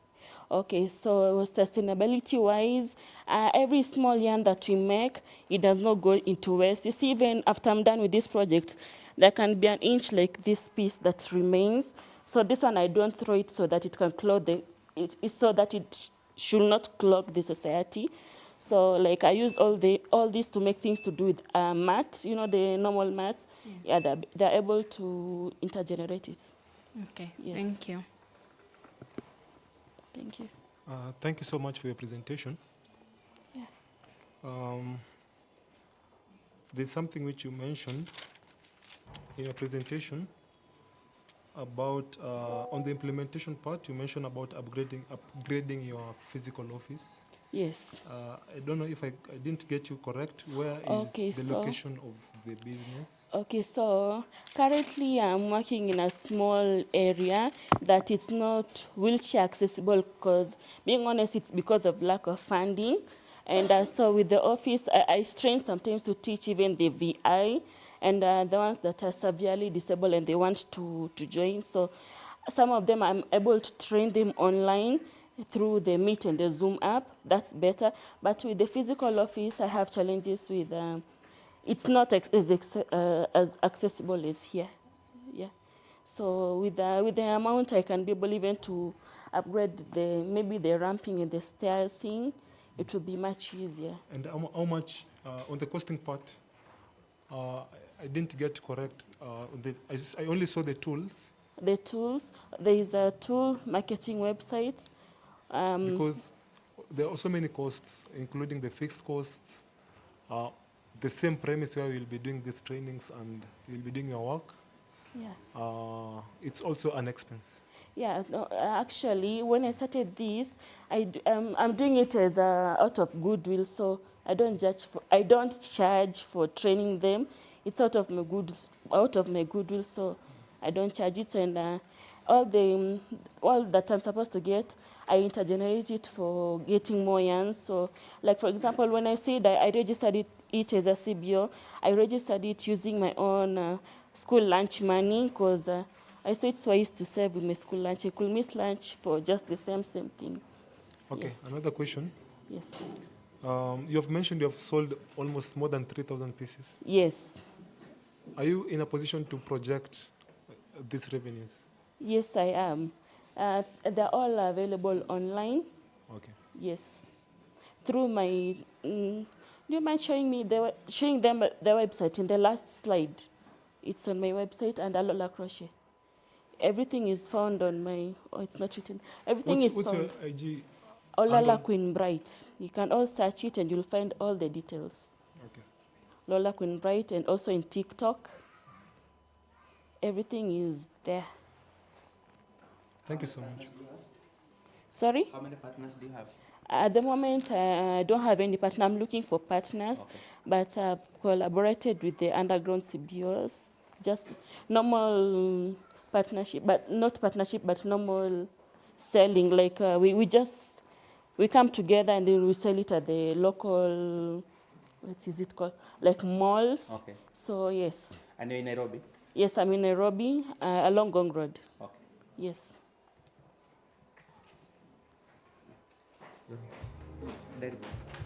You okay? Lola_Queen_Bright. DJ, yeah? Ama ni mimi? Yeah, thank you, Lola. Thank you, Lola. Let's all give her one too, eh? Yeah, so I know time has really gone, and I have one request, okay? I have one request. And here's what we are going to do. The judges have been giving us time here, Sindio. We also want to give them time. We want to give them 8 minutes, Sindio. We want them to go outside inaitwa retreat, si ndio? Waende, wajadiliane, si ndio? Because they were scoring each innovator, si ndio? Wajadiliane alongside Christabel huko nyuma, na Jean will be supporting me here, si ndio? Yes. And then they come back after 8 minutes. Si ndio? Yeah, and then once they come back, we announce the 3 top innovators, si ndio? Si ndio? Once we announce them, we do a photo ops. We do a photo shoot or photo ops. Once we are done with the photo ops, we can have our lunch and leave. Si ndio? Is that okay? Is that okay? Is that okay, innovators? Yes. Very okay, si ndio? But la kwenda lunch ndio tuna turudi, si ndio? Yeah, so our judges, we also need to time you, eh? Si ndio? Yeah, tuko na pressure sisi pia. Yeah, so Christabel, umeanza tu kutembea hata hawajui wanaenda wapi. Wanamalizia, eh? Yeah, so who is our timekeeper? Oh, Papa Freddy Omolo.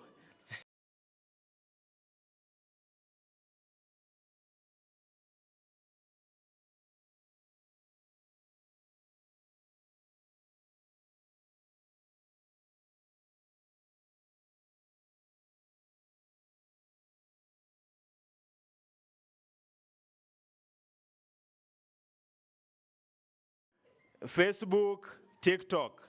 If you've been engaging online and you're an innovator, just show it to Angel, and then Angel will give you a gift that we have. Sindo Angel, how many of us have been engaging online? What wa? Katululu. Just show us. Tuambie tu umeipost wapi. What wa? Smoke signal. Who has been engaging online? Who has been? Yes, kuna Meshak pale. And how many have we awarded so far t-shirts? Ni Alitsi na nani? Na Meshak, sindio? Yeah, let's now look for someone else, sindio? Apart from the two. Who else has been engaging online? Ebu confirm na Steven. Tujue kama Kajiado kuna internet, eh? Hapo kwa mtandao, eh? Na sio posted 8 seconds ago. Ni posted 20 minutes ago ama 13 minutes ago. Sindio? Yes. What about Steven? Yes. Steven is fine, sindio? Yes, Steven apewe yake, sindio? Steven apewe yake. Who else? Watu wa Katululu, nani Charles? Ulipost wapi? No, hiyo kimoyomoyo haifanyi hapa. Who else has been engaging online? Francis, umekuwa ukiengage online? Have you been engaging online, Francis? Anasema bado, eh? So kindly post.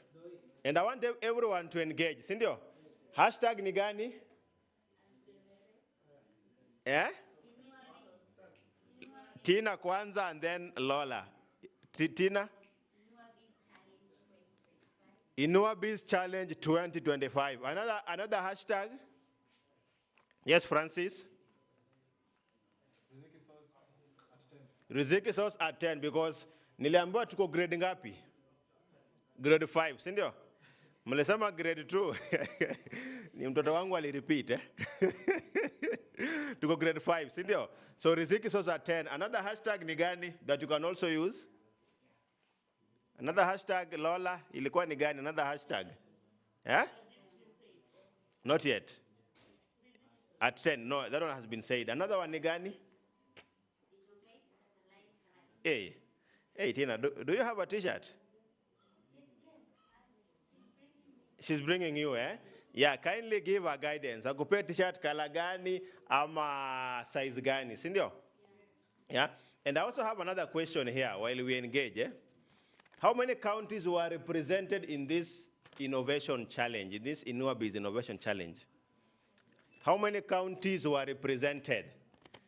Naona Kiprotich anapiga hesabu zake kwa kichwa. How many counties were represented? Yeah? Hakuna range hapa. Hakuna range. We are not in a rainforest. Hakuna range. How many counties were represented? Meshak. Kuna 6 counties. Ian, is your hand up? You keep stretching, eh? That's a good one. I want to hear from a lady. How many counties were represented here? How many counties? How many counties were represented from this first annual Inua Biz Acceleration Program? How many counties? Christine and Amma, how many counties? How many? 7. That's a very great guesswork. Yeah. How many counties were represented? Meshach, you want to? 8 counties. Can we list them? Ya kwanza ni gani? Unasema yako bana. Okay, ni sawa. Kuna Nandi. Another county? Ngojea.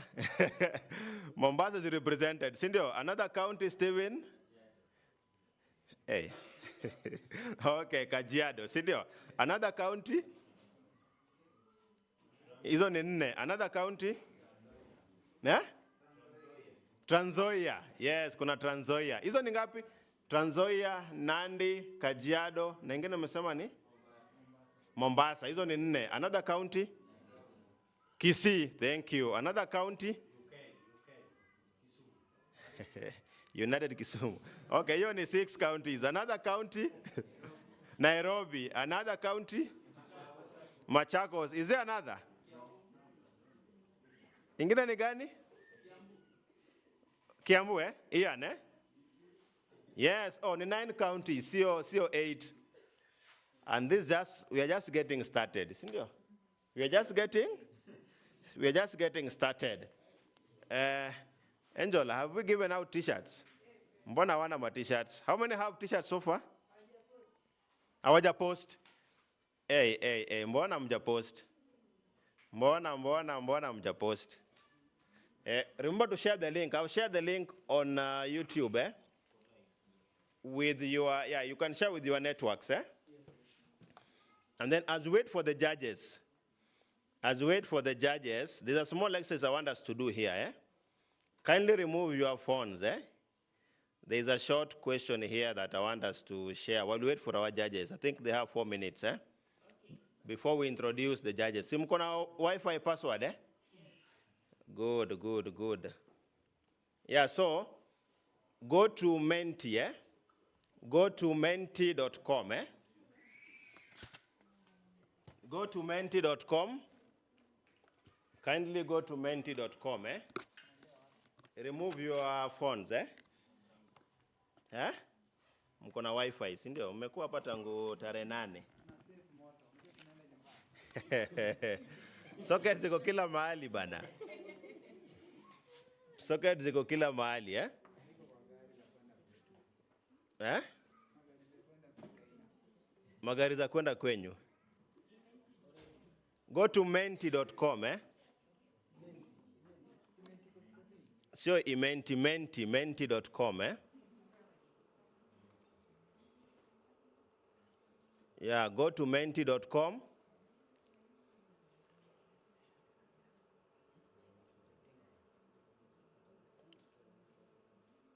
Go to menti.com, eh?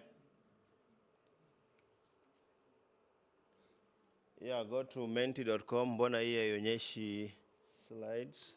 Let me see. Go to menti.com. Are you there? Are you there? Network. Password ni Wi-Fi is conference, eh? Password is 2019.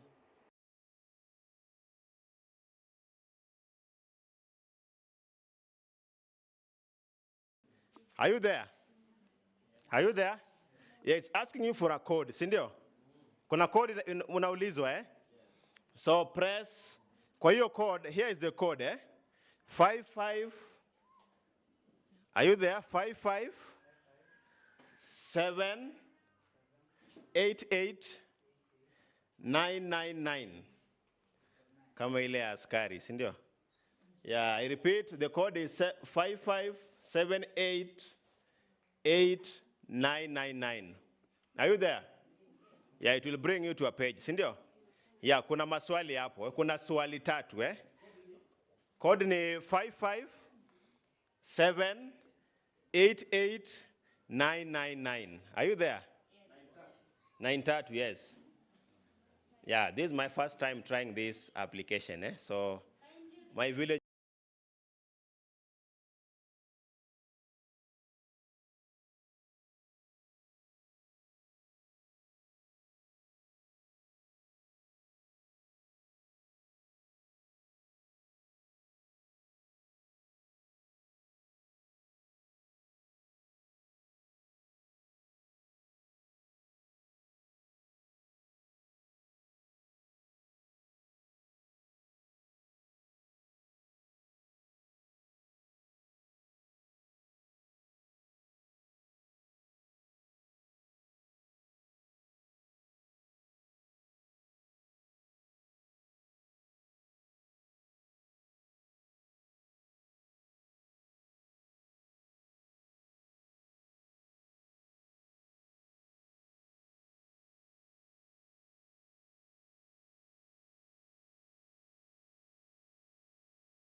Good afternoon. Is it working? Sorry, thank you for that. So how was the presentation today in terms of pitching compared to yesterday? Maybe I can get 2 or 3 people ahead as we wait for the coaches. Yes? I felt more prepared today. Uh-huh. Based on the coaching that you have been doing. I'm very grateful for that because kama ningekuja tu alafu niambiwe ni pitch, most probably ningechukua 3 hours. So I felt very prepared today. I felt relaxed and it was much easier today to pitch than yesterday. Good, good. Anybody else would want to comment on how today was compared to yesterday? Maybe Lillian?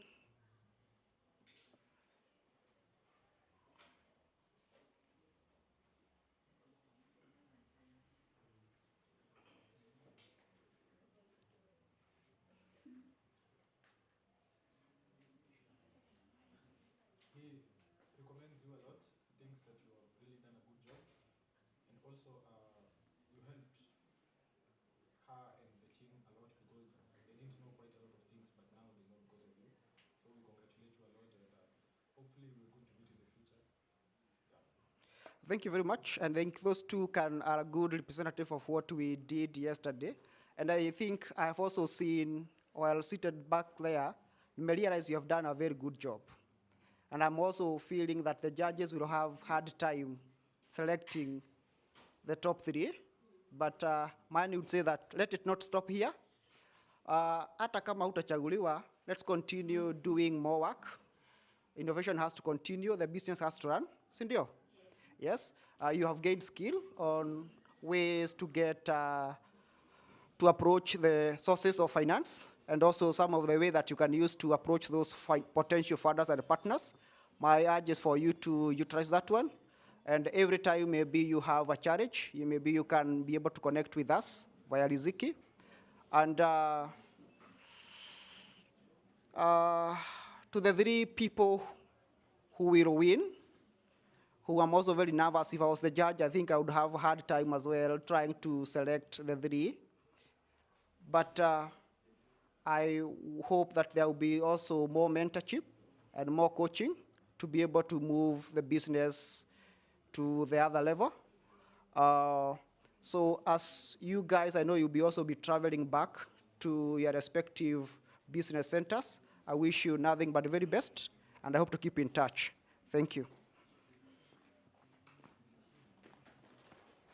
Yeah, let's appreciate Anthony. Let's appreciate Anthony. Eh? They've been very busy here, Cynthia, from day one. Eh? Yeah, and went up to Samoja, Cynthia. Yeah, really great.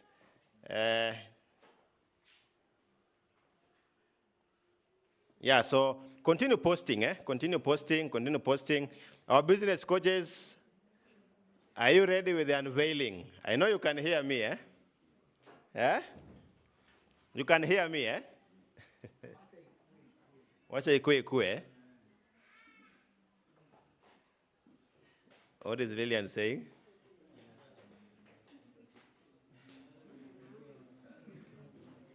What is Lillian saying?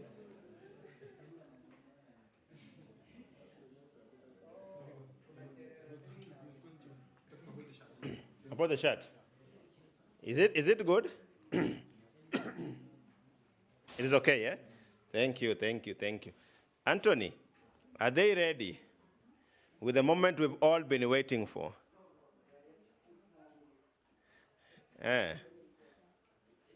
Yeah. No. Tusiende kwa street, eh? Sawa. Hii ni transparent. Cherera. No, hii watakuja wote. Na watakuwa na smile wote. Eh? 10 more minutes. Hey. It's becoming hot, eh? It's becoming hot. 10 minutes. Angel, dakika 10. Eh? Yeah, you can feel free to stretch your legs, eh? Yeah, feel free to stretch your arms, stretch your neck, eh? For like, I can press them for 5 minutes. Sawa sawa? Yeah, and then we invite them, eh? Yeah. Yeah, you can wear your t-shirts, eh? Yeah, you can, umevaa upside down, ama.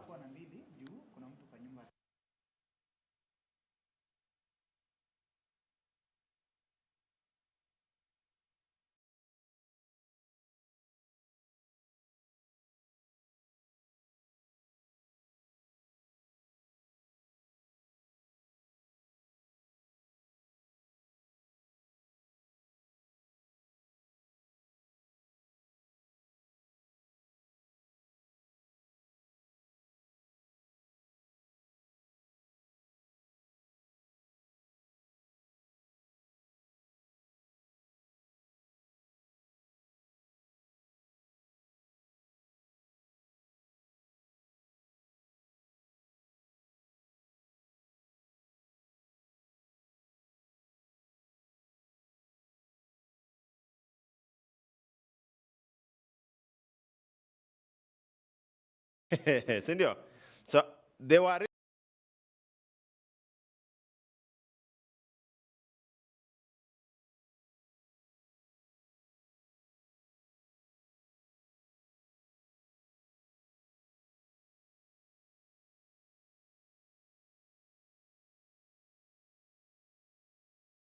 And Juma. You only have 1 minute each before we go into announcing the second runners-up, first runners-up, and the overall winner. Thank you. Thank you so much, Hassan. How is the mood? Eh? It's sober tense or what? Okay. So I think for me it's just to say thank you and to appreciate all the presenters and all the innovators. I can say kudos, you all have brilliant ideas and you are our winners. So no matter how the outcomes today comes, I want you to know that you are a winner, you have a very good business idea. And my urge is one, let today's outcome not encourage you or discourage you to not go forward. Eh? How do I mean? You may not be the winner today, but remember you have a business idea, right? So go out there and actualize it. There are a lot of opportunities out there, and the best opportunity is a successful business, right? So if we focus on the business that you have been able to articulate within your mind, within the presentation, go out there and make it happen. The joy is not going to come because of winning or because of conferences. The joy will come when you start having money in your pocket because you have actually actualized your idea. So my urge today is, let us go out there, let us make it happen, and let us feel motivated that you got a chance to be here today and to present your ideas. But I can say, I was actually not expecting. We all good presenters, we've all brilliant ideas. We just have to go out there and make it happen, and let us change our country, because our country can only be built by entrepreneurs. Thank you so much.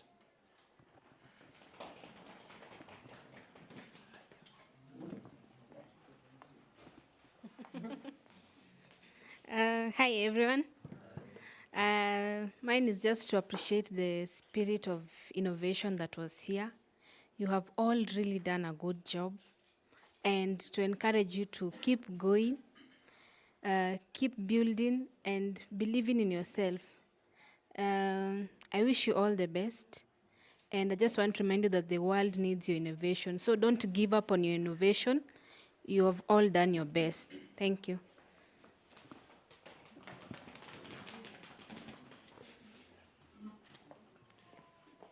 Once again, I'm pleased to be before you, to be a judge.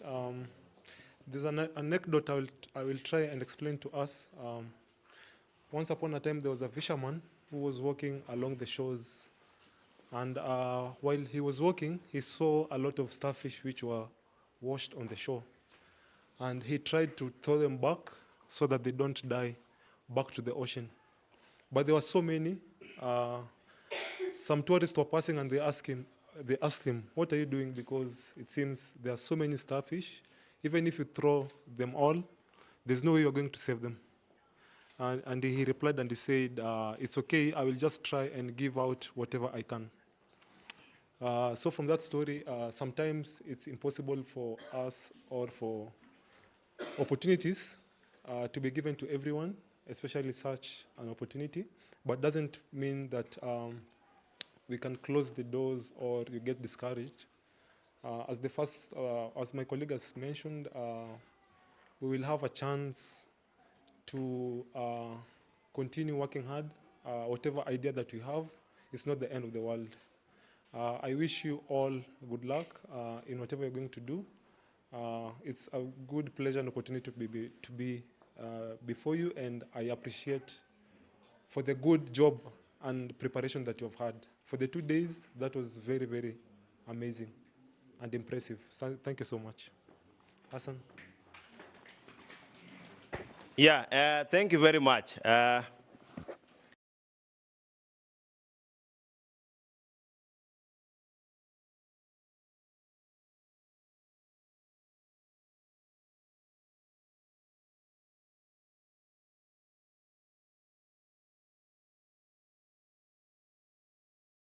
Unipeka confidence. Eh? Yeah, and for this one, we'll invite our judge, announce the second runners. I'm at the third place. So, where is Faith and the check? And then on this one, we'll invite our board member, Herbert Alan, the guy with the golden voice. To Saidi at least. So I'll invite some kindly. Yeah, some kindly support us to announce these second runners up. Yeah, based on the deliberations of the judges.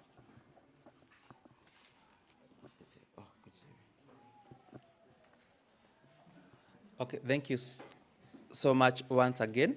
As we wait for the checks to come, I hereby want to announce that our second runners-up, or number 3 of today's presentation, is hereby obliged Albright Atisi. Yes,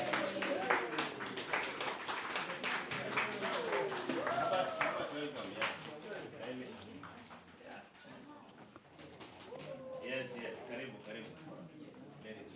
Good work. Oh, yes, how about that side? Yeah. At least you can be in the middle. Yes, come in the middle. Oh. Yeah. Do not hold about the figure.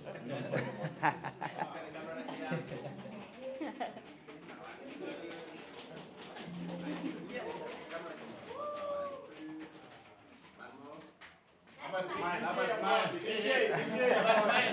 DJ, about. Hey, Papa Molo. Who hired this guy? Okay. I'm not the winner. Thank you, Thank you so Albright. much. Congratulations. Yeah. Thank you, thank you. I think you'll just announce everyone, eh? Okay. Yes. So thank you so much, Albright. And our first runners-up, that is the second person in the competition, I want to announce them, and it's none other than Ken Miner.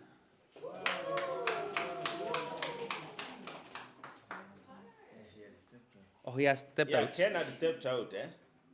Yeah. Okay. On behalf? Who will receive it on his behalf? I take it, eh? Yeah. So I stand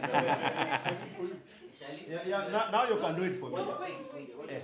No, he's supposed to do it when Yeah, while I'm holding.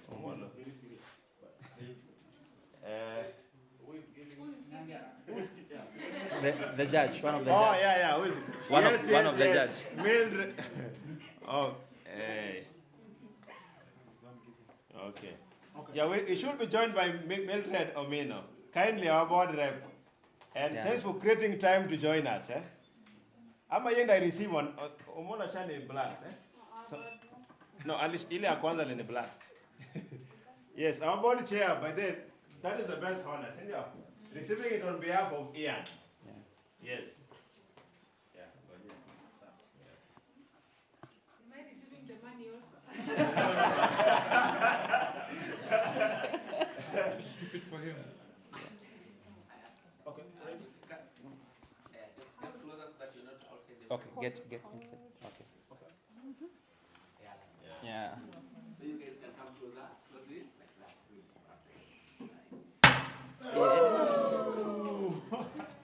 Now look at the camera one more. Thank you. And in the first place, and this one wins.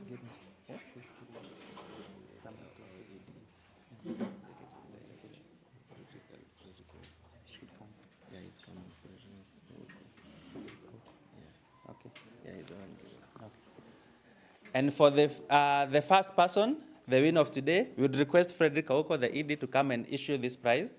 Okay. Yes, and have the honors. Yes. We have the honor of giving our best innovator, best presenter of this edition, the first edition. And I want to now announce that our winner for today's presentation is none other than Francis Gishuhi.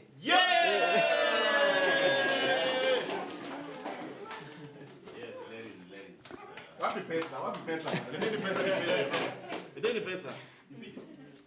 Yeah, Papa Freddy, piga.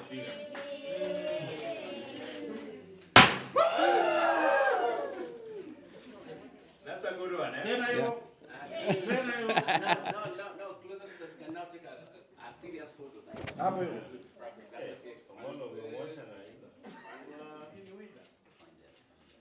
Yeah, and let us take a photo.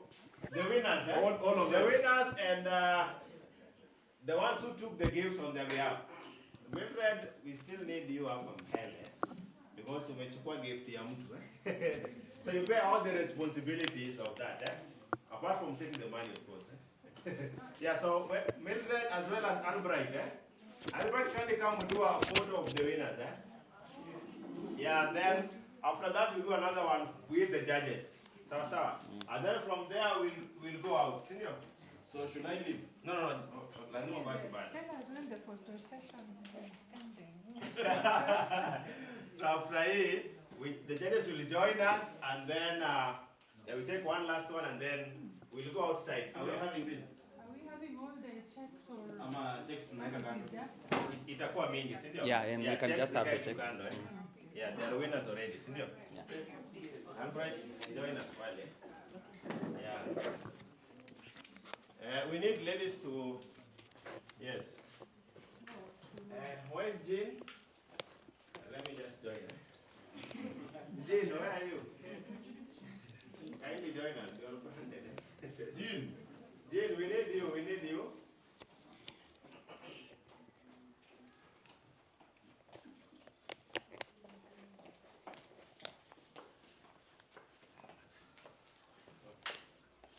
Good? Yeah, we're good. So just look at my camera here. Not smile, not smile. Smile ama tucheke? Not smile. Mnacheka. Smile, ukiambiwa smile wanacheka. Ah, nice. That's okay. The judges to join us. Judges kindly. Yeah. Yes. Juma, bada mwendi, eh? Judges kindly, judges kindly. Mwendi. Smiling moment. Yes, kindly join us. Yeah. Jen? So I should smile like someone with 100K. Yeah, smile like someone with 100K. Mwambie smile kama kuna 100K eh.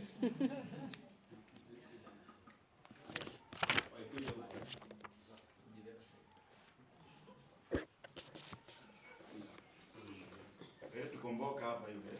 Sisi ni mboka.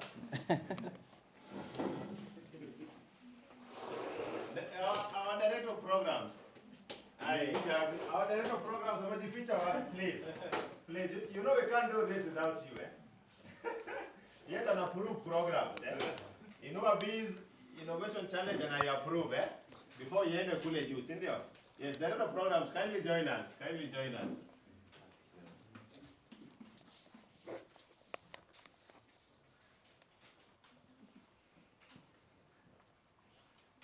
Ngoja tuwewe.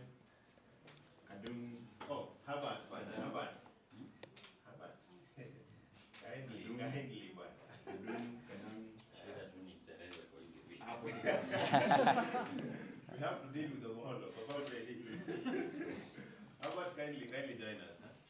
Yeah. Or should I add color? Yeah, wewe ndio Mungu wetu. Wewe si kila mtu anaweza joke hivyo. Hiyo ni internal joke.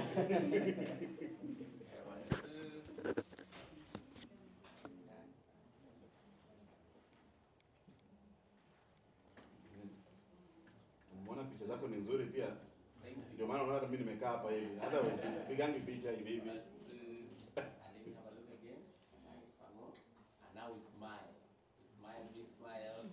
Anthony, Yeah, Anthony. 1, 2, 3, say Inua Bees. Inua Bees. With our hands like Inua Bees, okay? 1, 2, Inua Bees. Inua Bees. Charlie. We do the innovators here. It's possible to do it here with the background. We can do it here. Yeah, so we start with the innovators peke yao, eh? Okay, so sit talk. Yeah, so yes, wengine. Congratulations. Congratulations. Innovators, kindly join the three, eh? Kindly come and join us. And they join us first, and then we'll have the rest of the team. Senior, the rest of the team join us, eh? Christabel, Asha, yes. The innovators kindly. Allowed. Yeah, hii kwanza kuwe ni yenu peke yenu, sio?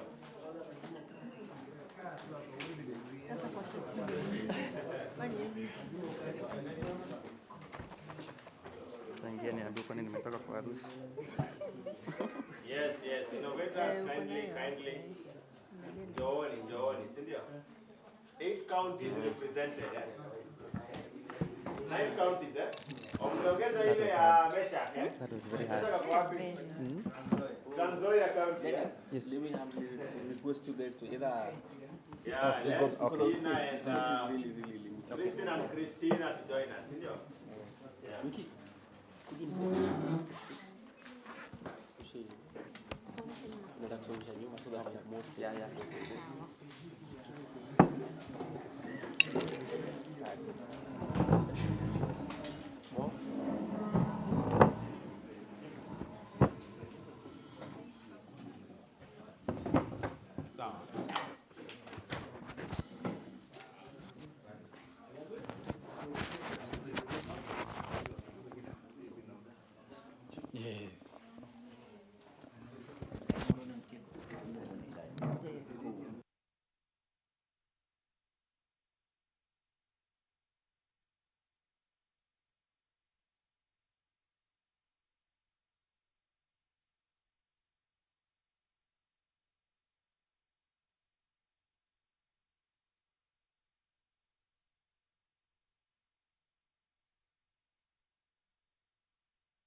Now listen. I don't want to get you closing your eyes because you won't feel good about yourself. So let's just be happy, nice smiles, and then you get next photo. Awesome. No, not really. I'm just making sure that everybody is looking beautiful. Perfect. So now look at me now. Everyone look at me. Give me your best smiles, okay? Nice. One more. Let me do one final one. And then Good. Now, still here. I'm doing so many because I'm still getting some closing their eyes. And last one. Good. I'm gonna count 1, 2, 3. So you just make sure that your eyes is open. 1, 2. Don't look down. Somebody is looking down. Good. And I just do it. And let's go. 1, 2, go. 1, 2, 3. Good. So we do one more that is. Let's say what you said yesterday. What did you say yesterday? 2025. Yay! Okay. Louder. So this is both videos and photos. Okay. So louder. Inua Challenge 2025. Yeah. Good. Oh, yeah, media money. Yeah. And let's go on my count. 1, 2, action. Inua Challenge 2025. Yay! Yeah, one more. Let's go. Inua Challenge 2025. Yay! Thank you. Thank you guys. Lunch is ready, yeah? Yes. Face of happy.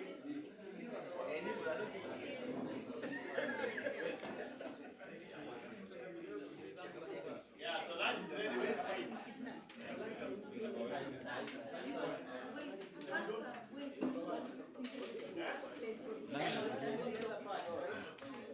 Yes. One more announcement. Kindly, let's just settle kidogo. One more announcement. Mambo imekuwa mingi, si ndio? But the guys who made the hardest decision, the guys who made the hardest decision, and I like our AD.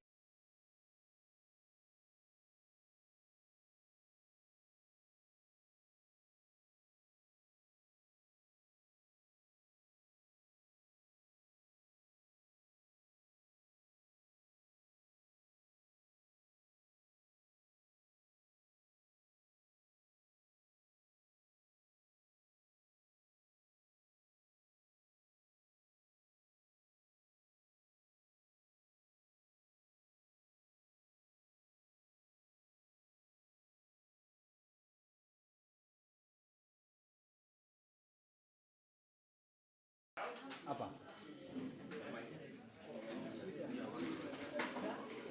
Sasa na wewe.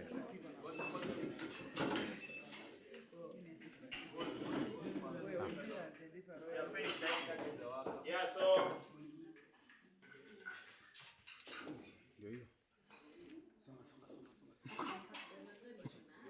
yeah, so Juma. Yeah, so Ni sawa, wacha tu ni record. Sawa, wacha tu ni record juu. Ni sawa. Wewe uko long. Thank you so much for honor of spending this time with us today. So the hardest decision we had to make today. Yeah, so we remember that the conflict took some time. So I know that you are invested in this. So thank you for the support. This is a little token presentation. Thank you so much. yeah, the lady amongst the other judges, Jane, karibu.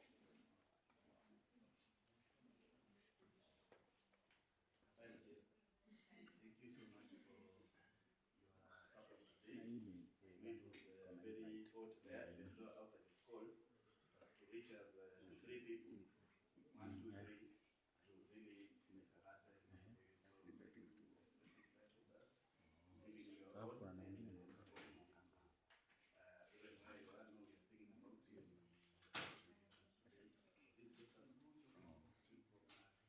Ikiwaka hii inawaka hiyo. Unaona hii?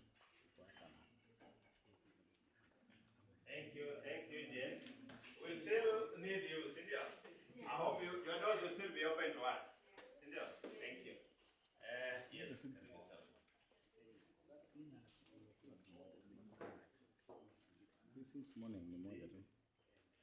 Champion in this course today and allowing us to know how these ideas are bearing on and what kind of support they might need. Also, who is ahead of the pack within the team that you oversaw today. So, thank you for holding fought for us and supporting the cause and allowing us to be able to award this field. We're also going to support the rest. So, Sana, this is a token kama Executive team towards you for your support. Thank you so much, Karibu sana. Thank you. Faith atuambie kama lunch iko kama kuna, si ndio? Yeah, Faith karibu. Na kama we are leaving today ama kuna 4 o'clock tea, kama we just go. Endo mtu last to speak, hata mimi nasikia. Lunch is ready.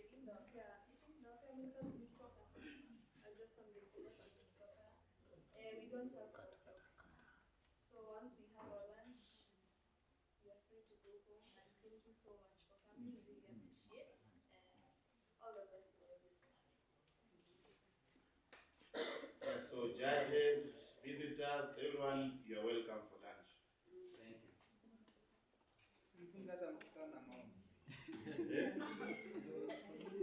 Haya, Hassan, unasema tufunge na maombi. Tufunge na maombi eh? Yes, na hii maombi will be guided by our director of programs. Najua ulishapumzika. Yeah, but being that wewe ndio ulituapprove hii program iendelee. And you are there from the onset. Tukitembea Kilifi County huko, Makueni huko. Yeah, so we'll give us a vote of thanks as we close. Yeah, to pay 2 minutes and then we wrap up. Yeah, I think the same way we started, we'll close the same way because we just played the national anthem, which is actually a prayer. Nimache kidogo. Yeah, maombi. Yeah, first of all, before we play the national anthem, mine is simple, to say a word of thank you to all those who ensure that this one becomes a success. First of all, to the board of Rizikisos. They have always approved the programs. They made this happen. The staff of Rizikisos, you have worked tirelessly, especially those in the Inua department.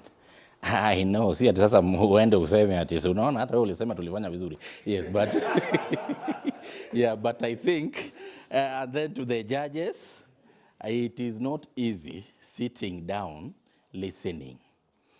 You are sitting down and listening and then debating and then giving results, knowing that what you are saying is disappointing to others and of course rejoicing to others. The participants, you have made this a success. Everybody is a winner here. Pesa sio everything. Hata elimu, ujuzi pia ni kitu, si ndio? So take heart, but we still exist at Rizikisos. The more we expand, the more we can think about maybe what we can do with the others who have not made it. So I think a word of thank you for gracing the occasion and ensuring that we have the quorum to ensure that this one happens. To the management of Kise, we also say thank you, and maybe we can also side chat them later for other things. I think that is very, very proud. The rapporteur, I believe you have captured everything, and we want to say thank you for the patience you have had over the few days that you have been here, together with the sign language interpreters. I believe you have done justice to the deaf people who are here, and we say thank you to all of you. So, with all that, I wish you all the journey mercies for those who will be traveling as we play the national anthem, which in my view is a powerful prayer. Hassan. Let's appreciate him. Let's give a 1, 2.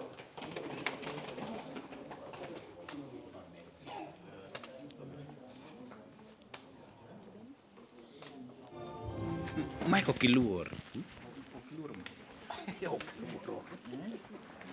Mike Day.